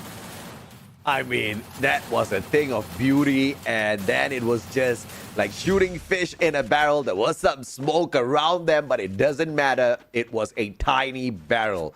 WAG 4-1 up, 2 rounds away from getting game number 1 here at Kalahari. What? Oh my God. And look at the resources that they have on their side, man. Absolutely unbelievable. You've got those level 3 helmets, vests. And Buriram on the other hand just struggling with their level 2s. Let's see if or not that plays against Moshi. Expor though, taken out early by Moshi. Good stuff from Moshi. It's definitely not over just yet. No, all things considered, BRU should never be counted out until the fat lady sings. In this case for WAG, they need 2 rounds, but it's probably the toughest 2 rounds that they would have to close out. Toughest indeed, man. I mean, the closer you get, the harder it gets, right? In terms of finding the victory over Buriram. Now Cyrus walking through this maze, trying to hunt down the Buriram players, but they've all backed away together, comfortable behind their glue walls, trying to bait out WAG. Yeah, Critical gets found by Jonah around the corner. Good stuff. And that's the composure you want to see from BRU. It's only Allen left alive against the entirety of BRU. This round, as good as done. You could buy a bit of time so that you have more time to talk about the next round. But started with the Moshi pickoff onto Cyrus, which really opened up the round for team. Moshi, opportunity. All players gathering around Allen, and Moshi will be the one to find him with the AWM. 4-1 will be a good recovery here as Buriram makes that 2-4. It's a pretty straightforward round. I think for even for BRU, they didn't really break too much of a sweat. I would say I saw some fans in the chat saying that he purchased 1 GB of data for this series, so let's hope that it goes all the way and not a 2-0. Not a 2-0 to the side of WAG, who finishes it 6-2 and then 6-0. That'll be the day. That would be I'm not sure what the right term would be. It's definitely not hilarious, but it would be shocking. It'll be a historic moment for sure for Vietnam. It'll be a unfortunate moment for Buriram and their fans, but you know, you just gotta have moments like that for sure. Allen, his eyes on Wasana. What a jump shot! Finds the first connection. Wasana on standby, AWM in hand, but back up from up top. Jonah is moving on in alongside Get High as well. Jonah spotted out. Good tag by Allen. WAG, everything's connecting. all the chip damage. Alan really pulling his weight right now. And he's going to be put under pressure. Needs some help from his teammates. Gets a lot of detection of where his teammates are at, which in of itself, now Krillin needs to also not get picked off. If Krillin survives, WAG can definitely put extra pressure on BRU. And look at where Alan is. Krillin just went down. Krillin down. Alan just doesn't have any bit of angle to work around with here. He's in a good spot. Just needs a little bit of a vantage point to play this position to perfection. Cyrus now. Wasana. Alan will be found by Wasana as he takes a drop down. My goodness, this is all crumbling for WAG. Buriram finds the final bullet in Cyrus, and it will be a 3-4 slow, but potentially sure comeback for Buriram. Oh yeah. One more round until equalizer, of course. BRU just needs some time to figure out what WAG wants to do. Kind of read their opponents a little bit. I think they discussed about that as well previously, where they take some time to read what the enemy's playstyle is, and then they download that info. Now they use it against WAG. So I think it's a matter of adaptation, right? Who can kind of adapt to the currents faster? BRU definitely showing that. You also got to get that information well and find the counter, right? And Buriram is big on the IQ play, so it's no-brainer for them at this point of time. Now, a good flank being attempted here by Buriram. But WAG spread out on their own side of the field already, trying to cut off their rotations. And it seems like it's working from their side. It's just that the play is a little bit too spread out for my liking. We'll see right now. Again, this entire match so far, this one has been the slowest, right? In terms of the tempo across the entire evening. Of course, if you are WAG, you definitely have that extra info to work with. I feel like X4 knows something is up. Moshi does have the nick cooked up. Releases it, that one goes wide. Wasana also just tossed his, and that one went wide too. So utilities from BRU to clear out space at least. No damage though. Moshi gets tagged. X4 finds the flank. Yeah, great play by X4.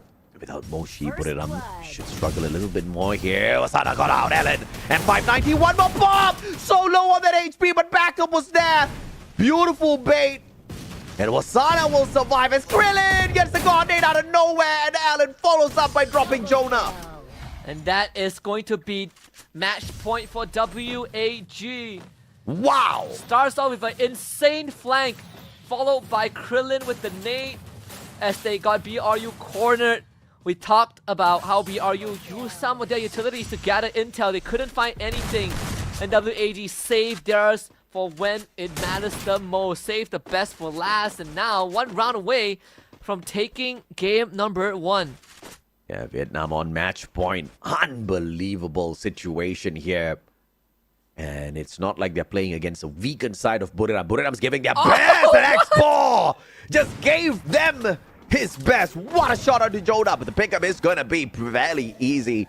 Was knocked down at his spawn, and the rest of his team members were exactly in the right spot to pick him right back up. But Cyrus meets a running Wasana, puts him down on the ground, stops his rampage. And now a 4v3 advantage for Vietnam. Yeah, Cyrus was there. He read the movements of BRU. Now you can have BRU corner Cyrus as you know that there's someone behind. Get high. He is dangerously low. Cyrus and Alan under attack. Get high, knocked down. Moshi gets tagged up as well. Krillin to go for the finisher first. Get high. Number 2, the drop. Cyrus will fall to Jonah out of the captain. Still pretty deadly. All on his own. That's why they're going to double up on him. No chance for Jonah. Moshi now left alone on that high ground. But X-Boy is just going to push him. And Moshi finding the no-scope. And that's number 1. Now Moshi has some time to heal back up. It's Krillin and Alan to try and find the finisher. Yeah, Krillin trying to get there as quickly as possible. He does. Alongside Alan, but no grenades to work around with here. Not needed. What a jump shot with the M590. Still clipped him? Wow, WAG taking game 1, 6-3 on Kalahari.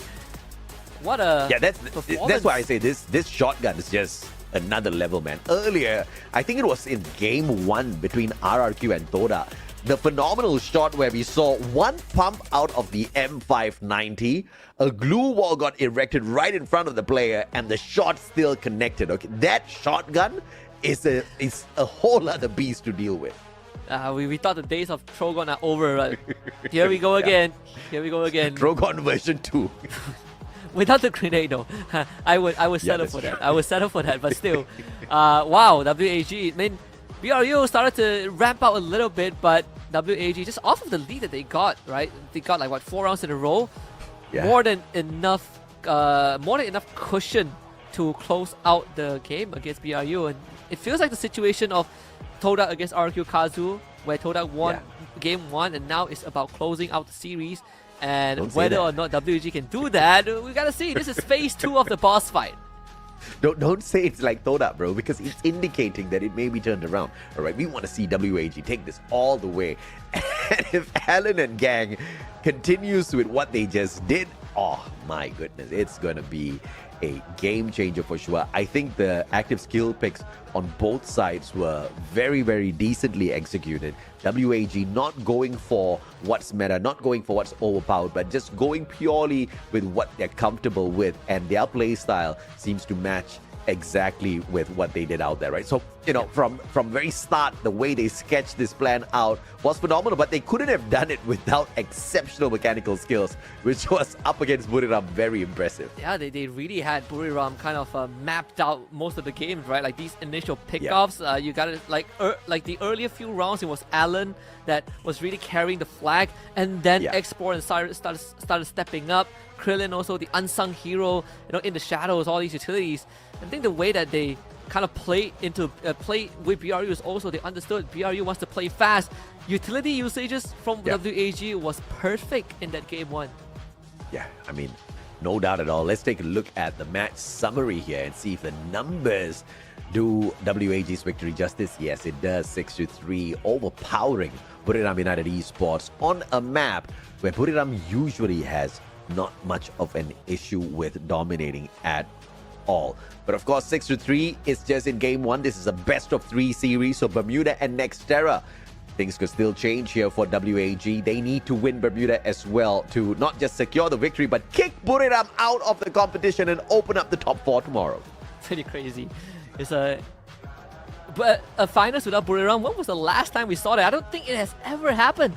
I don't think Buriram has ever not make a finals. I know this is just preseason. It's not, you know, our usual 2-month-long tournament, but still, when you talk about a finals, it's synonymous with BRU.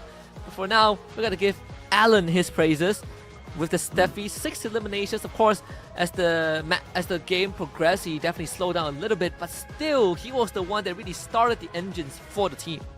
Yeah, honestly, I did not see that Steffi come into play at all. I mean, we did see the pop, but you know, no grenades were thrown at that point of time. So maybe this is something that Alan would like to rethink. Apart from that, this was just purely his mechanical skills out there on the battlefield, right? Yes, you do have auto. Yes, you do have J-beams and all. You've got that extra layer of defense on you. It's just like wearing an extra armor plate as you go on and take on a very exceptional squad when it comes to firepower in Buriram. And they handled that situation so well. Look at the eliminations here. It's not just X-Boy. It's not just Alan. Everybody kind of chipping in as well, right? Cyrus and Krillin doing their part. And this is as shocking as that RRQ Todak match that we saw earlier. Because look at this damage output out here from Moshi. This is unbelievable. Yeah, he is really just trading his life with WAG, right? He's really trying his best to find those angles, but it's not often that you'd think that BRU with a lineup that has speed boost, has a bit more mobility, it's gonna get to where they want to first. But no, it's WAG. They always get there first for some reason. So it's very good reads, and also they kind of did the stiff arm. You know, they understood that okay, the enemies want to play fast. Let us slow them down first, and then we move on forward. And they did a pretty good job. I mean, if this was a sprint, WAG's the champion already, but it's a marathon for sure. And Buriram, you know, usually they have been able to pace themselves very well in past marathons. And, you know, it may just be a possibility. But of course, WAG with the initial victory, if they shock Buriram in the first 2 rounds, of this Bermuda. Maybe, they can use that shock factor to get over here and just kick Buriram out for the first time and just make history right here, right now. I'll take it, man. At the preseason, I'll take that. I'll take it. It's entertaining, right? Everyone's just here to have a bit of fun. We're heading to Bermuda next, and this is where we enter phase number 2 of BRU. And we'll see. I mean, if this is going to wake BRU up, and WAG, if there's any point to beat BRU, this is it. This is the best chance for them to prove that they can also stand up to the grades. They are already standing up to the grades, and it was a very solid ban phase for the side of Buriram. They were not getting into that matchup like how Twisted Minds did, right? They were not experimenting. They were not going wild and crazy with it. They went in with a solid lineup of active skills, backed up by their passives. Just like what they would do if they're going up against Fluxo, all right? They went out there with all guns blazing, but it just did not work against the Vietnam Dream. They were more than happy to take on that firepower, but it was the pacing of WAG that I think really threw Buriram off their game. Yeah. It's definitely a different ball game than the usual battle royale that everyone is used to. When you don't have enough resources to work with, when everything is limited, that's where you need to start to ration how you want to approach the game. A124 and Koda ban out. BRU tired of that. Koda, Tatsuya is now open. I think WAG is going to first pick. Steffi once more will be the choice. Steffi, I mean, maybe Krillin is trying to get something done here with it, but wait a minute, it was Alan that brought in the Steffi earlier, right? I believe or was it Krillin? So, I believe so. I actually don't remember. But let's see exactly what Alan walks in with this time. Tatsuya is going to be the choice of Jonah, so it looks like Mr. Jonah is going to get hyper aggressive in this next matchup. Cassie Zane pulled in by WAG. The electrotherapy is going to be very effective for Alan to be the Super Slayer up close and personal with Jonah and Gang later. So it's going to be another Cassie Zane. We've seen how that panned out. Extreme durability. Homer as the last pick too. Plenty of intel to go with. Good way to chase down your opponents. Although for BRU, now that they don't have the Cassie and no Zane, what is the play going to be in this last pick? And Buriram lost those fights with the Cassie and Zane, so that's actually a little surprising as well. So they've got that information to be played with Clue, since Koda's not going to be in there to give them that zonal information. But with Alok dropping that beat, giving them the needed rush in terms of speed as well as recovery. Let's see if or not that'll help them beef their own capabilities up against WAG, as they were falling a little bit too easily earlier. And of course the Riptide Rhythm being dragged out. So I think the overall idea is still the same for BRU. You still want to go for that, you still want some utility to deal with the blue walls, although I do think that the Skylar is a good kind of good pick to top it all off at the very end. You have a way to get through the glue wall, and now you are less worried about getting ambushed by WAG. But we'll see, right? This is one of the first game today that Iris is completely ignored.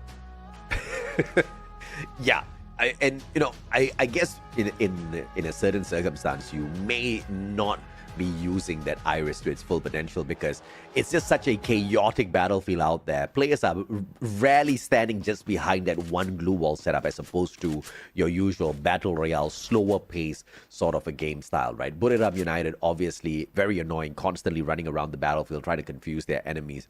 So perhaps dropping that Iris this time around may just turn out in the favor of WAG. But let's see how this electrotherapy first off helps Alan stay in the gunfights a little bit longer.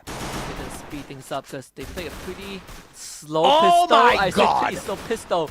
And that is a BRU sending a message right at the start of the round. Krillin actually was able to find Wasana. The spray down. Krillin paying it back twofold. Wasana getting knocked down. Alan from the back. Now he is all alone. Alan! Oh! Able to pull out the stops and him against Moshi right now in a 1v1. Moshi with a sight in hand. Alan buying distance. Moshi switching back to the gun.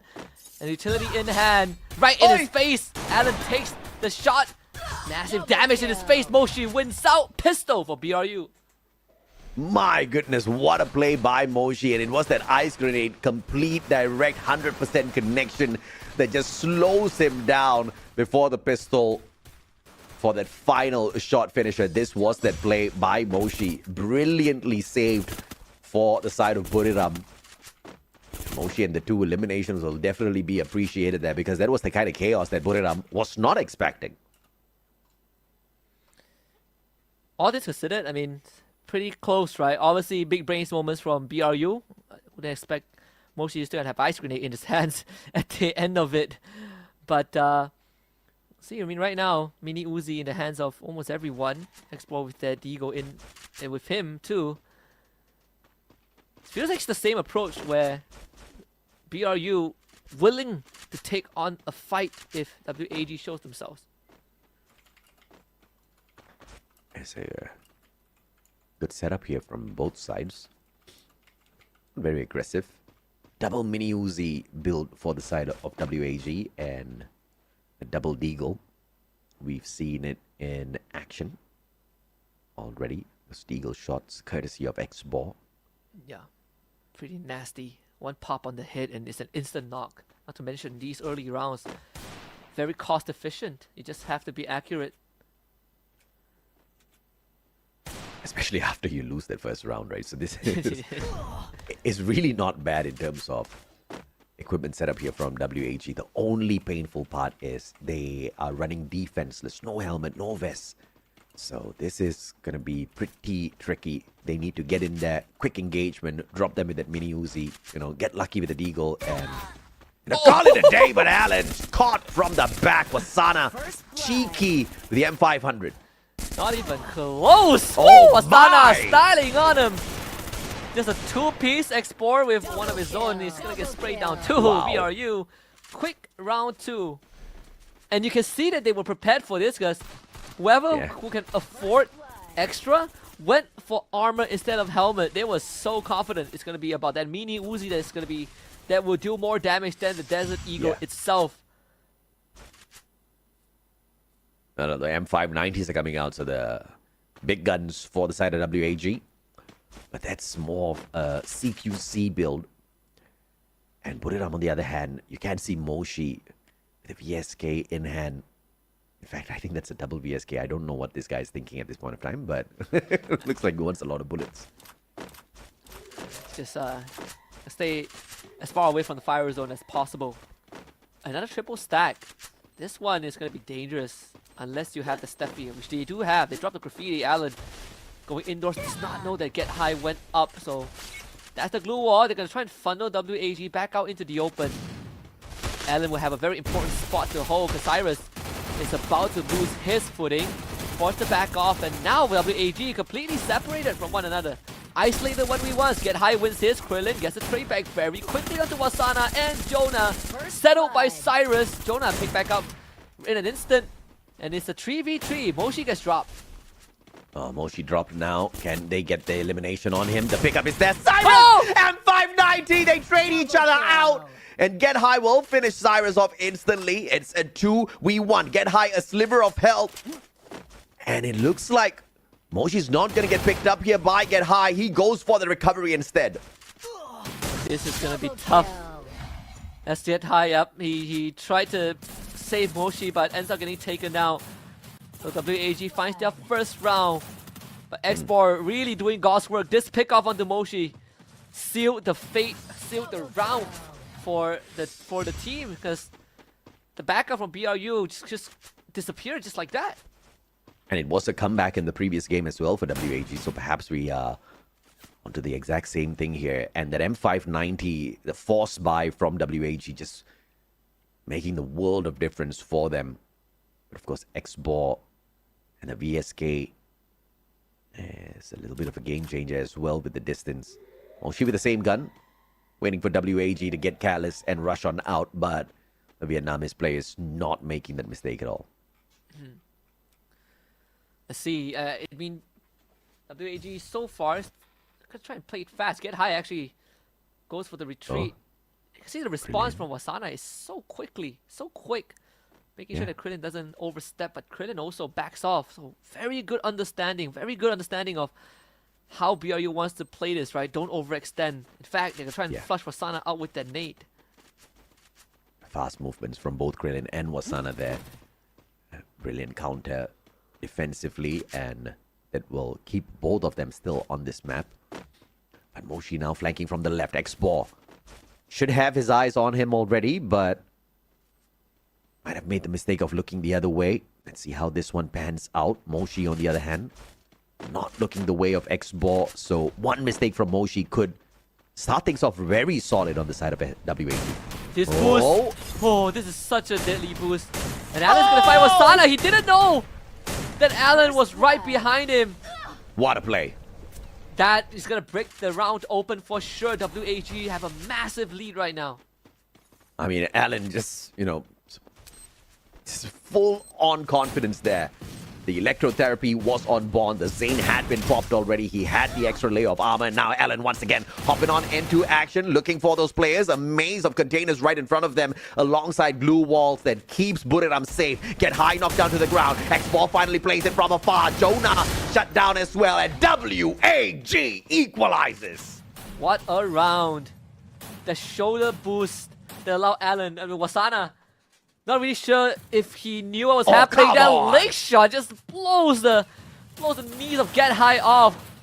Instantly cripples him and takes him out. And WAG really finding all the stops to take out BRU. Holy hell, what a game, WAG. Come on. This is what we're looking for when we look at Vietnam perform out there on the battlefield. WAG just truly bringing... They are 100% up against Buriram, and it looks like Buriram is struggling to keep up with that sort of a pacing. And now the snipers on both sides just kind of peeling away from the squad. 3 players from each side rushing on in towards the center of the map. Once again, it's going to be a fight between Xbor and Moshi. Xbor bringing in the AWM M82B combination. Heavy investment for WAG on the sniper. If he fights Moshi, he doesn't even need to headshot him because Moshi doesn't have any armor at all. So a body shot would be enough. It's a big gamble because usually you would go for that headshot. So Moshi is thinking like how most snipers would. But X4, he has different ideas, right? This is probably not an angle that you would expect him to be in. You can see more of the players on the side of WAG having their level 3 West and helmet as opposed to Buriram. So defensively, Buriram is on the downside here. You can see their electrotherapy held by Cyrus and Krillin, and I think they're playing this a little bit too cheekily. They need to keep that distance down to a minimum as much as possible. Did Alan see Moshi? I feel like he did. This rush can be deadly though. Alan against Wasana, not really exactly prepared for it. It's gonna use that Zane first. Wasana forced off the roof by a nade. Good support from Cyrus. That's the relief that Alan was looking for. And Xbor pays it forward by taking out Wasana to finish it from Cyrus around the corner, out in the open. Jonah punishes Cyrus, biting on more than he could chew, but they do lose Moshi. And also Get High drops Jonah all alone. 1v2 around the corner, pre-fire swing. Krillin gets 3 in a row for WAG doing this so well. X4 is sharp with this sniper. This play, man, this play. I mean, Wasana just could not catch a breath. And everybody from the side of WAG just making good work of that information gain. And Krillin with that wrap around the tree shows the fight in the heart of the Vietnamese players. And just like the previous match, the comeback is real, baby. 3 rounds in a row now, WAG has picked up now to take the lead over Buriram. Yeah, I think if you are BRU, you gotta start being a bit more mindful about your surroundings, right? WAG once more punishing BRU for how the tendencies are moving. Especially Wasana, you can't just rush in like you always do alone and find that 1v3, 1v4. WAG were very well adjusted to how Wasana wanted to play and just shut down every single avenue, forcing him off the roof whenever he goes for a rush, catching him slacking when he tries to heal up. A Wasana that is there you go. Not running at people is a Wasana that is disabled. It's a great entrance for Buriram into the central building here. A double glue wall barricading the window on the opposite end as they entered the site. and instantly disables WAG. And he's actually looking at the double glue wall right in front of us. And it was 6 o'clock, but it's WAG that's trying something very cheeky here. The hop up on the shoulders, the boost to get to that window. It doesn't seem to be working just yet. I think the window has passed for sure. Taking a bit too long to make it happen. They might have one more try. I mean, Nace out kind of working out. Like Moshi is not having a good time. But I feel like it's a blessing in disguise that they didn't get the boost off. If that was the intention, because they're gonna stare straight at 3 PRU members. They might try again though. Look at this. Alan, this is sad. This is dangerous. Better think twice. Riptide Rhythm. Woo.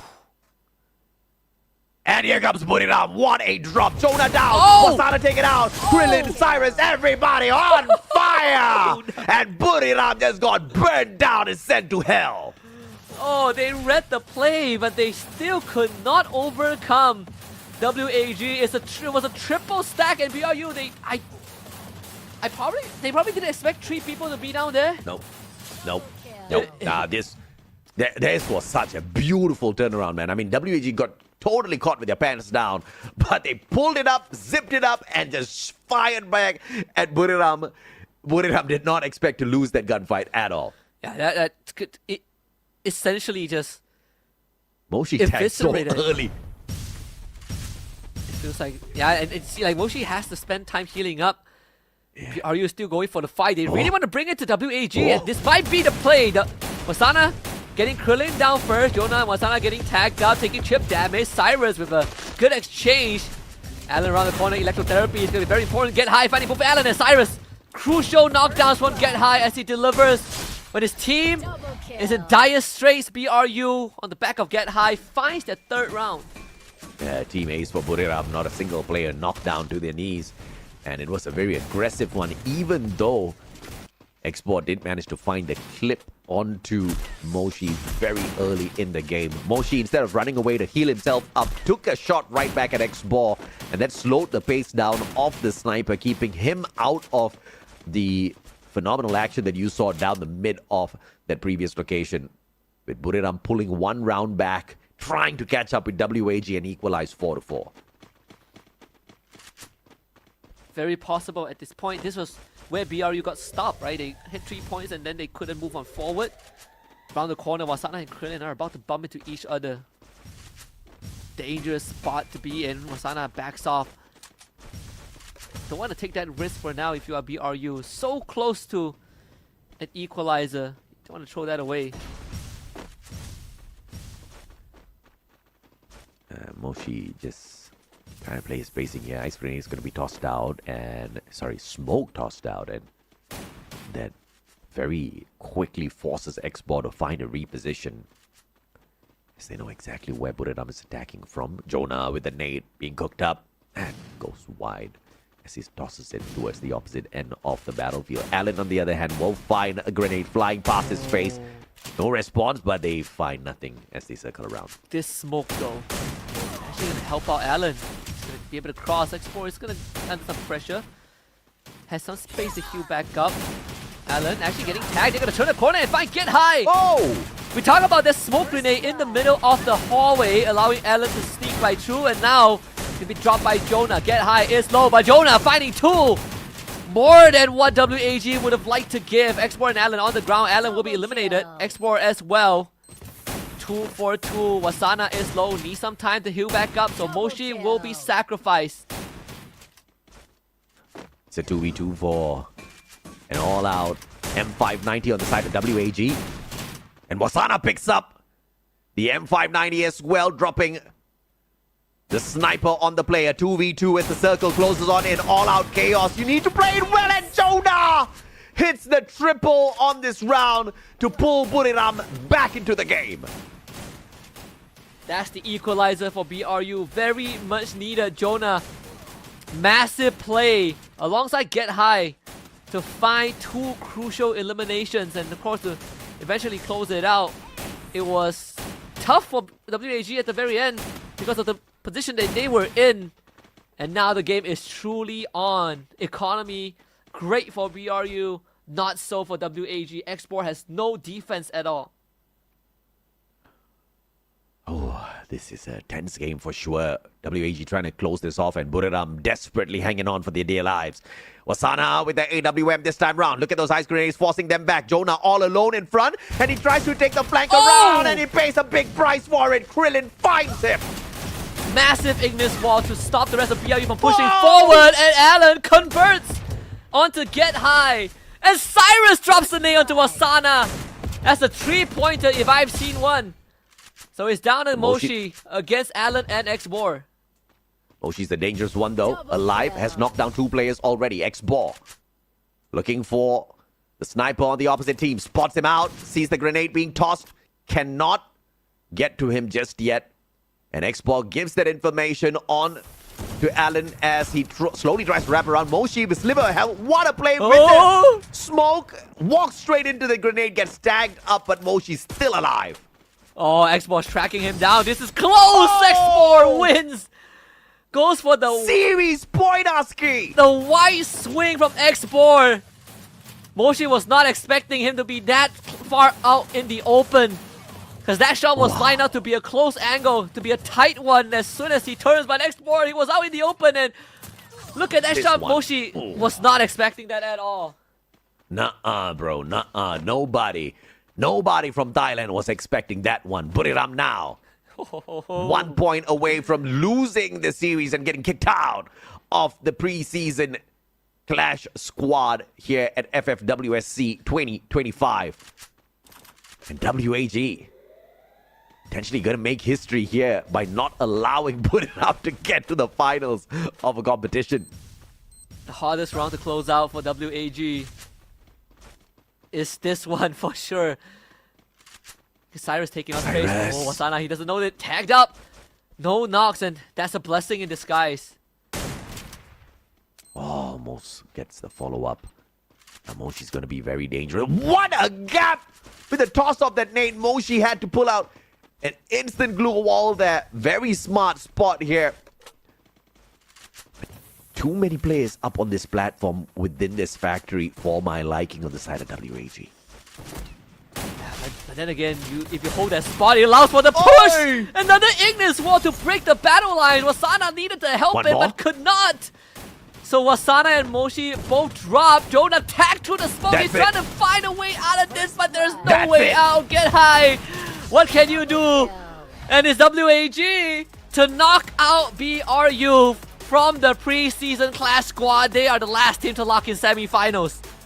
Bye, Buriram, says one of the most inspiring teams out of Vietnam. My God, WAG, what a historic moment here. What a proud moment here for the Vietnamese squad. I don't even think they thought that was coming. They obviously hoped for it, but they did not know it was coming. We did say at the start of the show that WAG is going to be the next up-and-coming team to carry the Vietnamese flag. And they have definitely done the region proud with this KO punch onto BRU in what seems to be a match I think some people definitely expected, predicted WAG to have a chance, maybe a 60-70 odds or a 40-60 odds, but a 2-0 over BRU, that was not on my bingo card at all. No. I'm just super shell-shocked with this result. WAG, man, I mean, it was a very serious game from the very start. The active skill picks were very solid on the side of WAG. Once again, not going for what's truly, just the strong active skills, right? Just playing to their own strengths. When they brought out that combination, right? The electrotherapy as well as with that Zane extra layer of defense, Alan turned into a Terminator, and he was doing exactly what a Terminator goes out there to do. He was slaying Buriram players one after the other. It's actually pretty surprising that Buriram was not able to counter those plays at all. In fact, I thought they were slightly better than that mechanically. Yeah, they were. I think that's props to WAG being able to shut down the core functions of BRU, right? Like Wasana wasn't allowed to just run into the fray like he always does. Moshi, he comes under massive pressure. Like back then, if you try to fight Moshi 1v1, he just wins. But apparently not anymore. He himself is feeling the heat because every single time he pops up, he starts worrying about whether Export is going to find him or whether extra pressure is going to come from WAG. And not to mention, the theme of the entire series is WAG is letting BRU use utilities while they just wait until BRU gets impatient. They're like, we have no utilities, we gotta find info, we go in, and WAG springs their trap. And they were so on point throughout the whole match. I mean, every single game from the side of WAG. You mentioned X-Ball. Let's talk a little bit more about him. Up against Moshi, one of the greatest snipers in the history of Free Fire Esports. X-Ball was not missing his mark. X-Ball was not missing his opportunities. This guy was playing at his very best against one of the best in the industry, right? And he held his own. In fact, he was the more impressive sniper in Clash Squad today. I mean, good on WAG, good on Vietnam as a region, good on X-Ball as a player who has really, improved so much in the recent past. Of course, it's a little bit of a downside here as well that we didn't actually get to see Wasana go on a rampage with that electrotherapy of his own out there on the battlefield. Yeah, I think he didn't really get his electrotherapy, right? Like game one, I think game one he did, but game two, Alok, not really what I think they were looking for. Again, when you can only have one unique ability on a team, you don't really get that triple, quadruple Tatsuya BRU that we are used to seeing, right? Like only one person can get it. They gave it to Moshi because Moshi is sort of the all-rounder, and it does help a sniper player to reposition quickly. That means Wasana gotta take the brunt of it. I take Alok, I still have the offensive capability, but now I am not as self-sufficient as I was when I had the double Rebel Rush, and in this case, WAG just shut that down fairly quickly. 6-3 on Kalahari, 6-4 on Bermuda, and a 2-0 scoreline. We didn't even need Nexterra. Yeah, this preseason's really not favoring Buriram United Esports at all.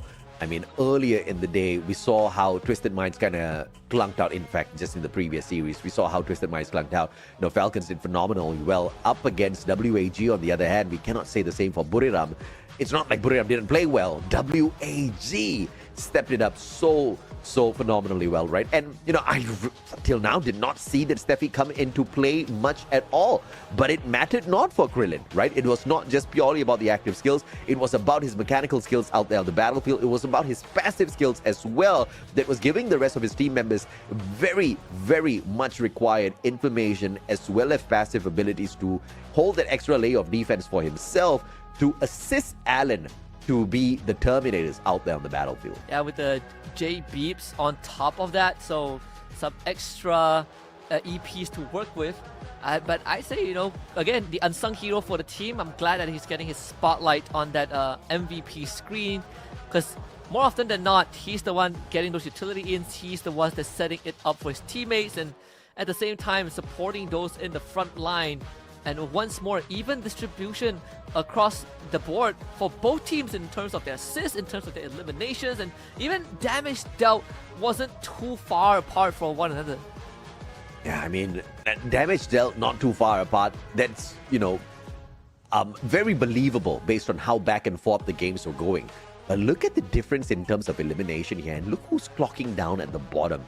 Get High and Moshi getting only 4 eliminations each. Wasana getting 5. This is just not the usual Wasana. This is not the usual Buriram that we are so used to seeing out there on the battlefield. This was a softer version, softer approach from the side of Buriram.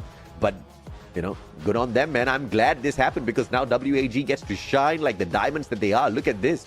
Alan, 13 eliminations as opposed to Wasana, who kind of clocked in 9 this time round. Not so impressive. Damage-wise, very impressive for Wasana. Through those 9 eliminations, he got a total of 6k damage. But Alan, on that 7k, every single stat, he did better than Mr. Wasana. I gotta say, after, 2-3 years of just raw domination from BRU, any player that enters the team, it's gonna be put under a microscope. And this is definitely not the first ever time that BRU got read. I believe that teams have started reading BRU way before, right? Like even EWC was like the first ever tournament that people really saw the cracks in how to deal with BRU. Not the cracks, but the methods to deal with BRU. And then come Global 2024, Fluxo was a good example of how to deal with BRU. And they did it as Magic Squad the year before. And then when you look at Export and Moshi, this is perfect. Like Export, his eliminations, most of it didn't even come from taking down Moshi. It was taking down the teammates around him, right? Finding Wasana when he's trying to hide away, getting good snipes onto Jonah from afar. He is just getting the crucial knocks for his team. Absolutely, man. And of course, you look at the eliminations, obviously X4 doing slightly better, but damage-wise, Moshi just kind of shooting all around the battlefield, trying to slow down WAG as a whole, but just not as focused as X4. X4 was a man on a mission, and his mission was to find Moshi so that he can take out one of the strongest links of Buriram very early on, and it seems like he did well to contain the monster called Moshi. Tomorrow, ladies and gentlemen, boys and girls, when we open up the final day for Clash Squad here at the preseason, we have got 3 full series for you guys. The first 2 will be a best of 3. There'll be a battle between RRQ Kazu and Onyx Olympus in an all-out Indonesian showdown. And of course, we'll also have Team Falcons taking on WAG to see if or not Vietnam can conquer yet another team from Thailand. And the winner of those 2 series will face off in the grand finals in a best of 5. It's gonna be super exciting, right? Because you look at these 4 teams, some of them have been at the top, some of them have been close, and some of them haven't even tasted what it's like to be within touching distance. And the only team that has tasted a championship so far is Team Falcons, and then followed by RQ Kazu, who got insanely close. And then you have WAG and Onyx Olympus, the up and coming at this point. I think the stage is set perfectly for a showdown. I mean, I cannot disagree with you, Husky. I think it was a perfect day. We've seen these teams growing for so many years now, and it's great to see finally the competition move on to a whole new level where the dominators of the past are no longer the only dominators. We've got so many of them so clean at this game that it's very difficult to determine exactly who's going to come out the champion at the end of the day. It was just like that for Battle Royale at the preseason. It might just be just like that here at Clash Squad. But on that note, ladies and gentlemen, boys and girls, my name is AJ. I'm the Mustache down here with Husky, signing off from day 1 of Clash Squad. We'll see you guys tomorrow. Make sure you're there.